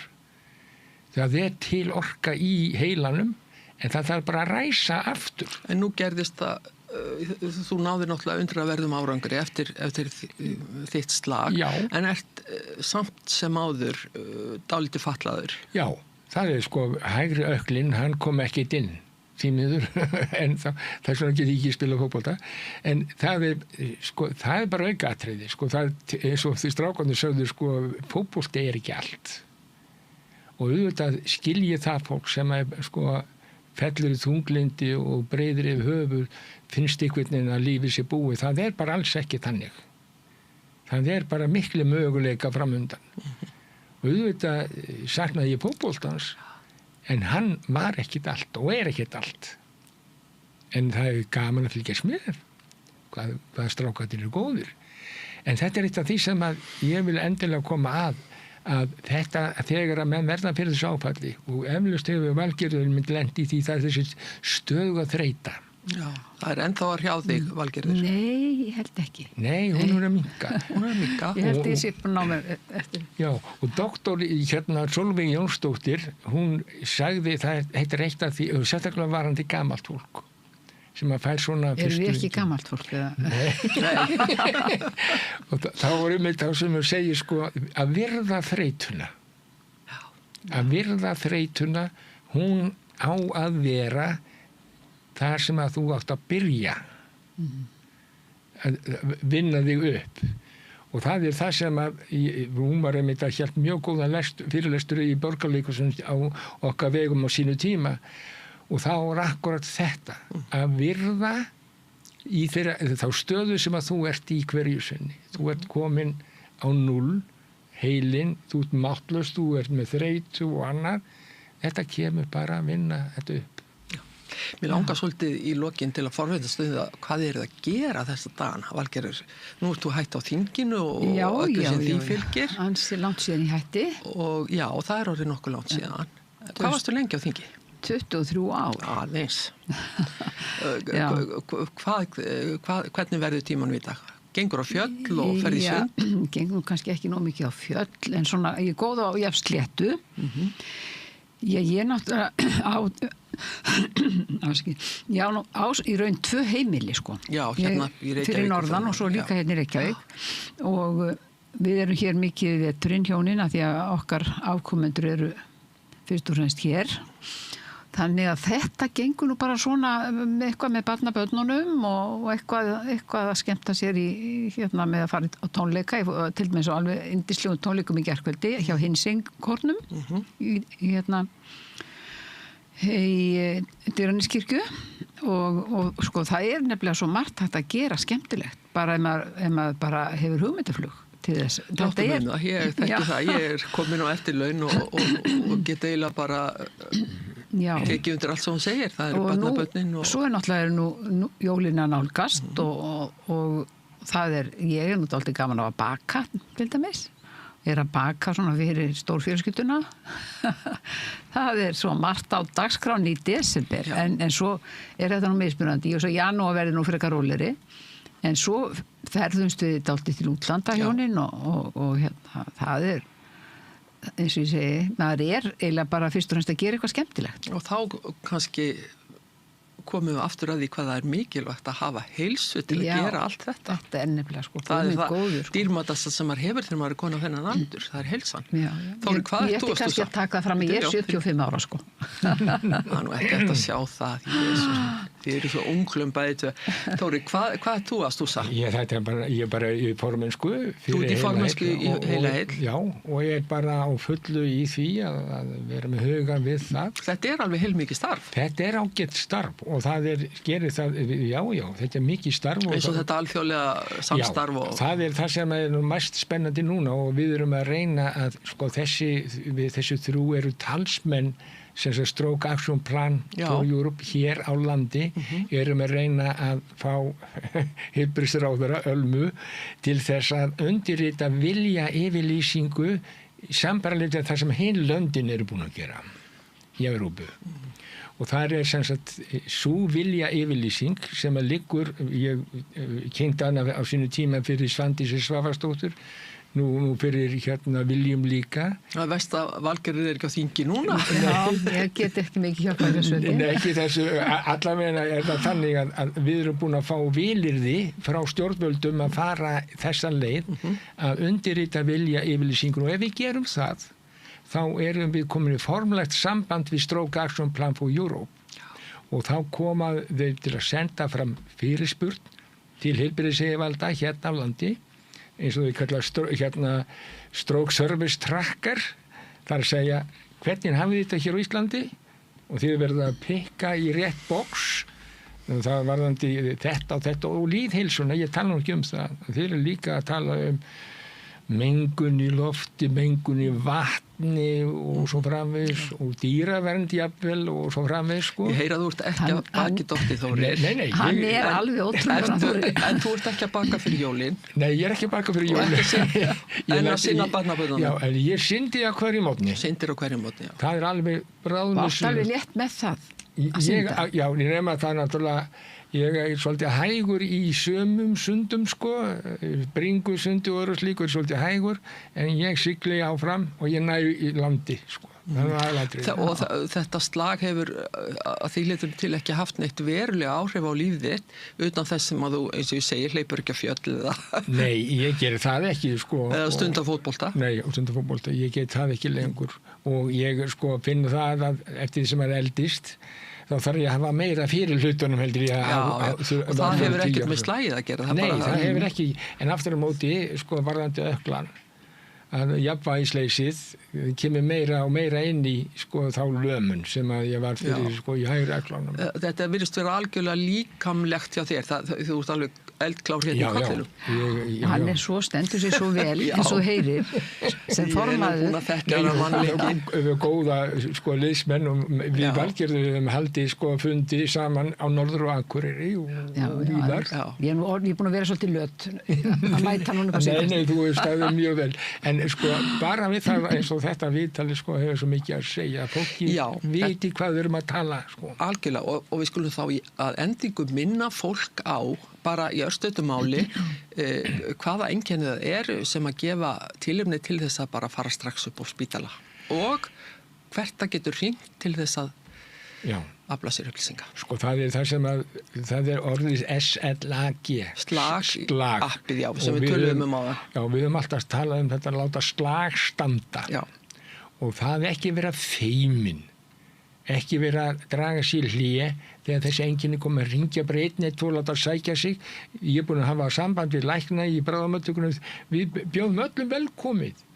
sem eru vilja að sé skoðuð við bara viljum miklu fremur fá það upp í hendur og ég hef alltaf sagt það og ég hef talað það núna ekki að fara á slysárstofuna og bíla heldur hringja á sjúkrabíl þá fáðu aðra meðhöndlun bráða meðhöndlun og það er það sem við erum að tala um hver mínútur skiptir máli það er eins og slökkviliðsmaður sagði frekar að hringja einu sinni og oft heldur hann að hringja og sko heila blóðfall er eins og hjartaáfall sko það getur verið dauðans alvara og þá bara hringja 112 og ekki hika að allra síðustu hvað ætlaði að fara að gera á eftir?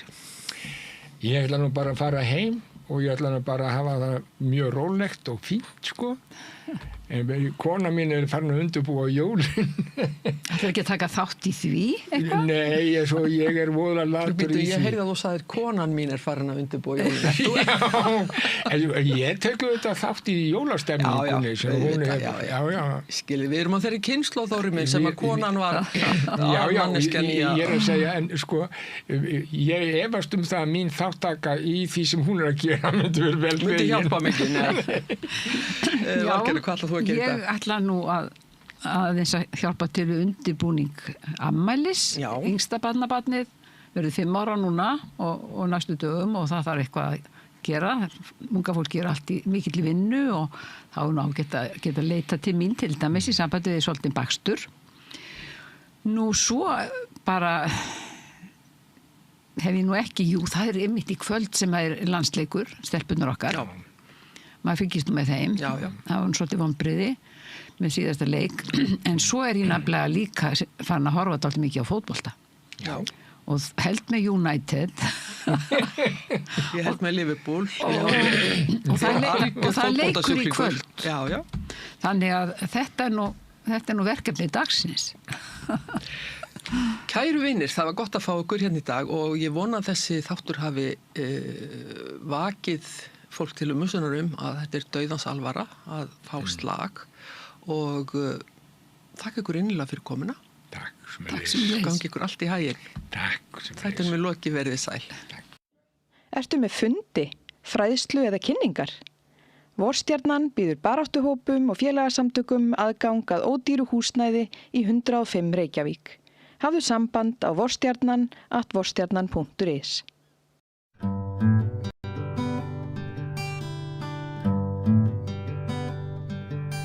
Já, komið sæl aftur og verið velkomin aftur á Rauðaborðinu.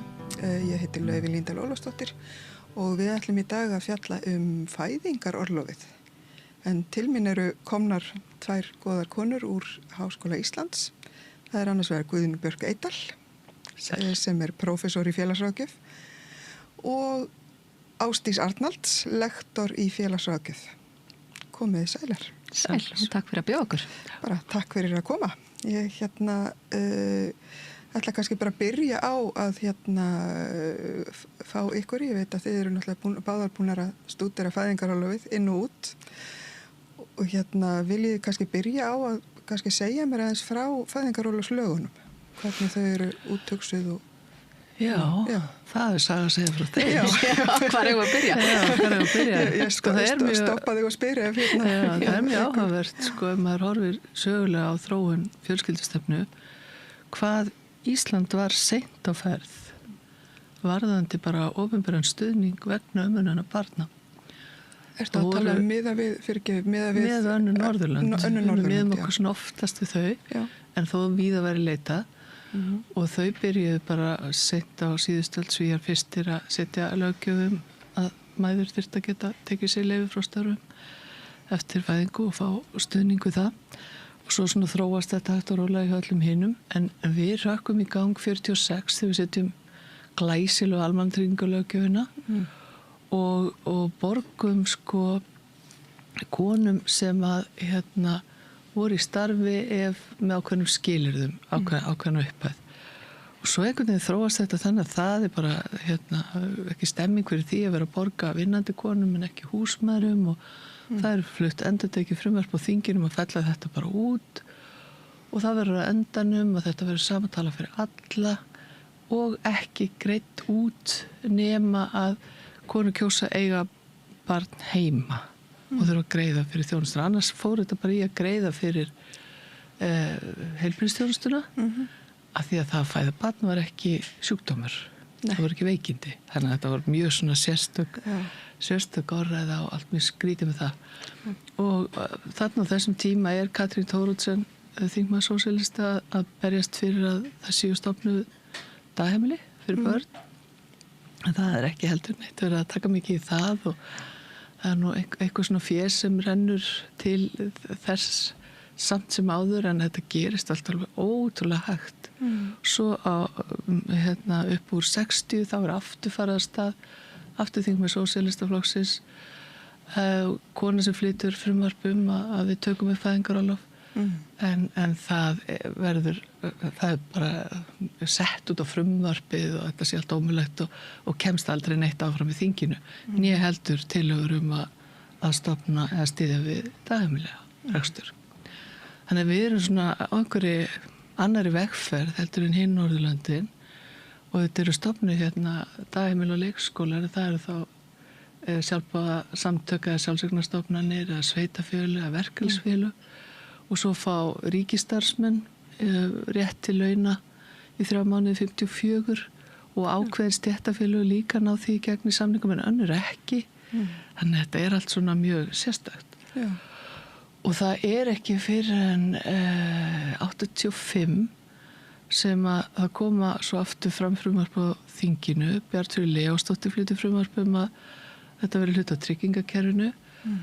Ragnhildur Helgadóttir og nokkur þingmenn, og það mjög áhugavert því hún þá í stjórnarliði, að þau flytja frumvarp það að þessum atvinnuleysissjóður sé nú nokkuð velstattur, að þá verði konum greiddar atvinnuleysisbætur í 3 mánuði eftir fæðingu, enda séum atvinnuleysa ræða en af gleðilegum ástæðum.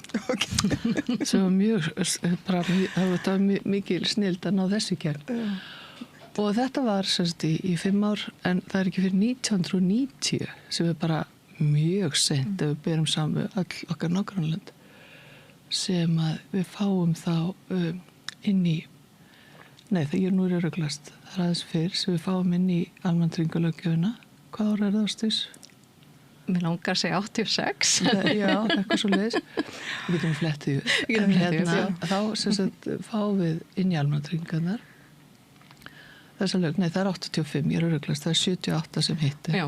85 og þá fáum við þessa sérstöku löggjöf aftur, við gerum þetta alltaf pínlítið öðruvísin hinnir, að þá upphæð 3 mánaða fæðingarorlofs miðu við sko vinnustundir.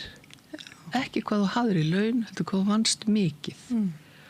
Og þarna koma inn í líka bændur og námsmenn og að svona ríkir ákveð jöfnur þetta en auðvitað enga veginn að bæta upp foreldrum launatap. Og svo aukið í, það 89-90, því saman og fer upp í 6 mánuði, mánuð fyrir mánuð fyrir mánuð og þarna máttu mæður framselja 30 daga til feðra. Það gerist örsjaldan. En það var orlofið náttúrulega svo stutt. Þannig að það var ekkert að frétta af því. Og sko önnur Norðurlönd að setja löggjöf fæðingarorlof sem foreldrar gætu þá skipta talsvert fyrr. Og þá leið eru þau að setja inn svona 2 vikna fyrir feður. Það gerist miklu fyrr hjá þeim heldur en okkur því það gerist ekki fyrir 98 að feður fá þarna fyrsta skipti 2 vikna orlof. En miklu fyrir líka eru Norðurlöndin átt að sjá því að það að hafa fæðingarorlof sem að bara foreldra megi svolítið deila þýðir það að það móðir sem tekur allt orlofið. Það var allstað þannig þetta var bara örfáu feður sem að tóku eitthvað hlut af því. Þannig að þau fara að velta fyrir sig hvað hægt að gera og hvernig getum við nú tryggt börnum umönnum beggja foreldra því það hefur verið markmið lengi í siðferðislöggjöfinni og allskyns löggjöf.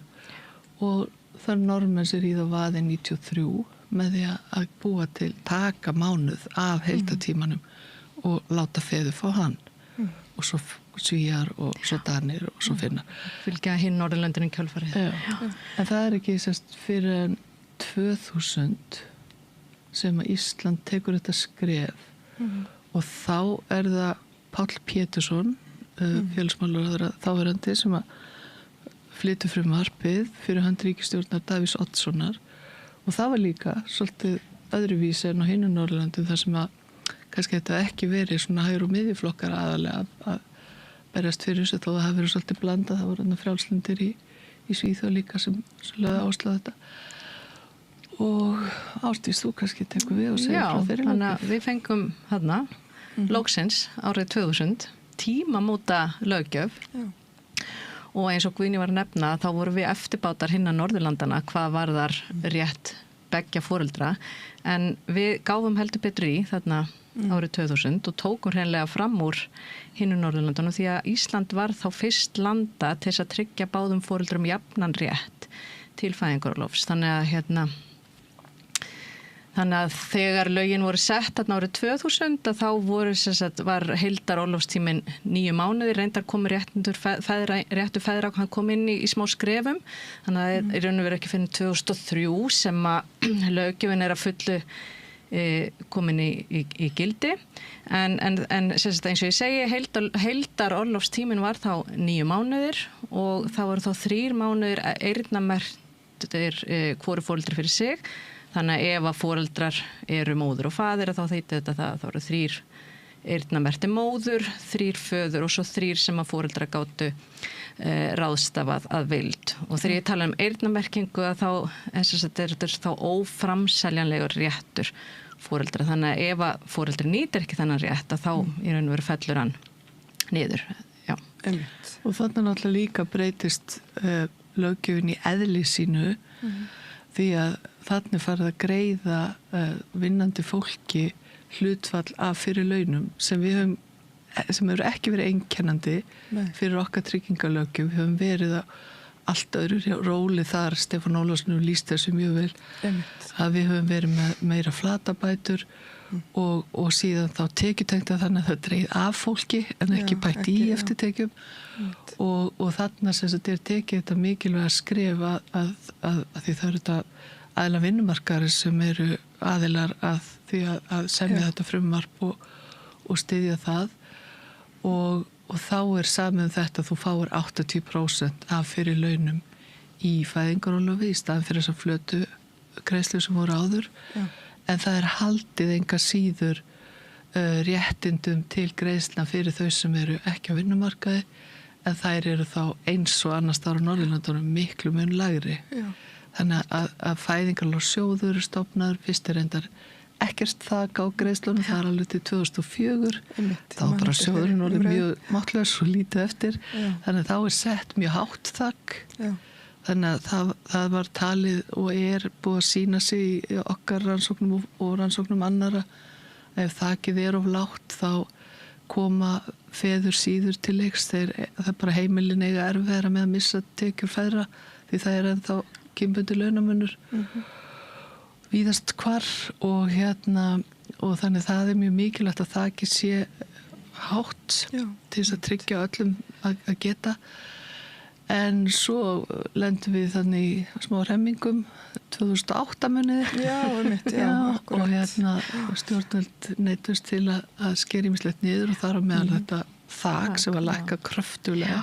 Og sko, þegar þakið var fyrst sett á, það voru ekki nema bara, 3% feðra eða eitthvað svoleiðis með tekjur yfir þakinu en þarna þegar kreppan skall á og þá þá var orðið þannig að 45% feðra voru með tekjur yfir þakið þannig að það var bara mjög stór hluti sem að varð fyrir þá verulegum skerðingum eða var þá ekki að fá þessi 80% af fyrir launum þegar þau voru í fæðingarorlofi. Og kannski líka nefna að þau erum að bera svona saman við Norðurlandi í leiðinni, þau erum að segja þess að sögu að við erum höfum alltaf verið þangað núna og eftirvarðandi lengd orlofsins. Það hefur alltaf verið styttra hér. Við vorum síðust með að ná upp í ár sem gerist núna með síðustu lagabreytingu. Það var 2021. Og það kannski það bara áhugaverð þessi saga af hverju eru við alltaf svona treg til að styðja vel við þennan hóp og af hverju þetta gengið svona hægt, við höfum svo sem ekkert eitt rétt svar við því. En svona í samanburðunum þetta áhugavert. En kannski mikilvægt að taka fram að núna eftir löggjöfuna þá sem að þessar breytingar á löggjöf og nýju löggjöfuna, heildar endurskoðun löggjöfarinnar eins og það heitir árið 2021 að þá, eins og Guðný nefnir, að þá orlofstíminn heildarorlofið, orðnir 12 mánuðir, en við erum ennþá með þennan jafna rétt fyrir báða foreldra. Þannig að í raun og veru sjálfstæður réttur hvors foreldris núna 6 mánuðir en hvort foreldri getur flutt 6 vikur yfir og hitt foreldri þannig að þetta þýðir í reynd að það þá 4,5 mánuður á hvort foreldri sem óframseljanlegur. Og við eins og Guðný nefnir að við höfum hingað til verið eftirbátar hinna Norðurlandana en nú erum við nýbúnar að gefa út skýrslu þar sem við erum að bera saman öll Norðurlöndin þannig að núna það þannig að löggjöf landana mjög svipu hvað varðar heildarlengd orlofsins og líka þennan óframseljanlega rétt. Ég meina Norðmenn eru líka með til dæmis 4,5 mánuð, hvort foreldri finnar með eitthvað 4. Þannig að þetta í raun og veru núna orðið mjög svipað. Og sérst að Svíar eru búin að standa kjöri lengi núna með 3 mánuði. og Danir stigu út úr þessu módeli, stigu aftur inn í það núna því það kom Evróputilskipun sem að öll Norðurlönd verða öll Evrópulönd verða að fara eftir og þeir hoppa inn í með henni og eru komnir á svipar á. Þannig að Evróputilskipunin er frá 2019 og hérna þar sem sagt kveðið á að Evrópuríki þurfi að hafa 2 mánaða 2 mánuði óframseljanlega fyrir feður, fyrir hvort fólk og það gengur mjög hart eftir að öll ríki uppfylli þetta. Þannig að þegar í umræðinu þegar við að tala hérna á Íslandi bara af hverju þetta ekki allt gefið frjálst sko, ég meina hérna þetta er ekki eitthvað sérstætt Íslands skilur. Það er sem sagt ekki hægt. Nei, það er ekki búið. Það er ekki búið. Nei, akkurat. En hérna, og það er líka áhugavert að við höfum alveg fengið hvíslu það að það hefur mikið verið hort til Íslands þegar þessi tilskipun var mótuð og Ísland hefur verið að því að við tókum þetta skrefa gera þetta jafnt frá byrjun og þá hefur mikið verið hort til íslensku löggjöfarna, þau vita allir hvað íslenska líkanið og mér segja það var áhugavert í sænskri rannsókn meðal foreldra sem voru að spyrja hvernig þau vildu hafa þetta þá voru þau að vísa í íslenska líkanið sko í samtölunum þannig að það er ekki bara stjórnmálamenn og sérfræðingar sem þekkja það heldur bara er þetta almennt mjög þekkt og kannski eitt viðbót sem við ætlum að nefna sem gleymist oft í umræðinni og það er þessi sveigjanleiki í íslenska módelinu. Fólki finnst við erum að fá allskis fréttir núna bara undanfæri fólk sem finnst eitthvað ómulegt og þetta má allt bæta en svona einhver atri í framkvæmdinni og þá koma svona finnst mér oft svolítið mikla fyrirsagnir svona íslenska kerfi handónýtt eitthvað svoleiðis en hérna það má finna svoleiðis galla á öllum kerfum akkurat og það sem hefur verið í samanburðinu komið í ljós er að íslenska kerfi er eiginlega bara einfaldar en flest, þau eru mörg mjög flókin og foreldrar hafa mjög mikinn sveigjanleika í íslenska kerfinu bæði til að ákveða hvað eru mikið sko lengi að nota réttin innan 2 ára. Þess að þetta hægt að í raun og veru nýta orlofið hvenær sem er innan áður en að barnið verður nær 2 ára aldri og foreldrar geta verið á sama tíma í orlofi sem er mjög ólíkt í sem að þekkist annars staðar og hérna það er hægt að í raun og veru teygja tíman sem að fólk er heima, foreldrar eru heima þannig að þú getur valið að fá þá lægri greiðslur eða lægra hlutfall greiðslana með því að hérna og lengja þannig orlofstíman. Þannig að það er mikill sveigjanleiki. Það er eiginlega ekkert land sem hefur leyft svona mikið að gefa svona mikið frelsi til að vera saman. Íslenski foreldrar er ekkert að hanga saman í fæðingarorlofi. Sko. Þeir eru að nota tíman mjög vel, svo það sé sagt. En þessi möguleik er fyrir hendi. En það er áhugavert til dæmis á Spáni sem við höfum verið að bera Ísland sama við í greinum að þar er núna orlofi 4 mánuði fyrir hvort foreldri og þeir ákvaða að hafa þetta algjörlega þannig eins og bara fylgja íslenska módelinu og hafa þetta bara frjálst og það hefur svolítið virkað þannig að foreldrar eru mjög mikið að taka orlofi saman og það hefur verið bent á það í rannsóknum að það sé kannski ekki alveg þá þjóna markmið sínu þetta mynda tengslu barn og af hvort foreldri fyrir sig fá að kynnast barninu á sínum forsendum og það Ingólfur Gíslason hefur til dæmis skrifað meðal annars í bækur þar sem hefur verið fjallað þetta að þá vill það brenna við að faðirinn verður meira svona eins og aðstofmaður móður. Það er einhvern veginn líka svolítið í þessum kynjuðu hlutverkum og hérna þannig að það er ekki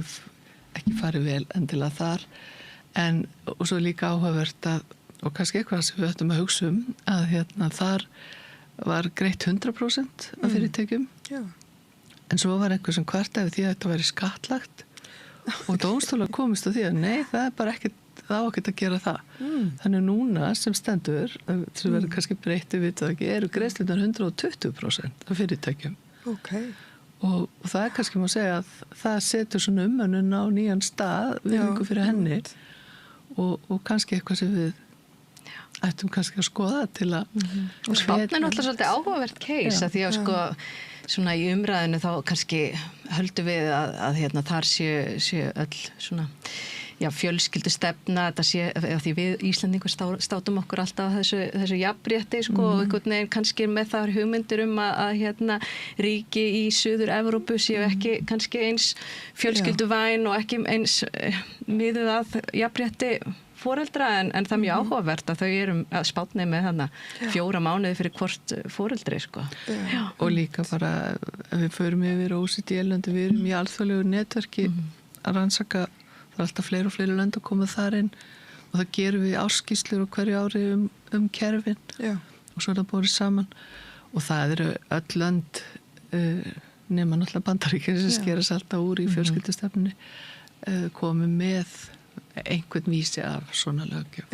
Akkurat. Þannig að það er bara líka mjög áhugaverð þróun. Já, akkurat, já. Mér fannst það einmitt áhugavert einhvern tímann ég var stödd í Íslandi fyrir nokkrum árum og þar var mér sagt að það væri 1,5 ár fæðingarorlofi. Ég reynda veit ekki alveg hvernig það skiptist á milli Nei, ég glemdi að segja að þegar við byrjuðum þáttinn það má ekki hlýða okkur yfir einstök kerfi. Nei, ég skal ekki gera það. Ég er bara algjörlega ábyrgðarlaust að varpa þessu fram. Já, ég er ekki alveg klára hvernig er Íslandi en við skoðum nú eitthvað Pólland sem er annað náttúrulega ríki í Austur-Evrópu. Ég hugsa nú kannski eistarnir séu líkar okkur heldur en Pólverjarnir samt.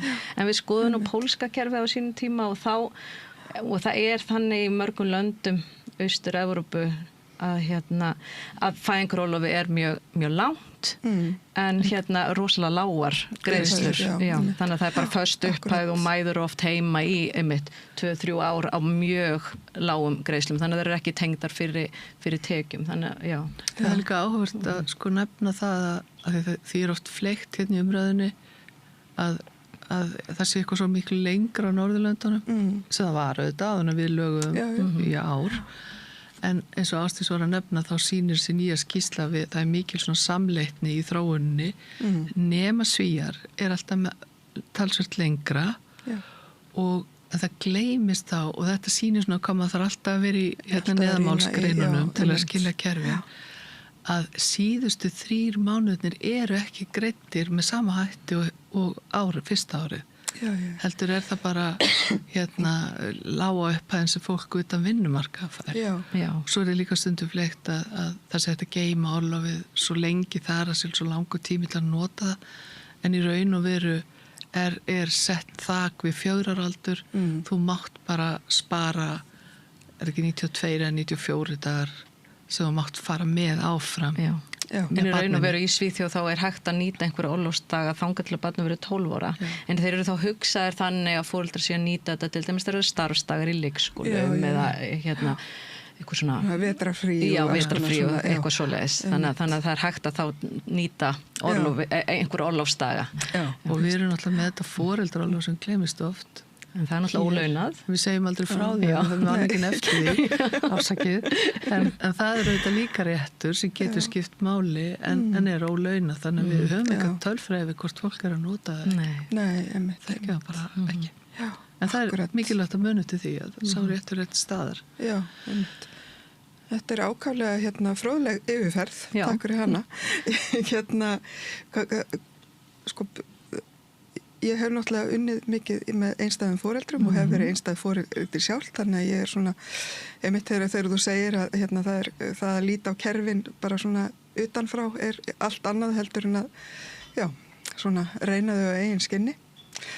Og ég veit náttúrulega að löggjöfinni var breytt þarna 2021, þannig að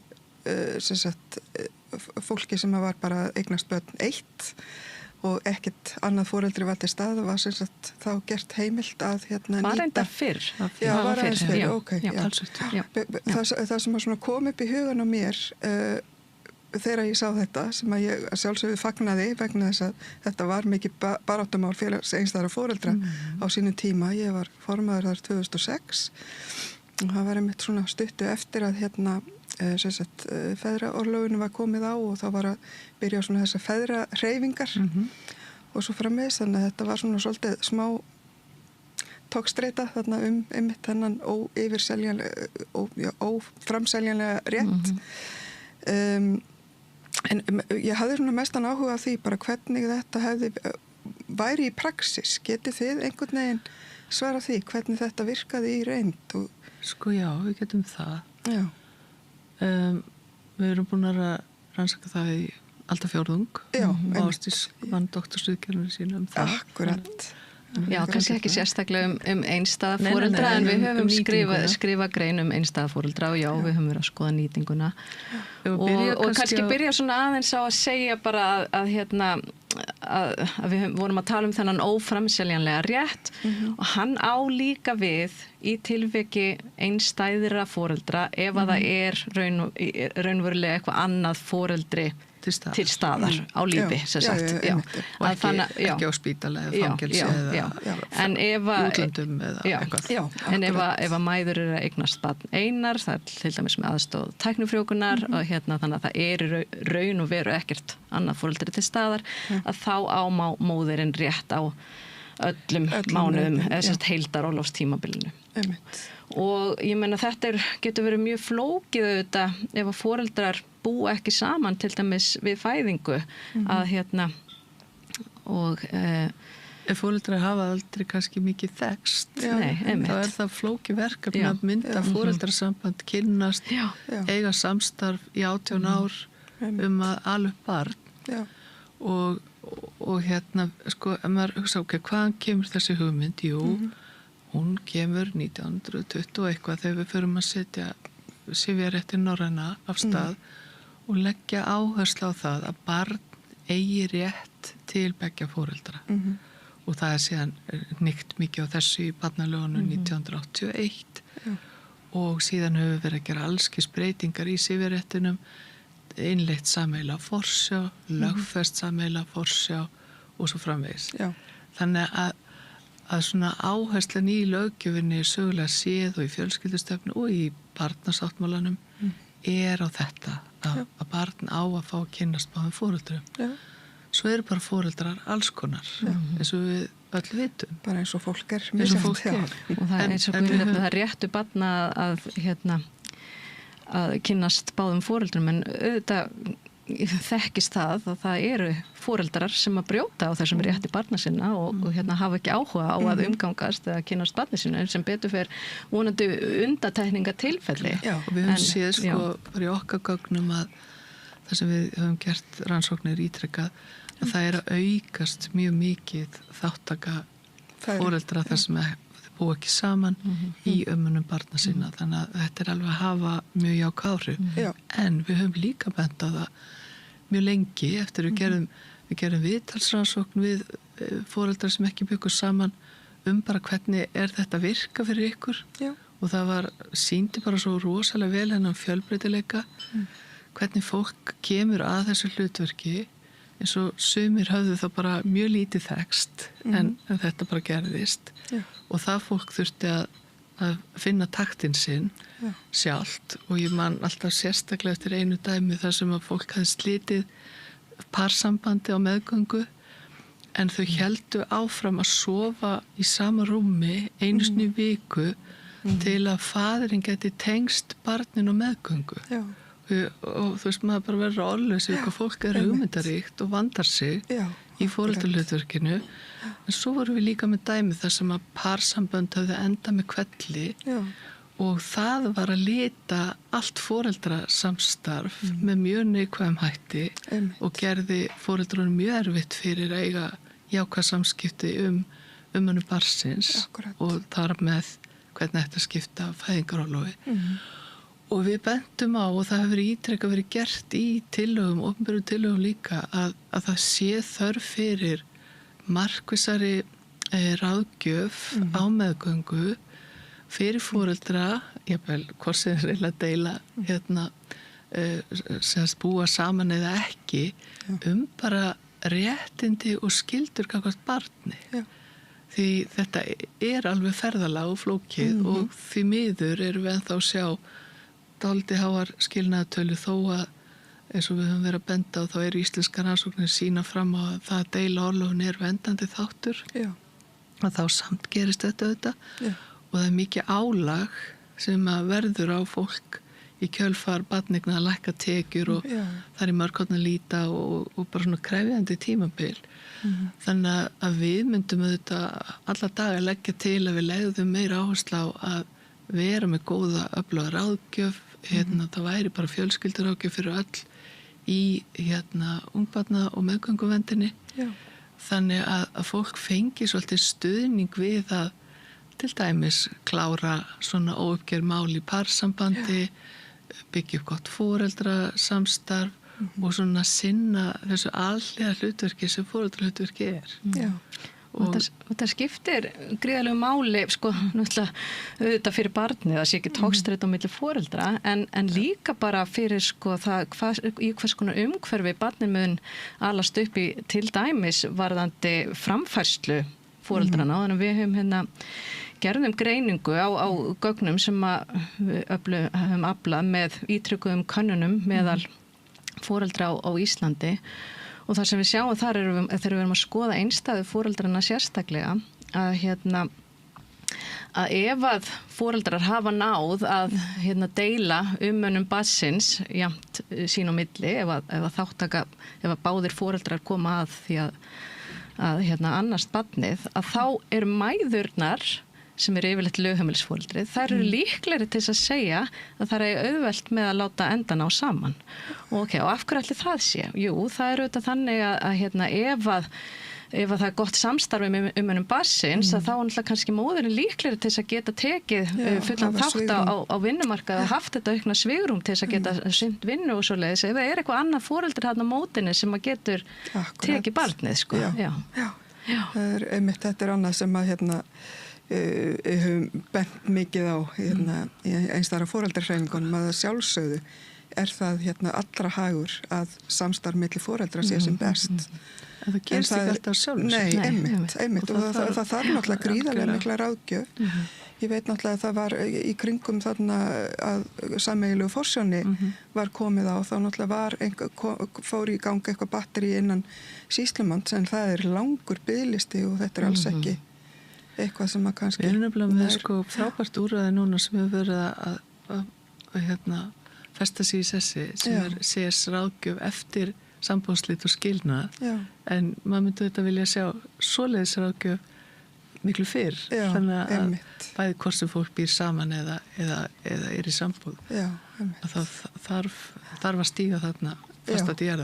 Og þetta er ekki nýhugmynd, bara ég er að hugsa tilbaka Sigrún Júlíusdóttir, prófessor í félagsráðgjöf emeritus, hún hefur barist fyrir þessu að tala þetta áratugi og það verður oft farið að stað eitthvað svona námskeiðahald hér og þar og Heilsugæslan á Akureyri var með frábært verkefni sem hafði mjög jákvæð áhrif sitt nýja barnið, það sem var fjölskylduráðgjöf við ákveðna hóp og það var bara gert og svo bara samt einhvern veginn festist það ekki í sessi því við erum alltaf að slökka elda og munum ekki eftir forvörðunum okkar þetta er alltaf fólk, þetta er alltaf svona pínu flóki, en ég held að það sé við myndum spara og græða og öfla lífsgæði barna svo mikið þó þetta væri ekki stórt verkefni að þá breytir lítið miklu þarna.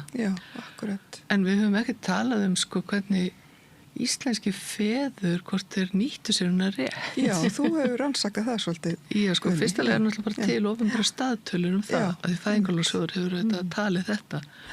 Og það sem gerist var að feðurnir, eins og Ásdís var að segja áðan, þá kom þetta mánuð fyrir mánuð og bara alveg leið þá notuðu þeir allan sinn sérstaka rétt mánuð fyrir mánuð og stigu bara mjög kröftulega inn í þetta hlutverk. Þannig að fyrsta árið eftir að lögin voru innleitt þarna árið 2000 þá var réttur feðra 1 mánuður og þá nýttu þeir að meðaltali 1 mánuð og svo árið eftir voru 2 mánuður og þá nýttu við 2 mánuður, svo þegar var 3 mánuður og þá nýttu við 3 mánuður og svo sjáum við núna þegar við jukum ennþá frekar við þannig óframseljanlega rétt að þá eykst aftur þessi meðalfjöldi daga sem að feður nýta í orlofi. Og svona heildar niðurstaðan er að og ekki þetta er ekki bara frá Íslandi heldur, bara almennt að feður, ef það er ekki mjög lágar greiðslur, að þá nýta feður það sem þeir eiga að meðaltali.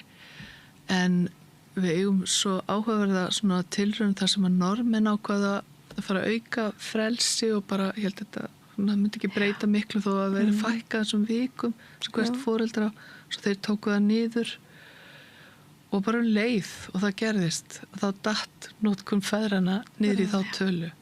Sem var til þess að þeir ákveðu að breyta löggjöfuna aftur og eru núna með lengra tímabil sem er ófremsannlegt en þeir voru með áður af því að þeir sá bara, þeir fóru þennan 4,5 mánuð. Þeir sá það virkar, þetta frelsið til að velja er ekki til staðar ennþá því við erum með svo fyrirfram mótaðar hugmyndir hvernig hlutir er að vera og svigrúm feðra virðist vera mjög takmarkað til að taka rými í umönnun.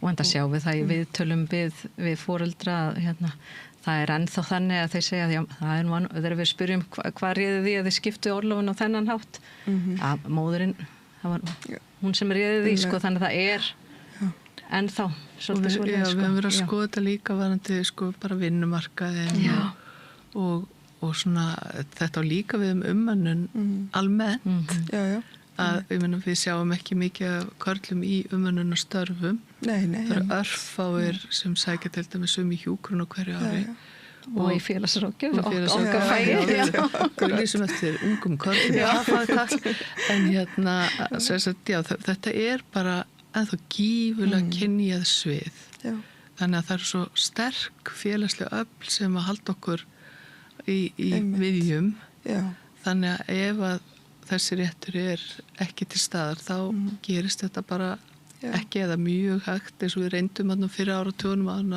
Norðurlöndin breyttu löggjöfinni og það er líka svona áhugavert að hugsa það sko ef við verum að gera svona löggjöf í dag myndi okkur þá einhver tíma dett í hug að hugsa þetta sem einhvern svona pott sem við skiptum einhvern veginn milli fólks þú veist myndum við einhvern tíma að segja ég ætla að hafa sjúkraréttin ykkar rétti sjúkradagpenninga, það er fjölskyldupottur sem fólk getur svo tekið úr og skipt með sér. Nei, við myndum aldrei gera það. Og bandaríkjamenn sem við erum svona að taka sín fyrstu skref, það eru bæði fylki og fyrirtæki og svo verið að tala að gera löggjöf, að það er þetta bara bundið við hvert starfsmann. Þetta er engum í huginu svona tengja við einhver pör eða sameilegt eða eitthvað, þannig að það er þessi sögulega skýringa því sem bætt við eða verið að taka sneið af einhverju tímabili þá fer þetta í svona svolítið skrýtna farfi. Já, en mér fannst einmitt áhugavert að þegar þú varst að rekja söguna að það eru stórinleita til greinilega konur sem komist inn á þing sem að svolítið það er rosalega áhugavert, getur við ekki annað þátt um það? Já, það var svo áhugavert allar konurnar, þegar maður fyrir að skoða nefnilega löggjöfina og þessi hlutverk kvenna þingi sögulega að það eru ótrúlega mörg frumvörp á þessu sviði og líka reyndar í skattarétti varandi samsköttun sem eru flutt á konum og það eru svolítið vantaldari því það koma inn oft mjög öflugir varaþingmenn sem eru þarna mjög sterkir eins og Rannveig Þorsteinsdóttir úr Framsóknarflokki og Margrét úr Sósíalistaflokki og fleiri sem við kannski munum ekki nóg mikið eftir hvað höfðu mikil áhrif. Tala um kvennalistan sem kom mjög öflugur inn. Og svo er líka mjög áhugaverð sögulega, nú kveiktur á takk svo vel til að kveikti á kvennasögutakkan. Já, það er mér svo til dæmi það að þingmenn segja á þingi ég er að flytja þetta frumvarp að beiðni kvenréttindafélagsins ef að falið að flytja þá er það samið hjá kvenréttindafélaginu einhver þingmaður sendur með það upp í pontu og þeir flytja þar þannig áhrif kvenna á þessu löggjöf eru miklu meiri heldur en við höfum áður kannski talið. Já, einmitt, það var líka annað sem að ég staldraði við sem einmitt er svona takki sem að fer oft í gangi á mér, það er einmitt þetta með að fæðing sé ekki sjúkdómur en það hefur oft verið rosalega vanmetið hvað fæðing getur haft mikil áhrif á líkama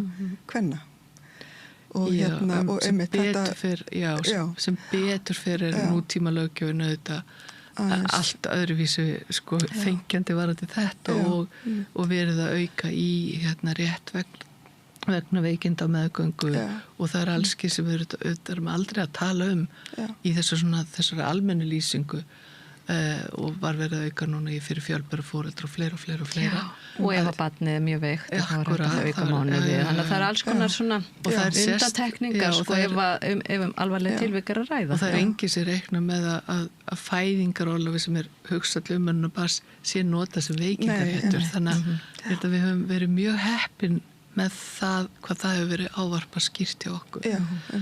En sem betur fyrir, þá eru þetta stór hópur sem að bara þarf ekki á því að halda. Nei, en afar mikilvægt að huga líka að þeim hópi og bara almennt foreldrum sem standa á fjórðuvaktina. Við erum bara höfum ágjör að því hvað þann fær alltaf litla athygli því það er alltaf lítið hluta úrtaki og einhvern veginn týnisvolti í tölfræðinni og við þurfum auðvitað að staldra miklu betur við þann hóp. Já, það er líka bara rétt í lokina því að einmitt við tölum þetta þak og það var lækka sko en það er náttúrulega botnin sem að í raun og veru skiptir mestu máli fyrir bara að fólk, að börn sé ekki að hefja sína ævi í fátækt.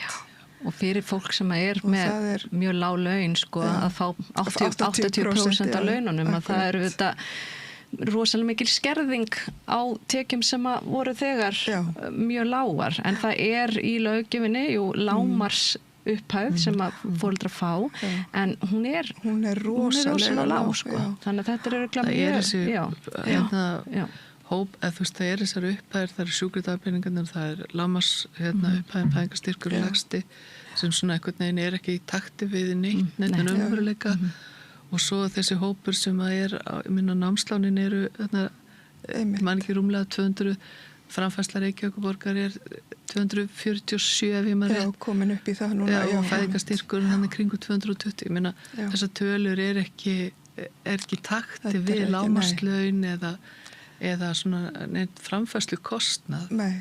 Þannig að augljóslega er verk að vinna í að rýna það hvernig þessir hópar eiga að komast af og þó þeim væri sko ávísað á sveitafélög þá er mjög líklegt að það sé mjög lítið sem bætist við þar.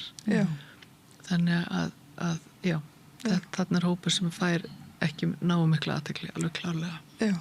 Akkurat og það er einmitt annað sem við komumst ekki í að ræða núna og það eru náttúrulega leikskólamálin sem að síðan hanga við komum gjarnan tilbaka og það er auðvitað mjög mikilvægt að ræða það því við getum ekki litið á umönnunarstefnu sem bara eitthvað svona aðskilin kerfi við getum ekki hort á fæðingarorlofi á þess að ræða líka hvernig er samfella fæðingarorlofs og leikskólakerfisins en við verðum bara að gera það næst kannski er maður loka saman með því ég held að við hefum ekki sagt að kannski nú uppátt að við höfum verið að rannsaka þetta með þáttökuna og spurningin okkar, rannsóknarspurningin okkar er hafa þessi lögn á markmiðum sínum og það kemur mjög skýrt í ljósi öllum okkar mælingum að feður hafa ekki bara tekið þessa daga og nota fæðingarorlofi mjög vel og pari við feður á Norðurlöndum heldur að hafa þeir líka stigið mjög öfluglega inn í umönnun barns.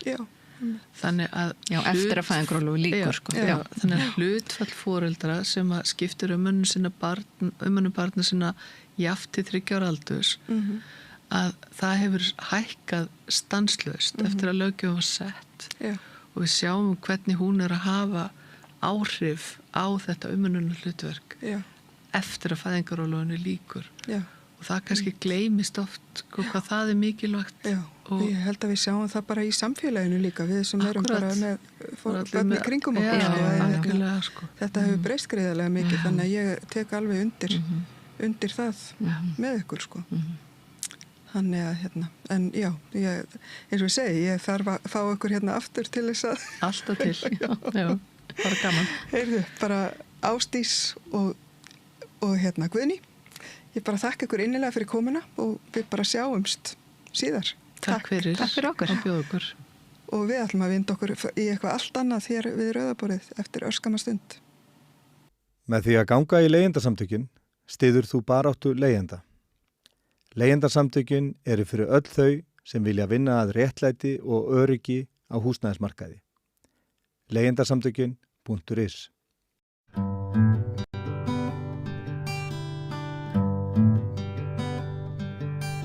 Þórarinn Eldjárn er óþarft að kynna. Ég man eftir sjálfur andvökunóttum þegar ég var barn og unglingur jól. Lá hálfa nóttina og hló þegar ég las skáldskap hans og uppgötvaði hann sem rithöfund. Hann hefur í mínum huga náð alveg einstöku veldi á íslenskri tungu og ekki síst tvíræðinni íslenskrar tungu. Þessa málheims sem bindur okkur Íslendinga saman. En eins og við höfum fjallað hér á samstöðinni er íslenskan í hættu og margir segja mikilli hættu og Þórarinn er komin hingað að rauða borðinu og við ætlum að ræða við hann stöðu og framtíð íslenskra tungu og hans höfundaverk að einhverju leyti. Vertu velkomin, Þórarinn. Já, takk fyrir. Já, þú eins og ég sagði í inngangnum, þú ert náttúrulega einstaklega kíminn og tvíræður höfundur og skemmtilegur og svo flinkur að snúa upp á tungumálið. Hefurðu tölu á þeim bókum sem þú hefur skrifað og þá myndi ég kannski líka vilja að þú nefndir þýðingar? Já, nei, ég hef nú ekki nákvæma tölu en það er einhver staðar milli 40 og 50 bækur og þar inni eru auðvitað líka þýðingar en þar að auki hef ég þýtt mjög mikið fyrir leikhús og það er þá gjarna hlutir sem aldrei koma út á bók. Þannig að þetta er eftir hálfrar aldar feril er þetta nú orðið talsvert. Já. Þú hefur verið sískrifandi í hálfa öld. Já, það er hálfa öld síðan fyrsta ljóðabókin mín kom út eða ég hélt upp á það í fyrra. Hún kom sem sagt 74 og við gáum út úrval þar sem eru 100 skástu kvæðin og sem Kristján Þórður Hrafnsson valdi. Já. Það var svona til að minnast þessara tímamóta. Einmitt. Hafðirðu áhyggjur af því, ég nú með hluta af bókunum þínum, bara pínlítið brot, en hafðirðu áhyggjur af því þegar þú ákvaðst að verða rithöfundur að mögulega myndi enginn lesa íslensku eða skilja eftir 50-100 ár? Nei, það hvarflaði nú ekki að mér á þeim tíma. Nei. Hvenær fórstu að sjá válind teikn á lofti? Já, það hefur náttúrulega kannski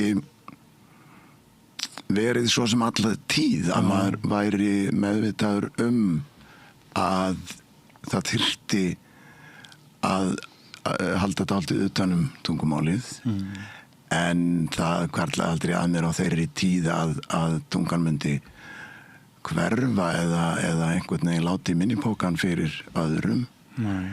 Ekki á þeirri tíð og eiginlega ekki heldur núna, þannig að ég hef kannski kosið að orða þetta þannig ef ég spurður hefur áhyggjur af íslenskri tungu að ég svara þá kannski þannig að nei, ég hef engar áhyggjur af íslenskri tungu. Hún stendur alltaf fyrir sínu og hún á þessar rætur í stórkostlegum bókmenntum frá miðöldum og hún er samofin allri okkar sögu, allri okkar menningu og þetta er eitthvað sem mun ekki hverfa. En ég hef áhyggjur af fólkinu sem á að nota þetta tungumál og sjá til þess að það haldi áfram í fullu gildi. Ég hef áhyggjur af því og þá er það kannski að hægt að segja að já, síðastliðin 10-20 ár eða svo þá hefur orðið einhvers konar hrun í umgengni okkar við þetta tungumál. Við sjáum eftirgjöf á öllum sviðum og þetta birtist náttúrulega mjög skýrt í fjölmiðlum. Þetta, maður heyri þetta í útvarpi og ekki síst í sjónvarpi og til dæmis ef við tökum bara ríkisútvarpið svo var tíð, ég man vel eftir því til dæmis að maður setti tilkynningu til auglýsingadeildar fund hjá félagi sem ég starfaði í og sagt mætum öll. Síðan kemur auglýsingin í útvarpinu og það var búið að breyta og sagt sko, við segjum ekki mætum öll, við segjum komum öll af því að hitt væri dönskusletta. Og þetta fannst mann nú ansi langt gengið en á þeim tíma hefði mann nú ekki ímyndað sér að í raun bara hvaða ensku leppar sem hugsast getur og auðvitað í fersku minni núna þessi að undangengni svarti föstudagur sem að heitir upp á ensku hjá mjög mörgum fyrirtækjum og mánudagurinn kendur við cyber, hvað sem það er nú. Núna er búið að opna á þetta allt saman og nota bene fyrst og fremst ef það er enska.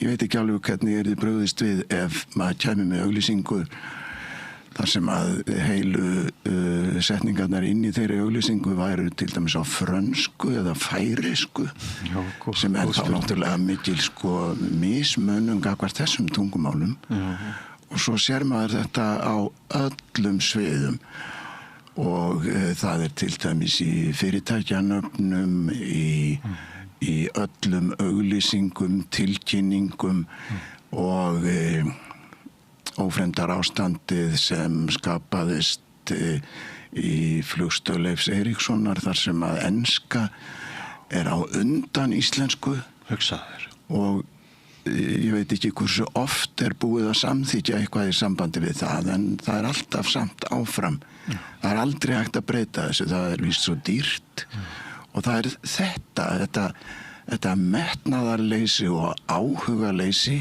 og þessi slappleiki sem einhvern veginn hefur yfirtekið allt og svo bætist auðvitað við þegar ástandið er þannig aðalega þá í tengslum við ferðamennskuna kannski uppálega og líka auðvitað vegna þess að hér er mikill skortur á vinnuafli og þá kemur fjöldi erlendra starfsmanna til lengri eða skemmri tíma og það er aldrei neinstaðar nema í einstaka tilvikum sett á oddinn að það skipti máli og sé mjög mikilvægt að fólk að minnstakosti þessi krafist að þetta starfsfólk kynni sér einföldustu atriði í sambandi við íslenskt mál að það sé bara ekkert sjálfsagt að geta ekki farið út í bakari eða kaffihús og þá er maður bara ávarpar á ensku eins og ekkert sér sjálfsagðara.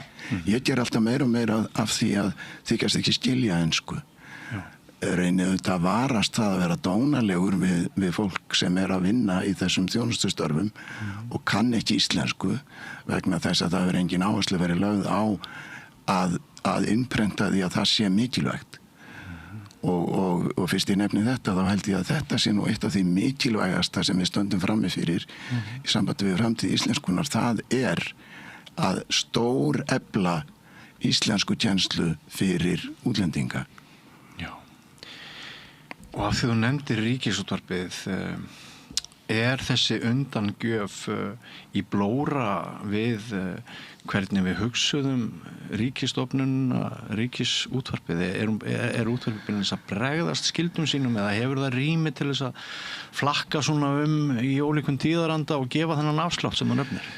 Ég veit svo sem ekki að hver miklu leyti væri hægt að höfða til þess að sé verið að brjóta lög eða eitthvað slíkt en það er alveg klárlega verið að hverfa frá ákveðinni málverndunar stefnu sem ríkti hér áður og mér finnst til dæmis að það bara eigi alls ekki að vera leyfilegt að auglýsa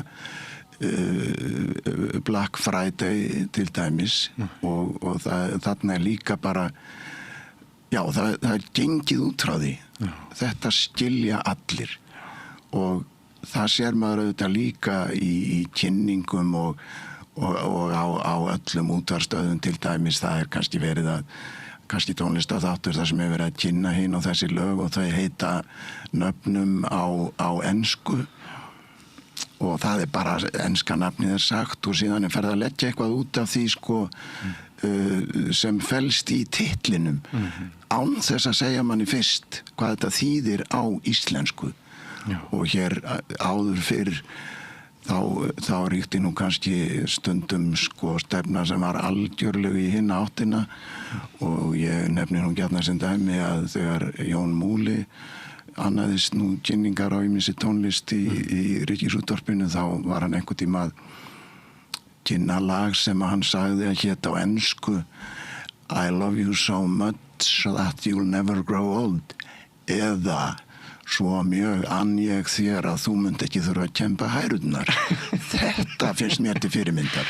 Þetta glæs. Og mér finnst það að vera regla hjá öllum sem stjórna þáttum í þessum miðlum að þegar það eru viðmælendur sem eins og þetta er orðið núna að sem allt í hennu dettur upp úr þeim frasar heilu og hálfu setningarnar á ensku að þá ég alltaf að staldra við og segja já, sem þýðir hvað sko ef ég væri í slíku viðtali og segði allt í eina setningu á færeysku eða sænsku þá þið hort á mig og sagt bara ég verið stór undarleg býtu hvað varst að segja ég vil að þetta sé gert með alla sem tala svona og það gera mjög margir.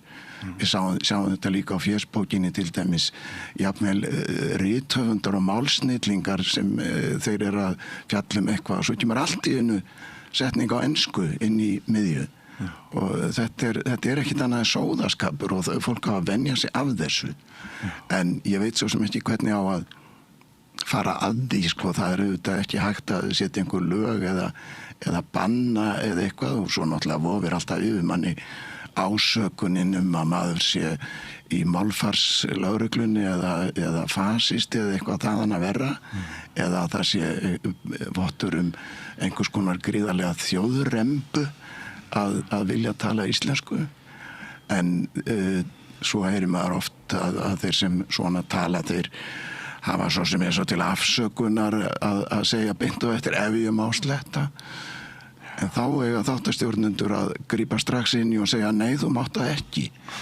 og ég held sko að leiðin til þess að gera þarna einhverja bragabót hún gæti til dæmis verið falist í því að gera þetta hlægilegt því að oft er þetta ekkit annað en snobb og já, nú var ég að sletta það ekki, snobb er hérna ensku sletta en þá verði ég að geta þess að það er ekki sama hvernig er slett það er ekki að hægt að komast hjá því eins og enska er yfirgnæfandi og áberandi í okkar samfélagi að ýmis orð að þau koma inn í íslenskuna en það gerir minna til þegar það eru orð sem falla að íslenskri málfræði eins og snobb eða dill eða hvað sem það kann að vera sem beigjast alveg fullkomlega eftir íslenskum reglum. Slík tökuorð hafa alltaf komið inn í málið á öllum tímum. Ég er að tala meir það þegar sko maður getur eiginlega ekki orðað nokkuð skapaðan hlut án þess að segja öðru hverju heilu og hálfu setningarnar á ensku eða líka þegar eru farin að koma orð sem koma beint úr ensku og kom í staðinn fyrir fullkomlega gild og góð og þörf íslensk orð. Maður heyrir oft sko að það ef fólk er að dokumentera eitthvað og það eitthvað coverar hitt og þetta og fleira. Þetta er allt saman slettur sem við ættum að vera á eða bara standa gegn. Já.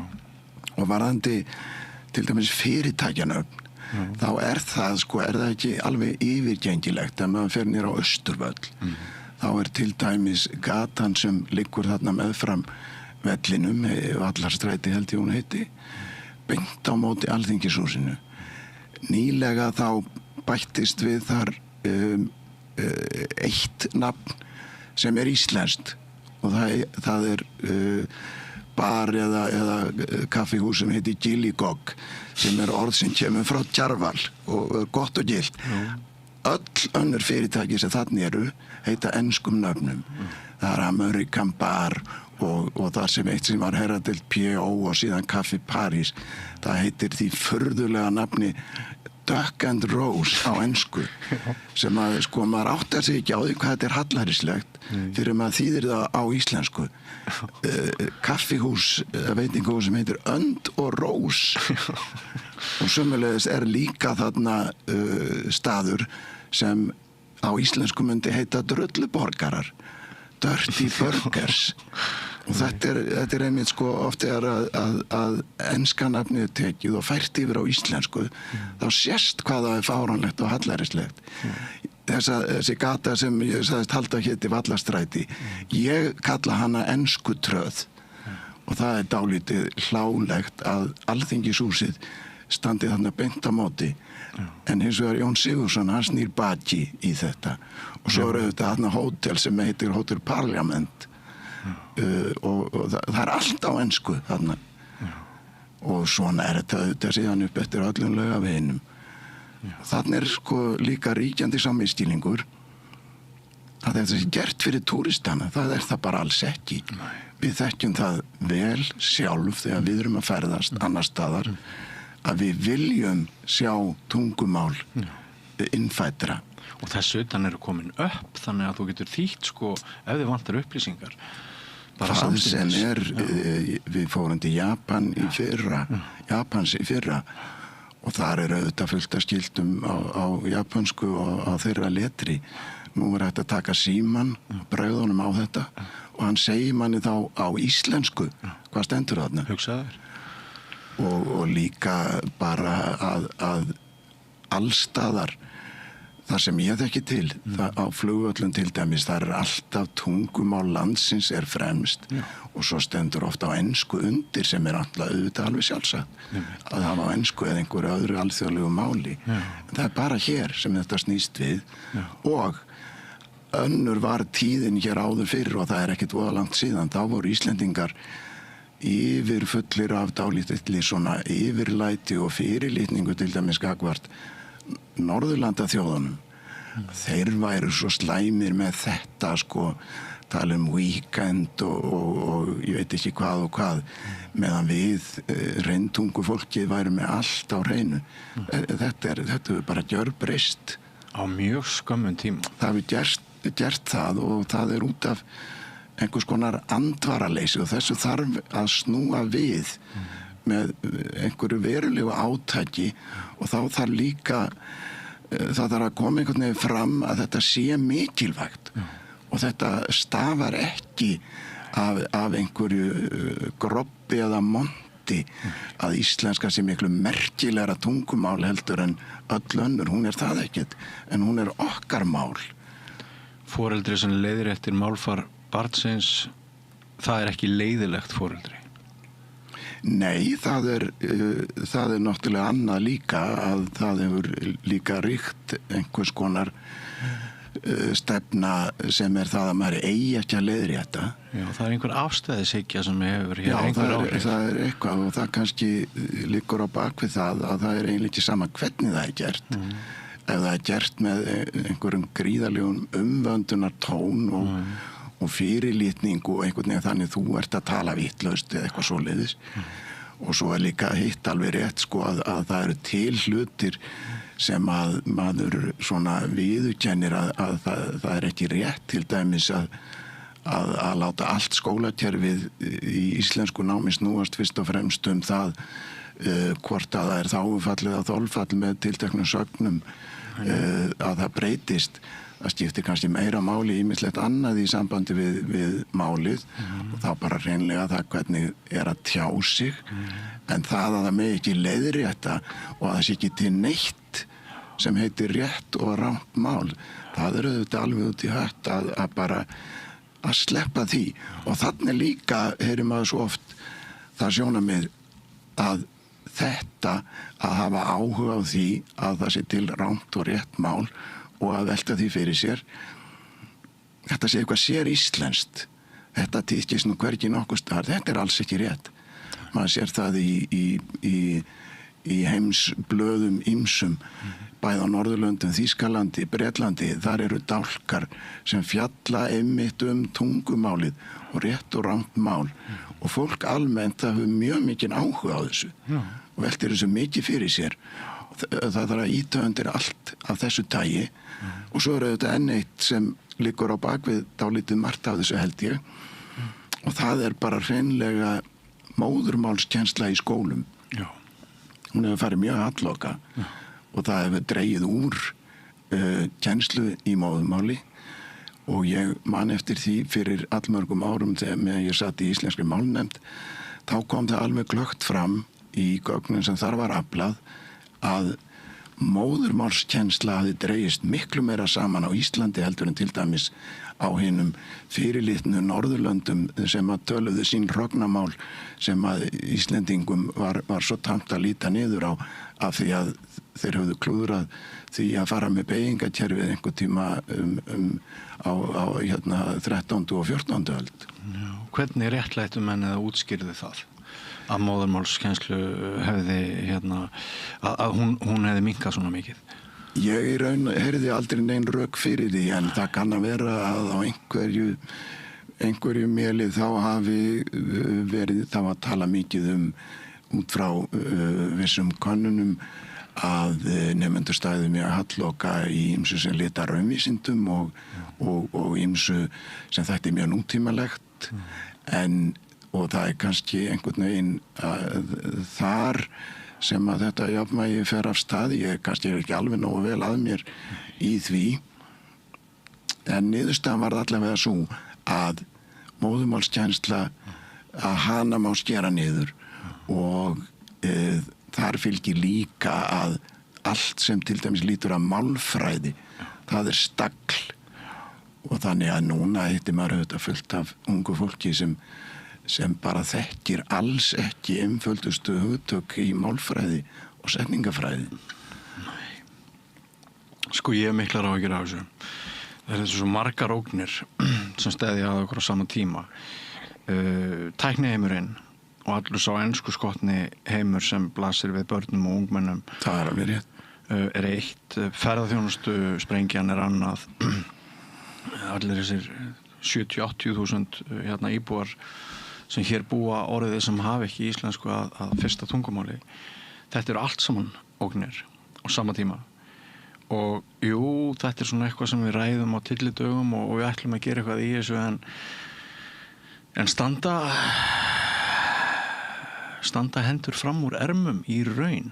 Alls ekki, það til dæmis nýlega sem kemur fram í fjárlögum eða tillögum að fjárlögum að íslensku kennsla til útlendinga verulega skorið niður þrátt fyrir það að allir tali hvað það sé mikilvægt og sömuleiðis þá held ég að til dæmis á Norðurlöndum, ég veit að það þannig í Svíþjóð að þá þannig að þeir sem vilja gerast borgarar í landinu og að það gerð bara krafa vissa lágmarksþekkingu í tungumáli landsins og þannig held ég að það sé víðar.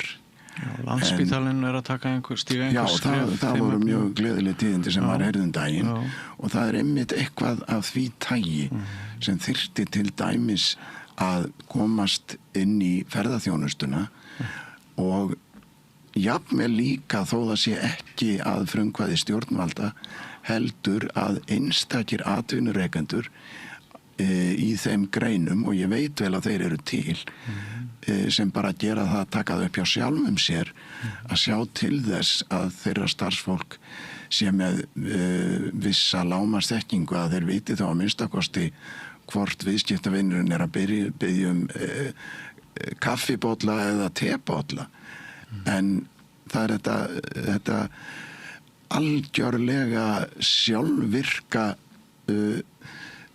kerfi það sem skiptir yfir í ensku eins og hún sé bara hreinlega opinbert mál á Íslandi ásamt íslenskunni og líka út frá ýmsu sem þú varst þarna nefna þá held ég að það gæti alveg farið svo í mjög náinni framtíð að það verði bara hreinlega að krafa það við skulum segja til dæmis að einhver sem orðin íslensku ríkisborgari og kosinn á þing en kann ekki íslensku, að það sé hægt að krefjast þess að það megi flytja þar ræður á ensku.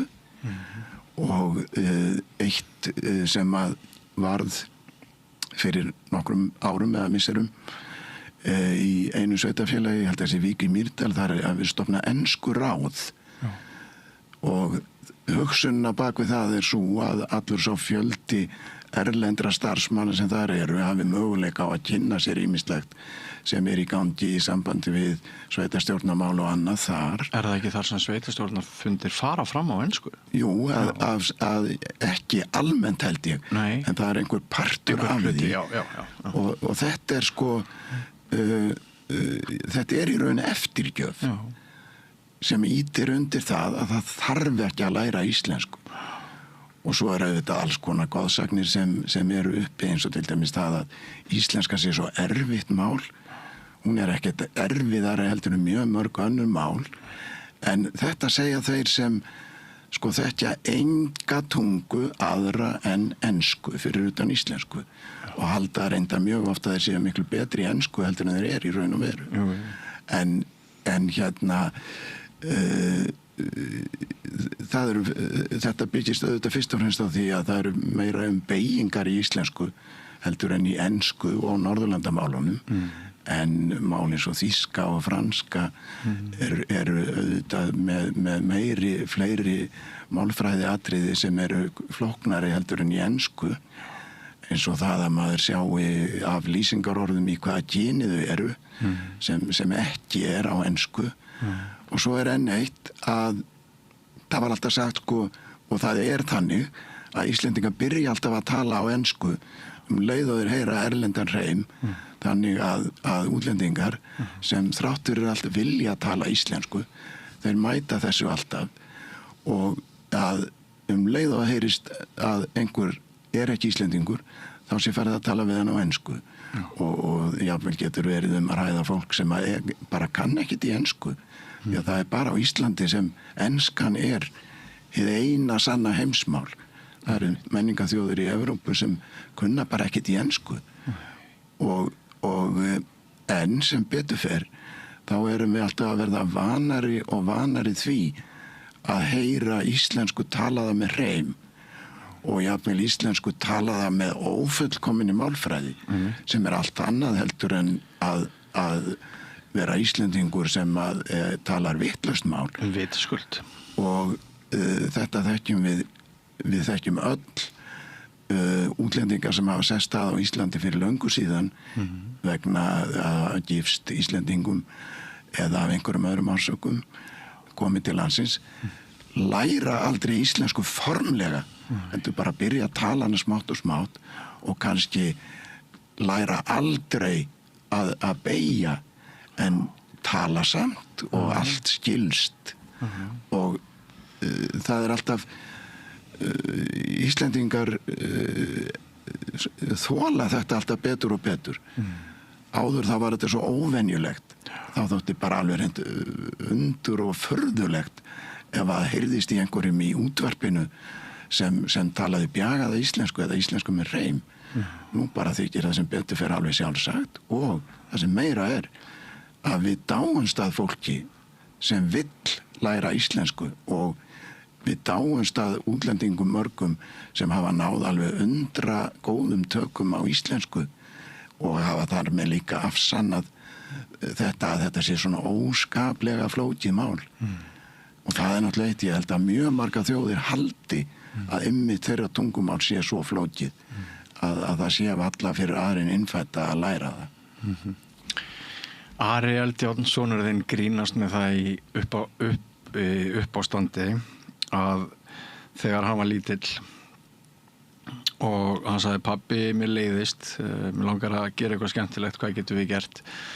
Þá hafi þitt viðkvæði jafnan verið bók í hönd. Já. og hérna við hlægjum alltaf reglulega þessu á mínu heimili þegar barn segir á heimilinu að því leiðist, og stundum reynir einhver að segja bók í hönd, en nú aðri tímar og það sko síminn sem það leiðist engum lengur sko. Það eru eiginlega öll okkar með einhverja leið til afþreyingar oft í þessum enska heimi og stundum finnst manni bara eins og að krakkar hugsi á ensku og séu að reyna að þýða enskuna yfir á íslensku og kemur í bjagaðri orðaforði brenglast og bara brotin tunga hjá íslenskum börnum sem hafa kannski aldrei búið í útlöndum. Þetta er óskaplega svona skörp vending frá því málumhverfi sem við ölumst upp í þegar við gátum sagt bara bók í hönd og við lásum íslenska tungu og og höfðum eiginlega ekki kost á neinu öðru en íslensku. Nei, og það var líka gert á alveg eðlilegan hátt að maður gat setið og lesið bók án þess að maður vera að hugsa leið. Ég fyrst og fremst að þessu til að vernda tungumálið. Ég meina ef sem rithöfundur jafnvel þó að það séu þetta alveg rétt að það er ekki til meiri málverndunar aðgerð heldur en það að skrifa á íslensku og halda því áfram, skapa eitthvað úr þessu stórkostlega hráefni sem tungumálið þá sá rithöfundur sem hefði ekkert annað í huga en það að hann sé að stunda málvernd.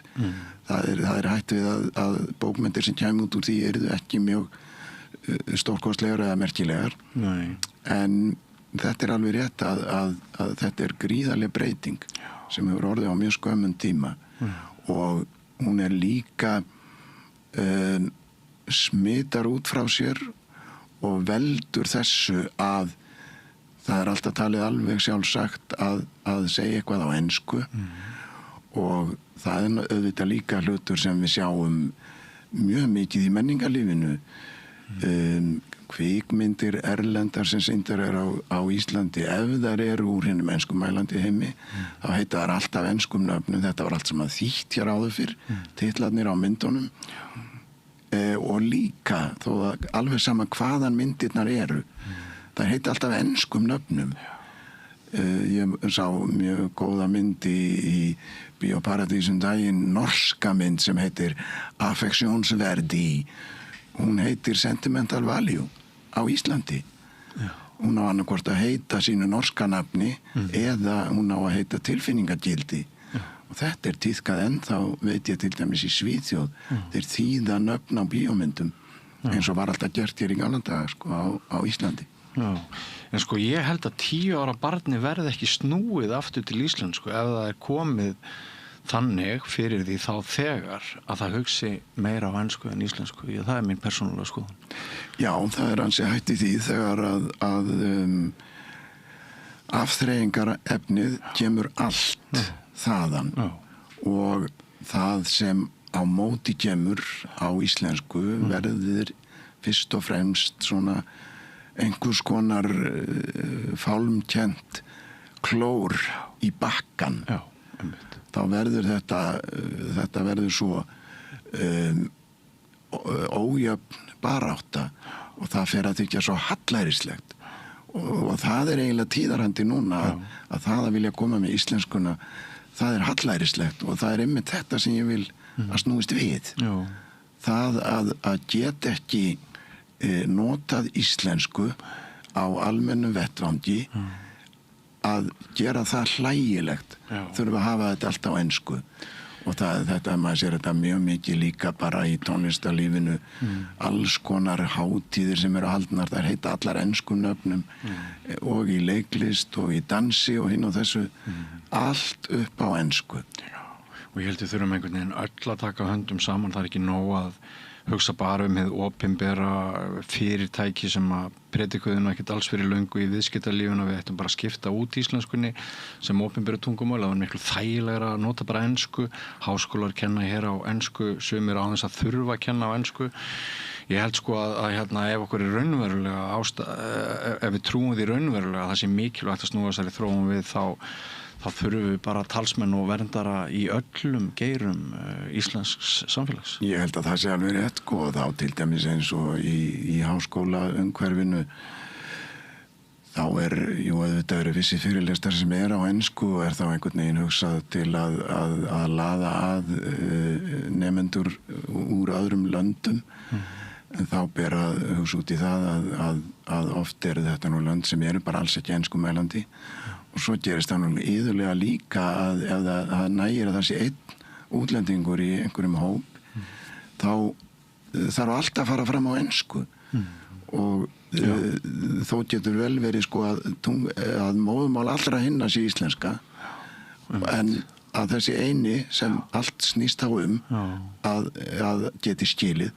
og enska kannski alls ekki móðumál hans, og það einhvern veginn þetta að þetta sé bara svona alveg gjörsamlega sjálfsagt mál, sko, það það sem þarf að vinna gegn, og svo líka eins og ég að segja bara að vera vakandi og hafa alltaf þessa vitund og að taka eftir hvernig fólk talar, og bæði í fjölmiðlum og svo líka bara í einkasamtölum eða hjá fólki sem maður hittir að þegar koma heil og hálfu setningarnar á ensku að þykjast ekki skilja þér. Ég hef nú notað þetta mikið við mín barnabörn, ég hef sagt þeim að ég kunni ekki ensku og var nú dálítil fórn því að enska var nú mitt besta fag í menntaskóla, betri en íslenska. Já, ég veit. Og það ekkert að því að vera góður í ensku, stórkostlega merkilegt tungumál, og það ég nú Shakespeare þýðandinn að vita betur en mjög margir aðrir. Jú. En eins og ég nefndi þarna upp að það hefur verið skemmtilegt að lesa þig í áranna rás, alla þessa áratugi, hvernig þú nýtir þér kunnáttu þína til að skapa tvíræðinni. Ég var svona að undirbúa mig aðeins hérna fyrir þetta spjall og rakst meðal annars í tilvitnun Wittgenstein sem að segir endimörk tungumálsins eru endimörk heimsins, og mér fannst svona mér líður svolítið þannig, sko, eins og það hillu undir endimörk íslenskunar. Og ef svo færi þá allavega var Páll Valsson, bókmennafræðingur og rithöfundur hér á dögunum að útskýra fyrir okkur að þar með myndi hverfa heimspeki heimur, heil veröld af hugmyndum og sögu og alls konar verðmæt. Það alveg rétt, og í þeirri framtíðarsýn þá yrði íslenska fyrst og fremst eitthvað fyrirbæri sem myndi lifa áfram meðal fræðimanna á sérstöku sviði og væri þá í raun orðin svona eins og safngripur og myndi einhvern veginn tóra þannig, en það auðvitað, það væri í sjálfu sér, hún hverfur ekkert burt, en hún þá farin að gegna allt öðru hlutverki heldur en við viljum að hún geri, og þar með líka horfin tilveru grundvöllur undan íslenskri þjóð, því að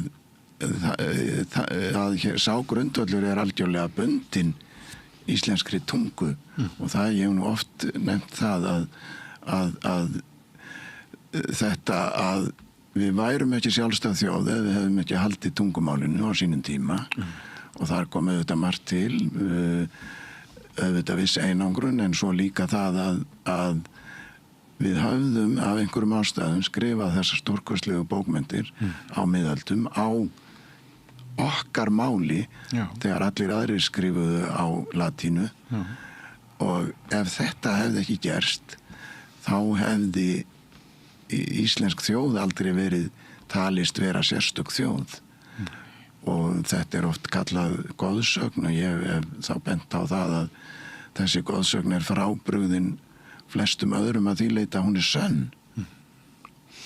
Á íslensku má alltaf finna svar. Já, ég held það, og á Ísland til orð allt sem talað á jörðu, sagði Einar Benediktsson. Margir fara nú vitlaust með þetta og segja á íslensku sé alltaf sé til orð allt sem talað á jörðu allt sem hugsað á jörðu líklega og en þetta var á Íslandi. Sko, við komumst ekki mikið lengra með að kryfja þetta málefni en það má kannski segja að við séum hér á samstöðinni í smá herferð til verndar íslenskri tungu. Já, það gott að gera það veitir ekkert af því. Nei, það veitir ekkert af því. En af því að ég er með nokkra bækur sem liggja eftir þig, ertu með eitthvað nýtt í flóðinu núna? Já, ég er með ljóðabók nýja sem heitir Jarðtengt norðurljós. Já. Og síðan gáfum við út líka á þessu ári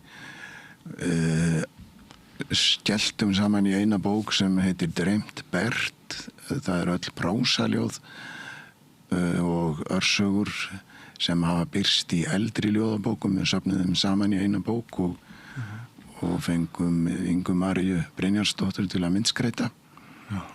Og síðan er barnabók tiltölulega nýútkomin sem heitir Bánsapókin, þar sem að er svona lítil saga sem að ég setti saman og Halldór, sonur minn, hann hefur teiknað myndir við. Þetta er svona þessar 3 bækur sem að koma út núna. En svo er þetta bara fyllt í gangi eins og alltaf og ótrúlega myndir sem liggja og bíða síns tíma og stundum rís upp úr því ein og ein og nær að líkamnast í bók. Starfst þér ekki gott? Já, ég get ekki kvartað yfir því að vera við góða heilsu.